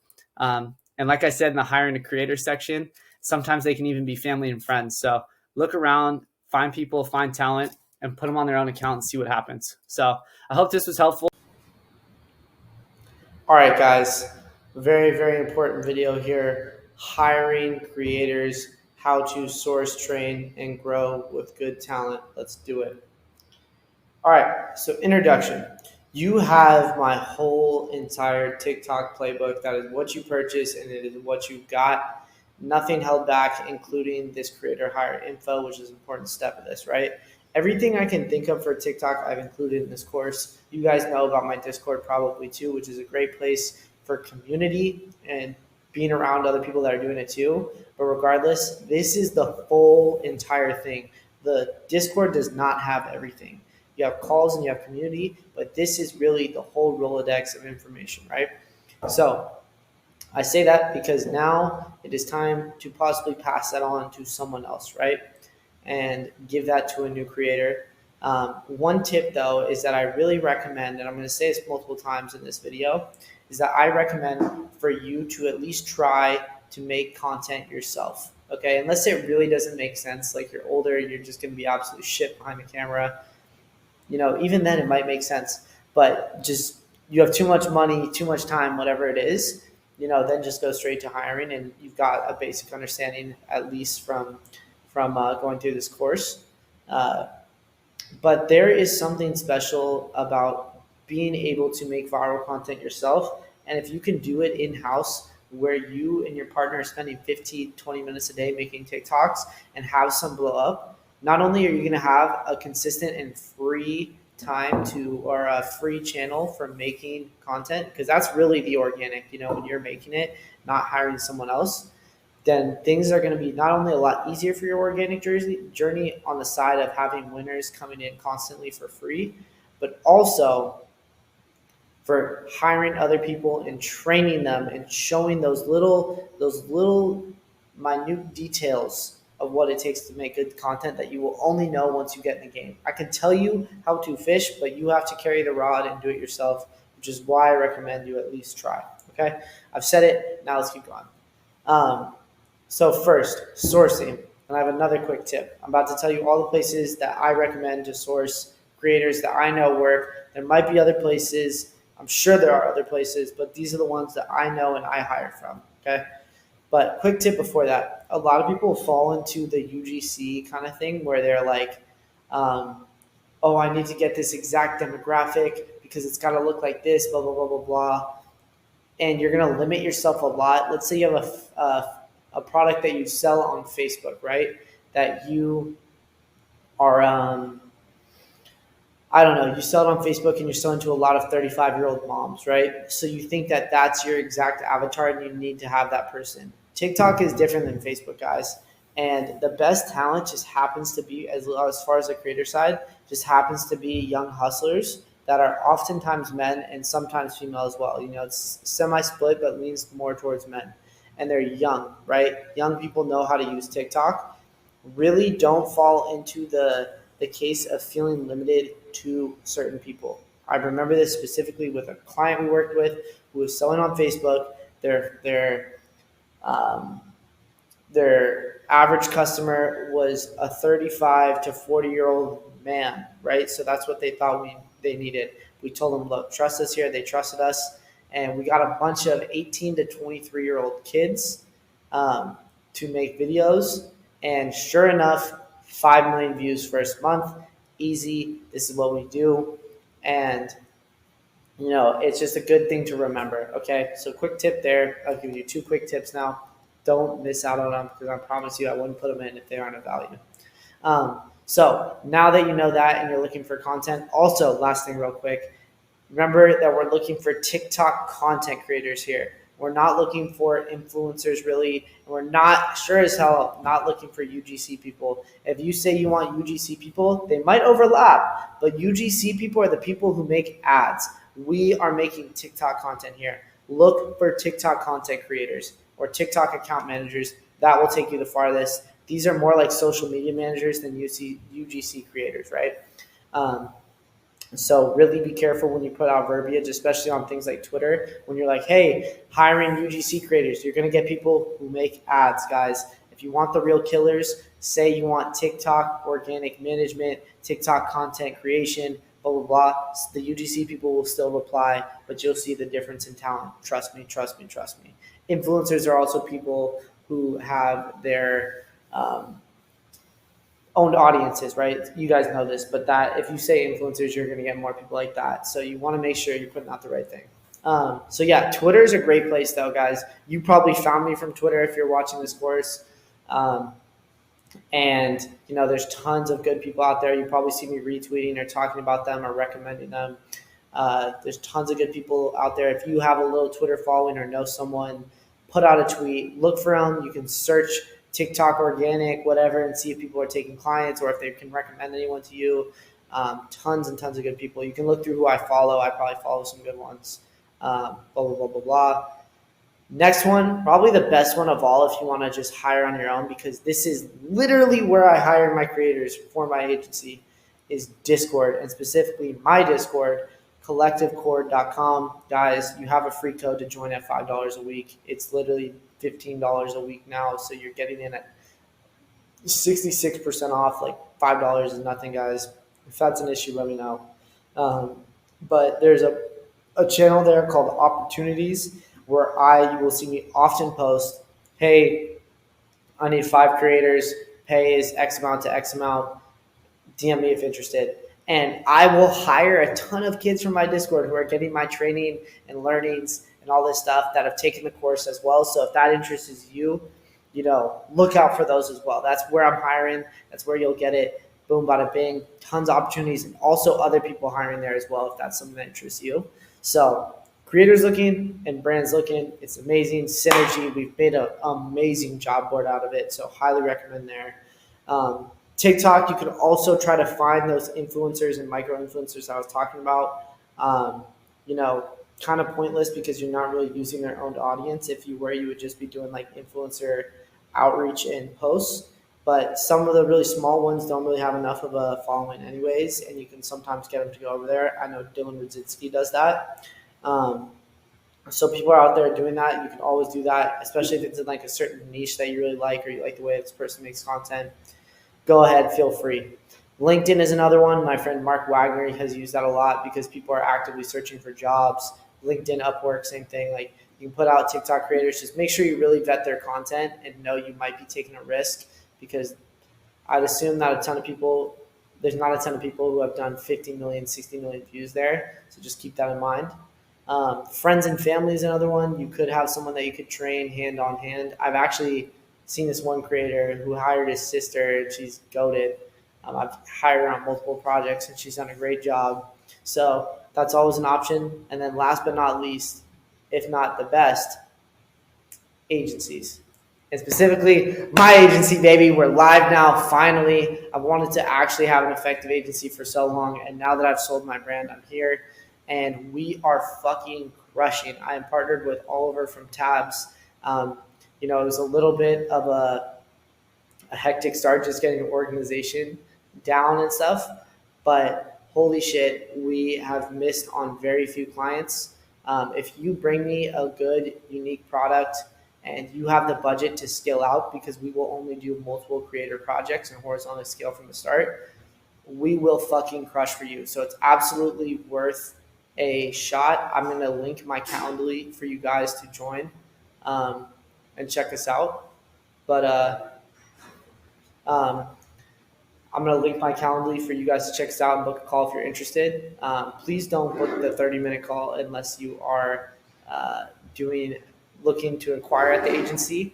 The other one will be for the actual consulting call that comes with the course, right? But yeah, I would love to crush it for some of you guys. You guys can see all of our other clients that we've ran. I'm not going to share them live here for everyone, but I absolutely can share my shit. You just have to reach out to me directly and I will show you. And if you're not a good fit, I will connect you to someone that I know is a good fit, that I will not be just like trying to get the $200 off you. Like, I don't do affiliate deals with other agencies. I'm here to connect you with them and get you somebody good, because I want to see you win. And that's how I sleep well at night. So you have all these options. You can go to any of these or go to me, whatever you want to do here. I'm not trying to be an annoying plug, but I genuinely do good work and I know my fucking shit, as you guys can see. So if you want to work with the best and you have the money to invest, wow, that should be a tagline. Come to us. So yeah, there it is. But regardless, you can run my same playbook, steal my creators from Discord and do it on your own. Oh my God, I'm gonna have to cut that out. That was gross. All right, filtering.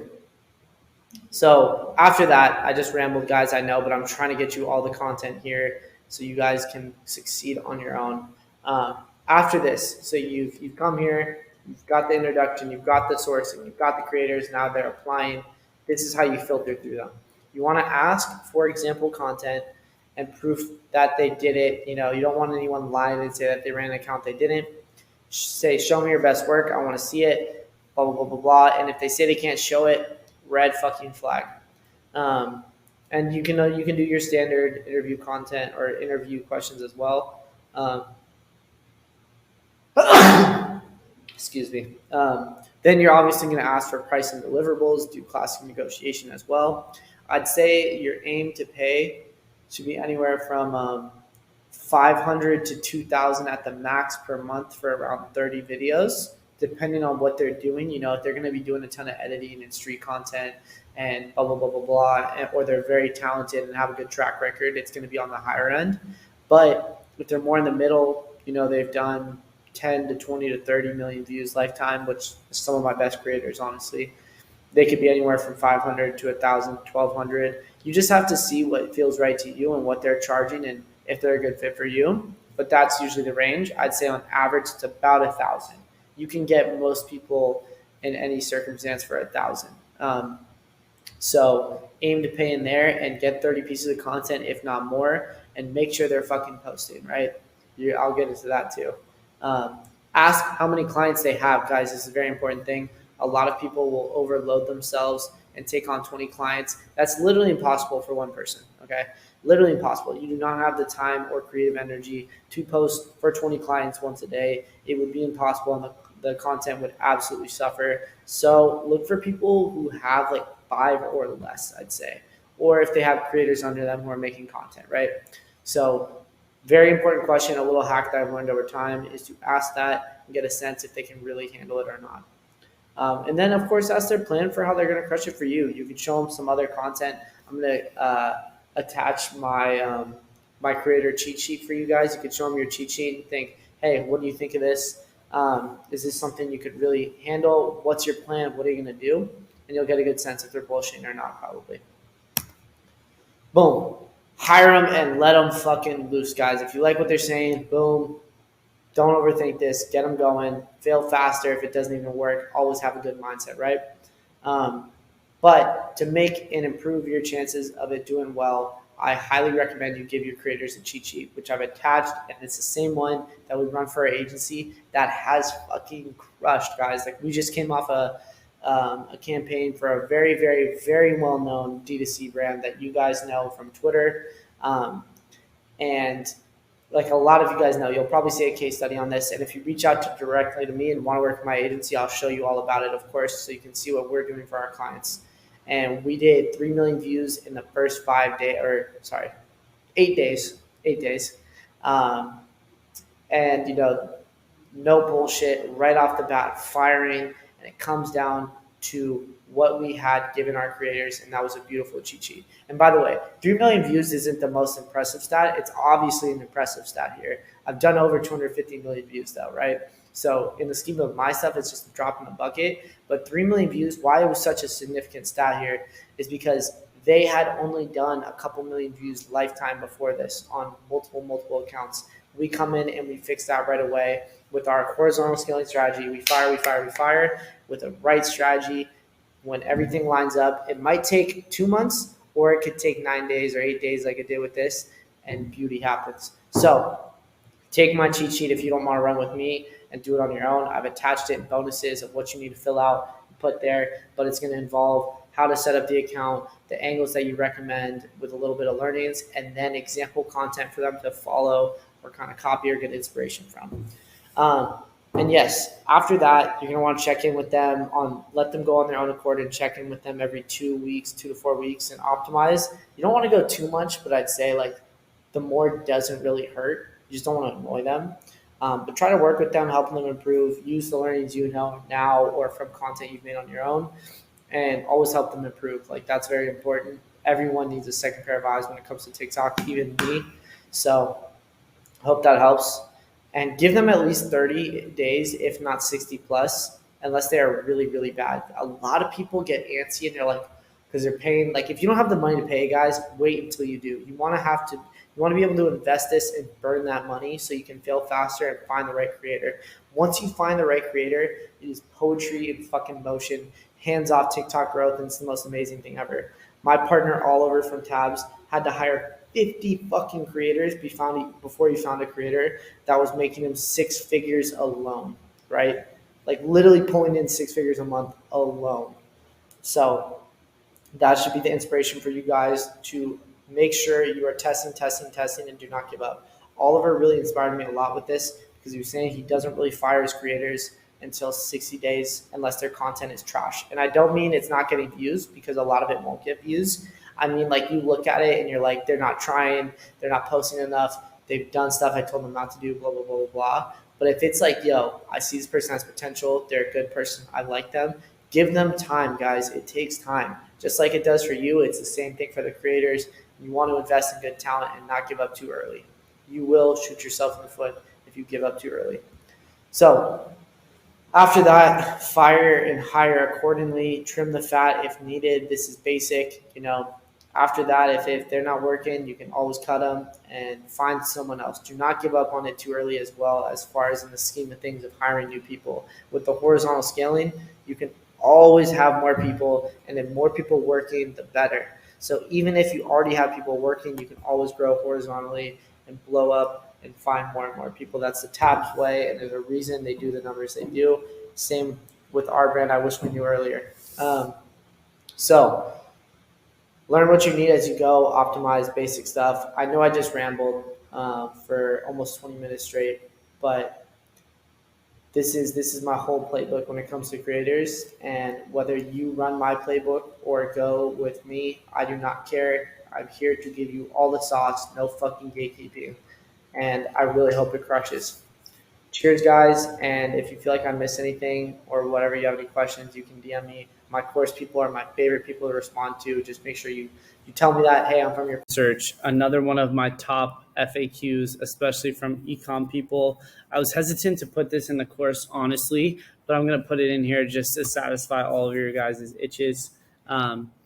But let's dive into it. So, introduction. This is a TikTok organic marketing course, not a specific business course like business model, whether it's ecom, dry cleaning, or whatever the fuck you want to do. This is to teach you the principles of growing on TikTok, period, for whatever you want to do, specifically business-wise and marketing-wise. But if you want to learn product research, here's the video on what I know and what I recommend about it. You know, I came from an ecom background, so obviously I get it, and I have a lot of successful ecom friends as well. So I learned things. If you're not interested in this ecom stuff, skip this. This is not important. You know, just learn the regular TikTok marketing stuff. But since so many people ask, I'm here to answer it and how to find stuff on TikTok, and I will give you my 2 cents. So first things first. Product research in general is just kind of a flawed question when someone's like, yo, what's your product research method? You know, unless they have skills, it's doesn't really matter what I tell you it is, because if and this is more for beginners, but if you haven't tested 5 products or whatever, or already failed and learned, it doesn't matter how good the product is. I could give you a 10-figure product, but if you don't have the skills, you're going to be able to do nothing with it. So it's kind of an annoying, flawed question I find a lot of beginners ask when they don't even have the skills. You probably just need to test a bunch of shit, fail, and then you'll find you'll never need a method because you'll have the eye of what works, right? That's why I said there's infinite ways to do it, especially if you have the eye for it. You'll just start thinking of products. Your friends will send you products, and you'll find that it factor, right? But regardless, if you want to find more and you have the skills, blah, blah, blah, the classic methods honestly work very well. You can always use the hashtag TikTok finds, Amazon finds, TikTok made me buy it. Dropshipping exposed has a ton. It's funny how that worked out, pretty coincidental. You can also look at product review accounts. That's one of my favorite, honestly, if I'm just bored and want to look at stuff. You go to the accounts. I have the list on the next slide. You guys can take a picture of and look at. Tons of product reviewers out there on TikTok just making viral videos and showing TikToks that are awesome, and you can see what they're doing. And then taking the inspiration from other products in real life, bro, you know, like seeing a problem in real life and seeing if there's a product out there. Like China makes damn near everything. You know, you could probably find a product already made out there that you could white label and sell. Looking at other products that are selling well, for example, you know, some saturated product like some lighter, and being like, okay, why is this working? It has some kind of novelty, interest to it, and making something new and finding something similar, right? So whether it's a saturated or untapped, you know, untapped is definitely going to be better, obviously, because you're going to be able to set your own path. But there's ones that are work that's saturated, there's one that are works that are untapped. So being able to understand and make your own ideas and products will take you a long way.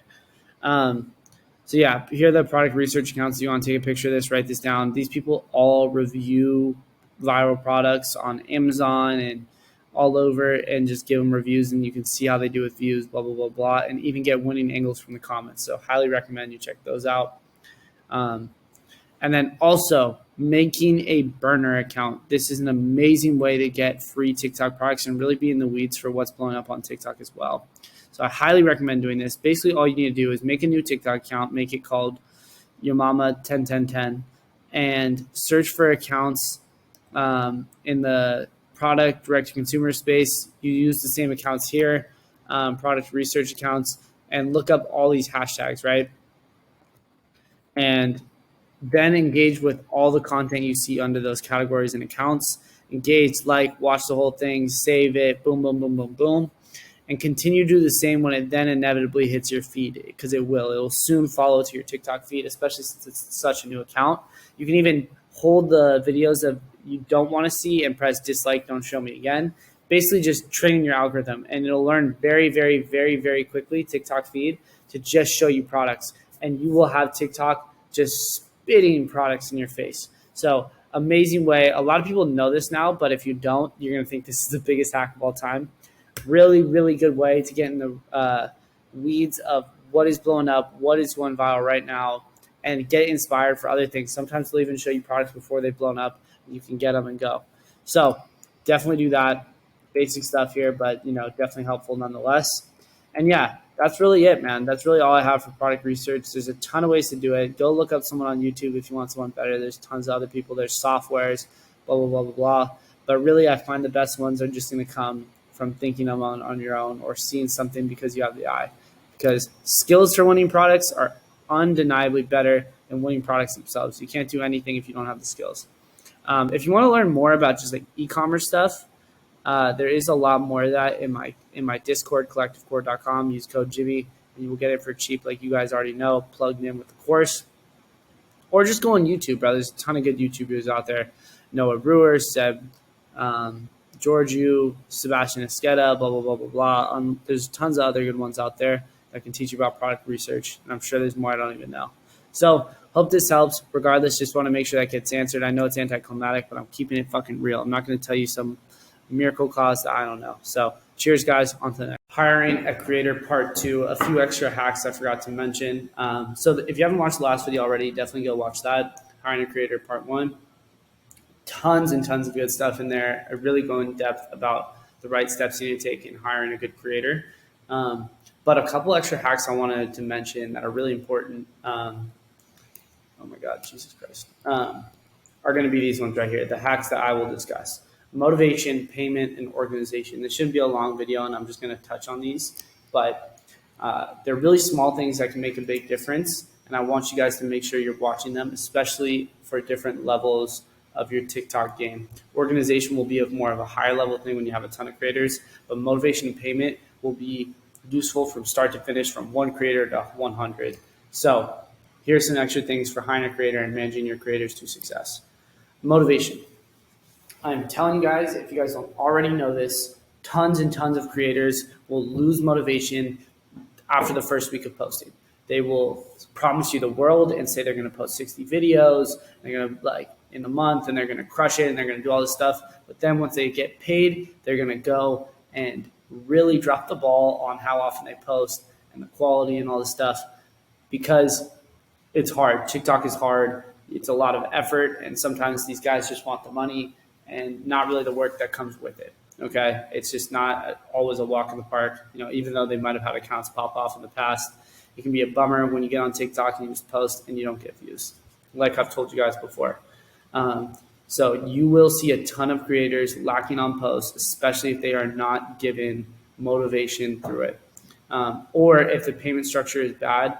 Like I said, if the payment structure is bad or they aren't popping off, these are usually the two things that I see. So if you're trying to do something where it's all performance-based pay, where they get a cut of revenue, a lot of these people don't have the thinking to really invest their time with no short-term feedback coming back to them or short-term gain coming back to them. So if they're not getting guaranteed pay, I see it so often. People are like, oh, well, I can get all these people on a revenue split. Why wouldn't I do that? Because these creators aren't going to be motivated. I've seen it so many times that creators would rather get paid a small base pay of even just a few $100s than do a revenue split where they could make tens of thousands. No, most times they want the guaranteed pay. And if you give them too little or give them a bad structure with this whole affiliate deal or whatever, performance-based pay, they're going to be frustrated and lose motivation. Okay, so it's very important to watch them and keep them motivated via pay and just checking in and talking to them, right? That also goes a long way. It's knowing that someone's watching them, to give them accountability and all of that as well. And to double down on this as well, I want to talk more about pay, because this is something I promise you will save you a ton of time and effort, and probably money too, is do not fucking pay up front. There's very few times where you should be paying up front. At my agency, we do upfront pay, but that's only because once we get the pay for the creators, we don't pay them up front, okay? So if you are managing the creators directly, you should not be paying up front, okay? And here's why. Think about this. We're talking about motivation. If I get paid $1,000 first day to go do, the 30 TikToks, the time I'm most motivated, because I'm financially driven, just like most of these people are, they're not just doing it for the love of TikTok, right? They're here to get money. the first day is going to be the best day when they get paid, right? Some of them, of course, will be thinking about, the next month getting paid as well, but that's the best day. And so during that first day, the most effort they're going to put in is probably closing you in the first videos after while they're still hyped. Down from there, the motivation, the hype level just keeps going down and down and down until they get paid next. So if you pay up front, you are just asking for people to lose motivation and not have that carrot dangled in front of them. Instead, give them a percentage up front so they feel good. Then, give them 15, 20%. Let's say it's $1,000. Give them $200 up front after their first post. Okay. This also saves you for if they get badly motivated and they don't post, you're not stuck here fronting the whole bill. You don't have to do that. Instead, we're going to dangle the carrot and give them a little bit in the start, a little after 2 weeks, and the rest after 4 weeks. You're always motivated, and you're keeping them going throughout the whole thing. I'm telling you, this is something I see people mess up all the time because the creators will probably request. 1 second, guys. Here, I'll get that. Because the creators will probably request the money up front. Just deny it. They're going to be chill with it. You just deny it and tell them why you're doing it. It's for the best of both of you. And they're going to get the money. Don't scam them. You're going to give them the money anyways. So why not get it as they go? And don't try and push it all to the end. Usually I've seen that kind of go wrong because then you're just kind of trying to screw them. We're trying to make this a relationship between the two of them and between the two of you guys, right?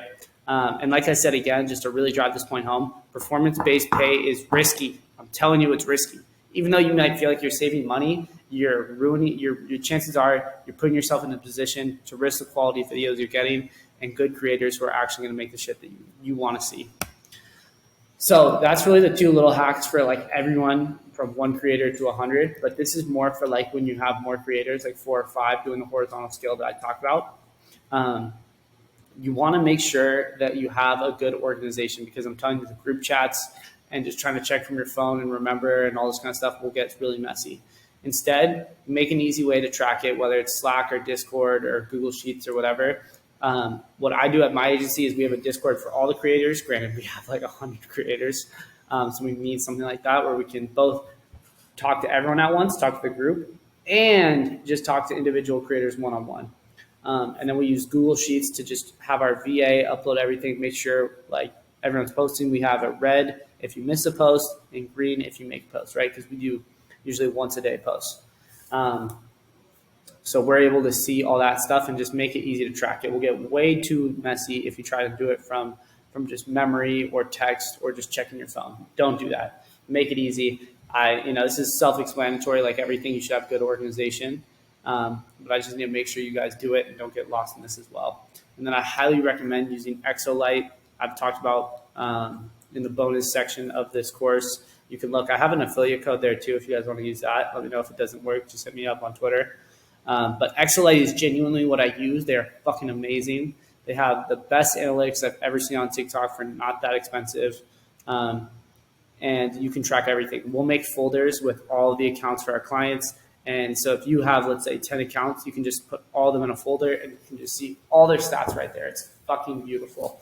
So use that for your analytics across multiple accounts, and you're able to see how your people are performing and all that. So these are just some extra little hacks: motivation, payment, organization. But I promise you they will bring you a long way on top of all the other stuff I said with, of course, hiring, sourcing, and optimizing from there. So cheers, guys.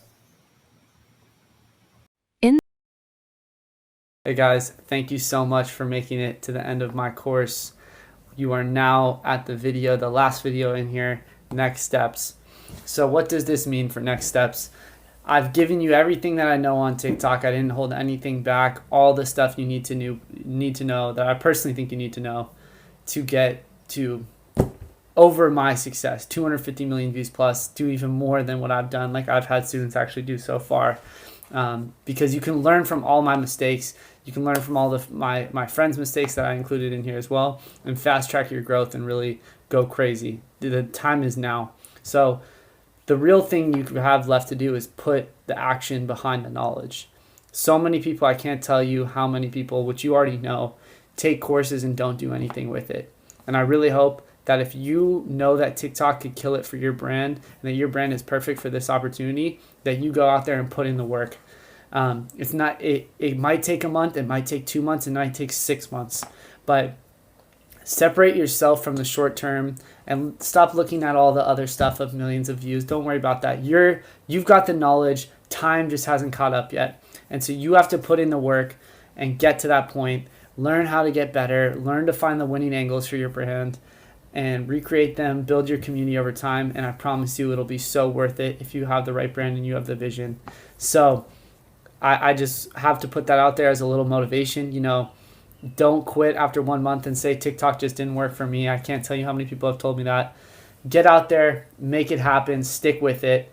And if you need any extra help, shout out to Alex Fedotov again. I will be available here in the Brand Builders Academy and also e-commerce scaling secrets down the line, I think, as well.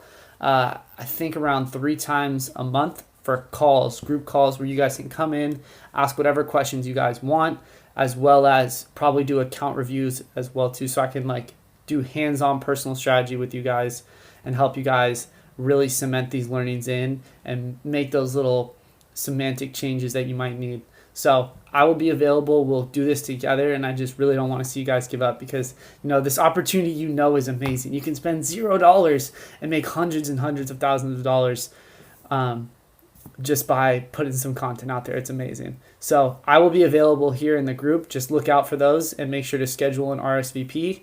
And I'll be here to hopefully help you guys succeed further. Thank you so much. I'm wishing you guys the best. Cheers.